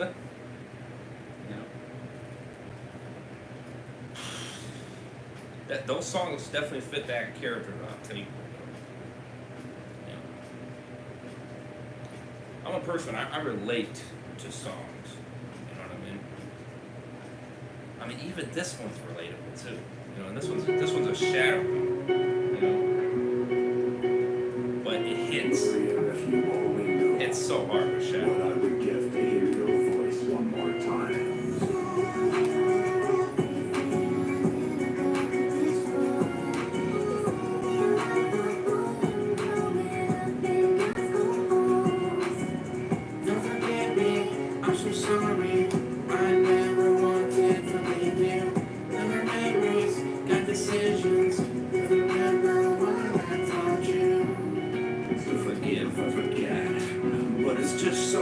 Without you,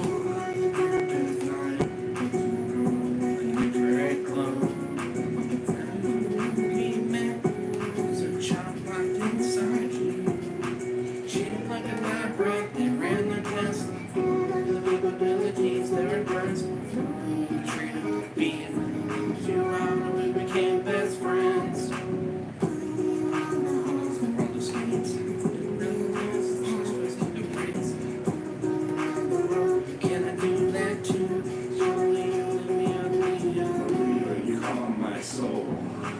Back when I was broke, I can't recall ever smiling before. And then you told a joke, shattered you were everything a little girl could wish for. You saved me a life for boredom, growing up in girls' homes.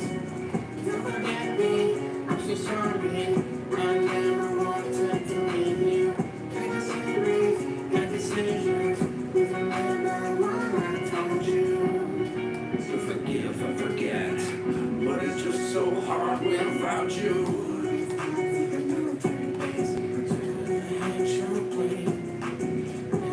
Always working, but he loved us all the same. Take you away, your leather escape. This is where memories fade. Shadow, please never change. I might have been cold before, but now I'm a monster. This is my real, the explosive disaster. I'm rotten to the core, everyone is done for. Revenge is the only thing I chase after. You calm my soul. Back when I was broke, I can't recall ever smiling before. And then you told a joke. Shadow, you were everything a little girl could wish for. Showed me a life of boredom, growing up in God's home. Still forgive me, I'm so sorry. I never wanted to leave you. Got memories, got decisions, but there's no what I taught you. To forgive and forget, but it's just so hard without you. Don't share the pain. Like this, not the same.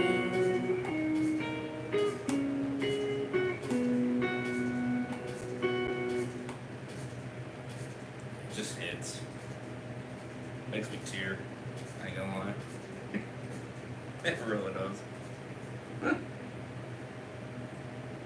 He's through his label stuff. It's such a puncherous song. You know? That's where every time I keep going back, the views keep going up. Every time that tells me more people keep going, you know, either listening to it for the first time or something. I don't know. But damn, man, wow, this knows how to make good music. I'll tell you what. Damn. It's hard not to replay it because this is so good. You know?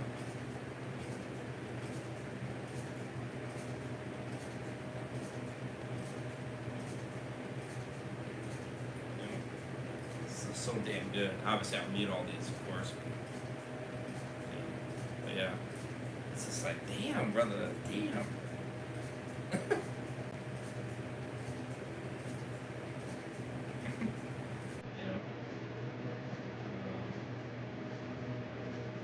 This is another one. Have it in mind. This one's relatable. You could relate this to Lincoln.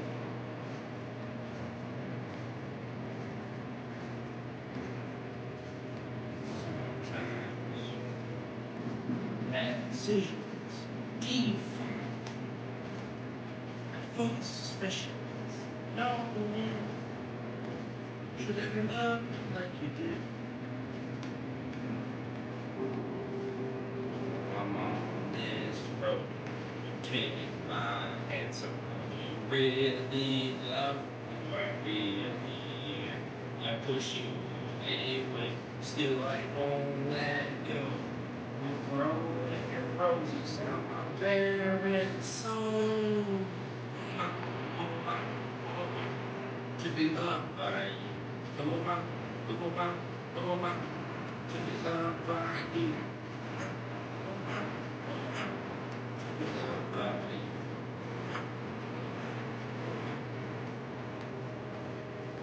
Last night, hands were shaking.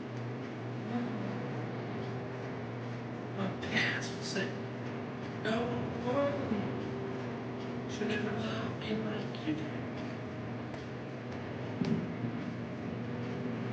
On this road, you take my hand somehow. You really love who I really am. I push you away, so you won't let go. You grow your roses out my very soul. Loved by you. By you.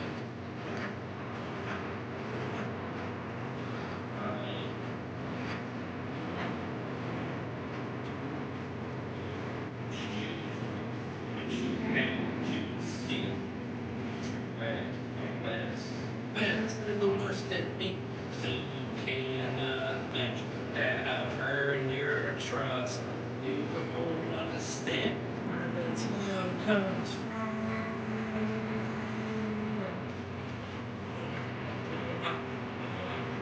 To be loved by you. To be loved by you. Loved by you.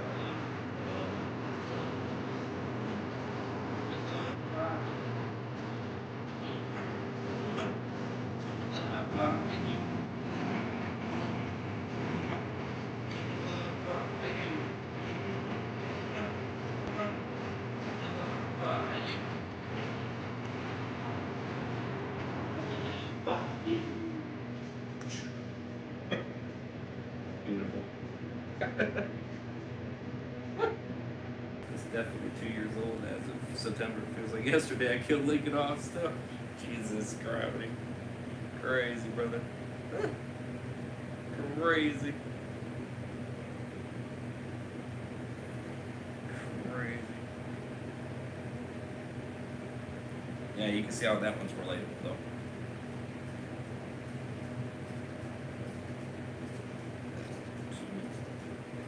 That one definitely is relatable.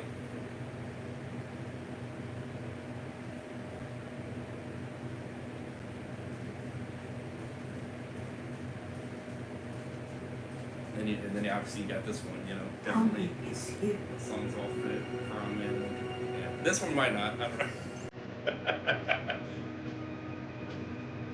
It's been a hot minute, but damn, it's catchy. It might. Maybe. Two.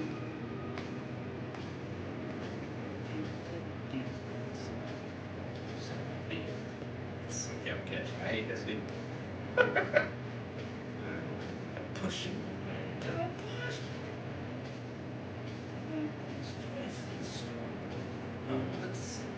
Just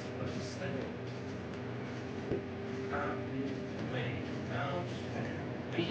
don't know. You see me beside me. It's you. See, I go. Don't even feel the same. It's you. Oh, it's you. I know what's in it. I'm too overstayed to take that all away. You see, I see you, and that shines right through. Move like a queen, true queen. It can take me away from you. Tell me it's you. No, it's you. Say it again, say it again. You'll always be with you. Tell me it's you. No, it's you. Say it again, say it again. Tell me you're always with me. Don't be fair. Be I know. Space. You see you. With me. Beside me, beside me. Say it again, say it again, say it again. Tell me the Lord wanna do. Say it again, say it again. Tell me the words I wanna do. Say it again, say it again. Go.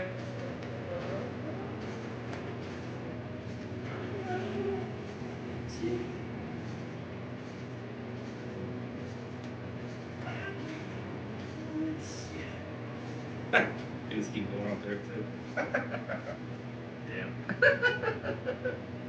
Fucking Christ. Oh, kill me. That fucking sign. I wanna kill him. I'm gonna kill him. Bastards. Damn, this is so funny. Oh man. I hate him. I hate him so much. I truly do. I'm gonna kill that company. They're gonna die. They're gonna die for me. Bastards. Stop making catchy songs. Frick, incredibly. You just need to stop. And you need to go away. Just stop sucking my pride into it. You know? Bad. 100% bad.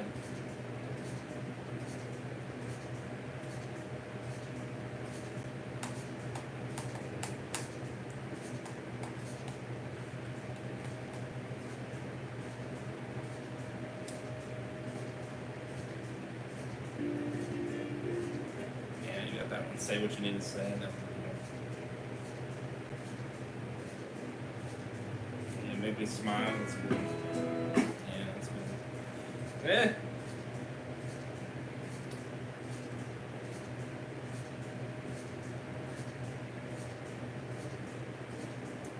You got this one.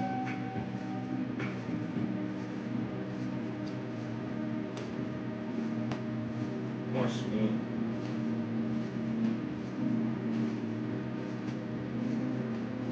Feels like gold if your ears. It's a good song.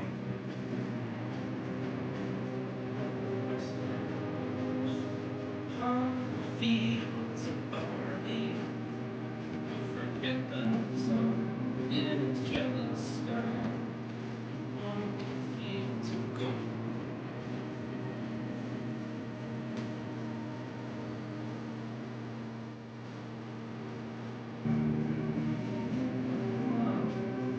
Place of wine upon fields of barley.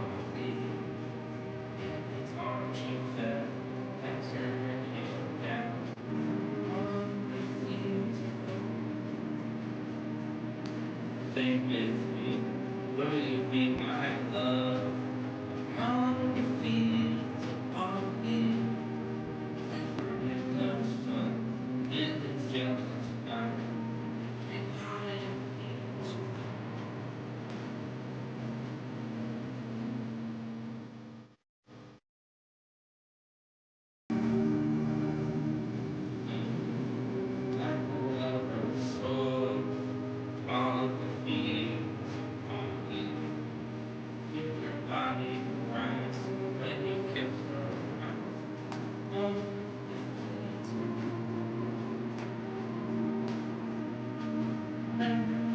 Promises lightly.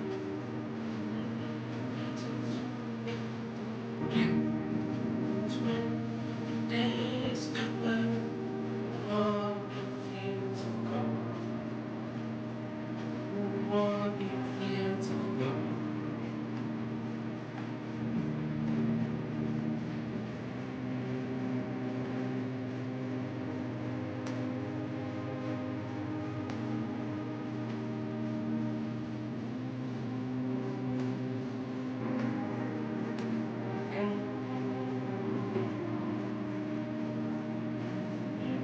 Past since the summer days fields. See the sun goes down. Fields of gold. Remember me when the west wind moves on the fields of barley. You can tell the sun in the jealous sky. You want the fields, you want the fields, and they want the fields of gold.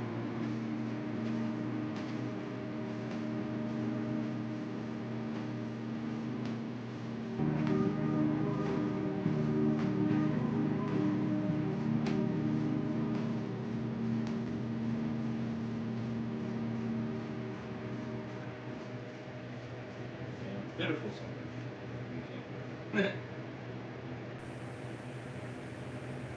Dave, nah, we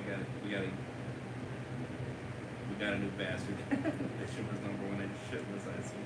Ah, yeah, I love this song. Damn, what a throwback. Which one? Oh, the yeah, Fields of Gold. Yeah, yeah. That's a catchy. You know, I never knew the name of that song. That's a funny thing until I used the Shazam because it always played on the radio, and I was like, beautiful song, but I don't know what the name of it is. Finally figured out what it was. So, finally figured out what it was. Beautiful song, though. Truly.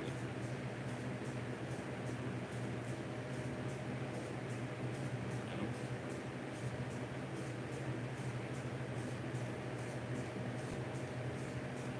Beautiful.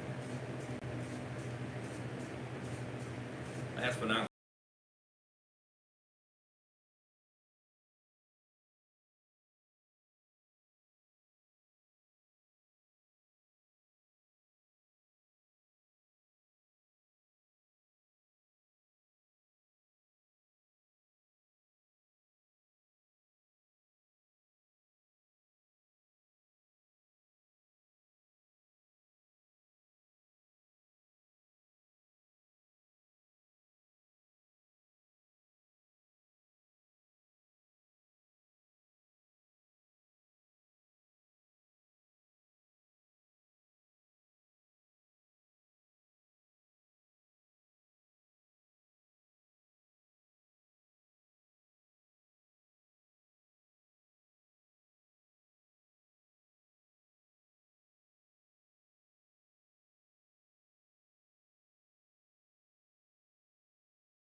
relatable.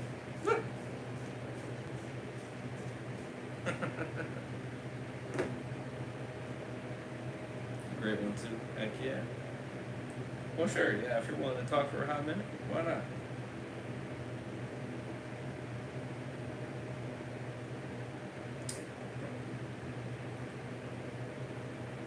This Joffrey.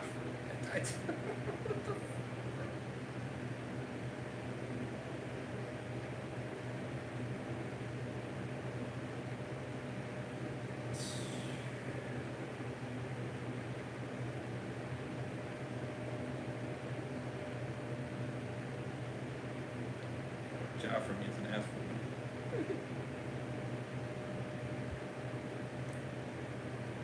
Feel like we're having a Lincoln funeral right now. Right. On private client. Okay, so not on stream. Okay, that's fine.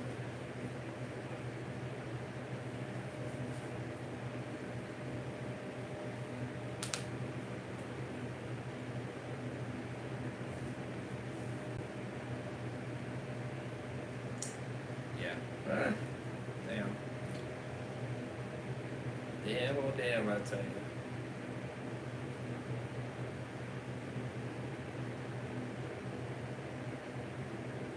That's really it, honestly.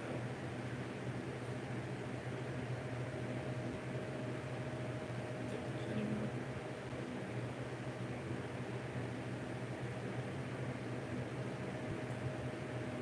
Shouldn't it?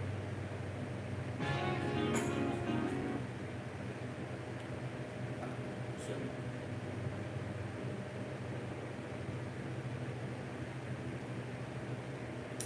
Yeah, I think that's it.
The thing is, the toast makes it unlock, but it's not.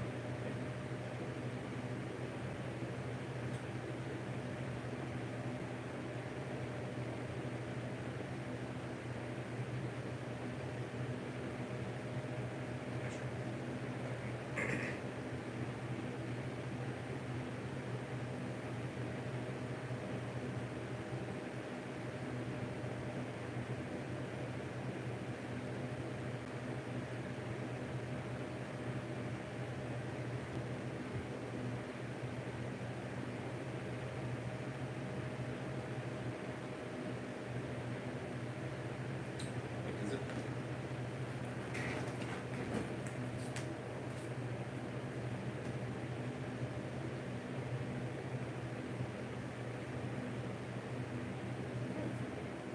Okay, that's incorrect.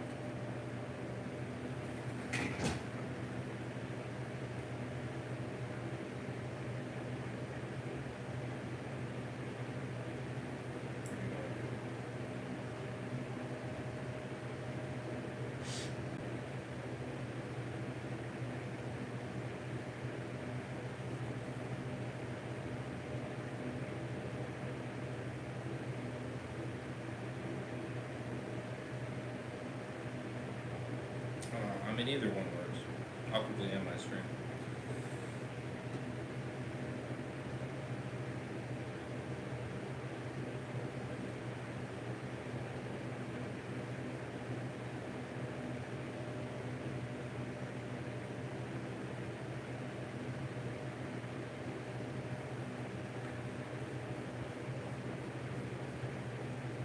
you want to do Discord, that's fine.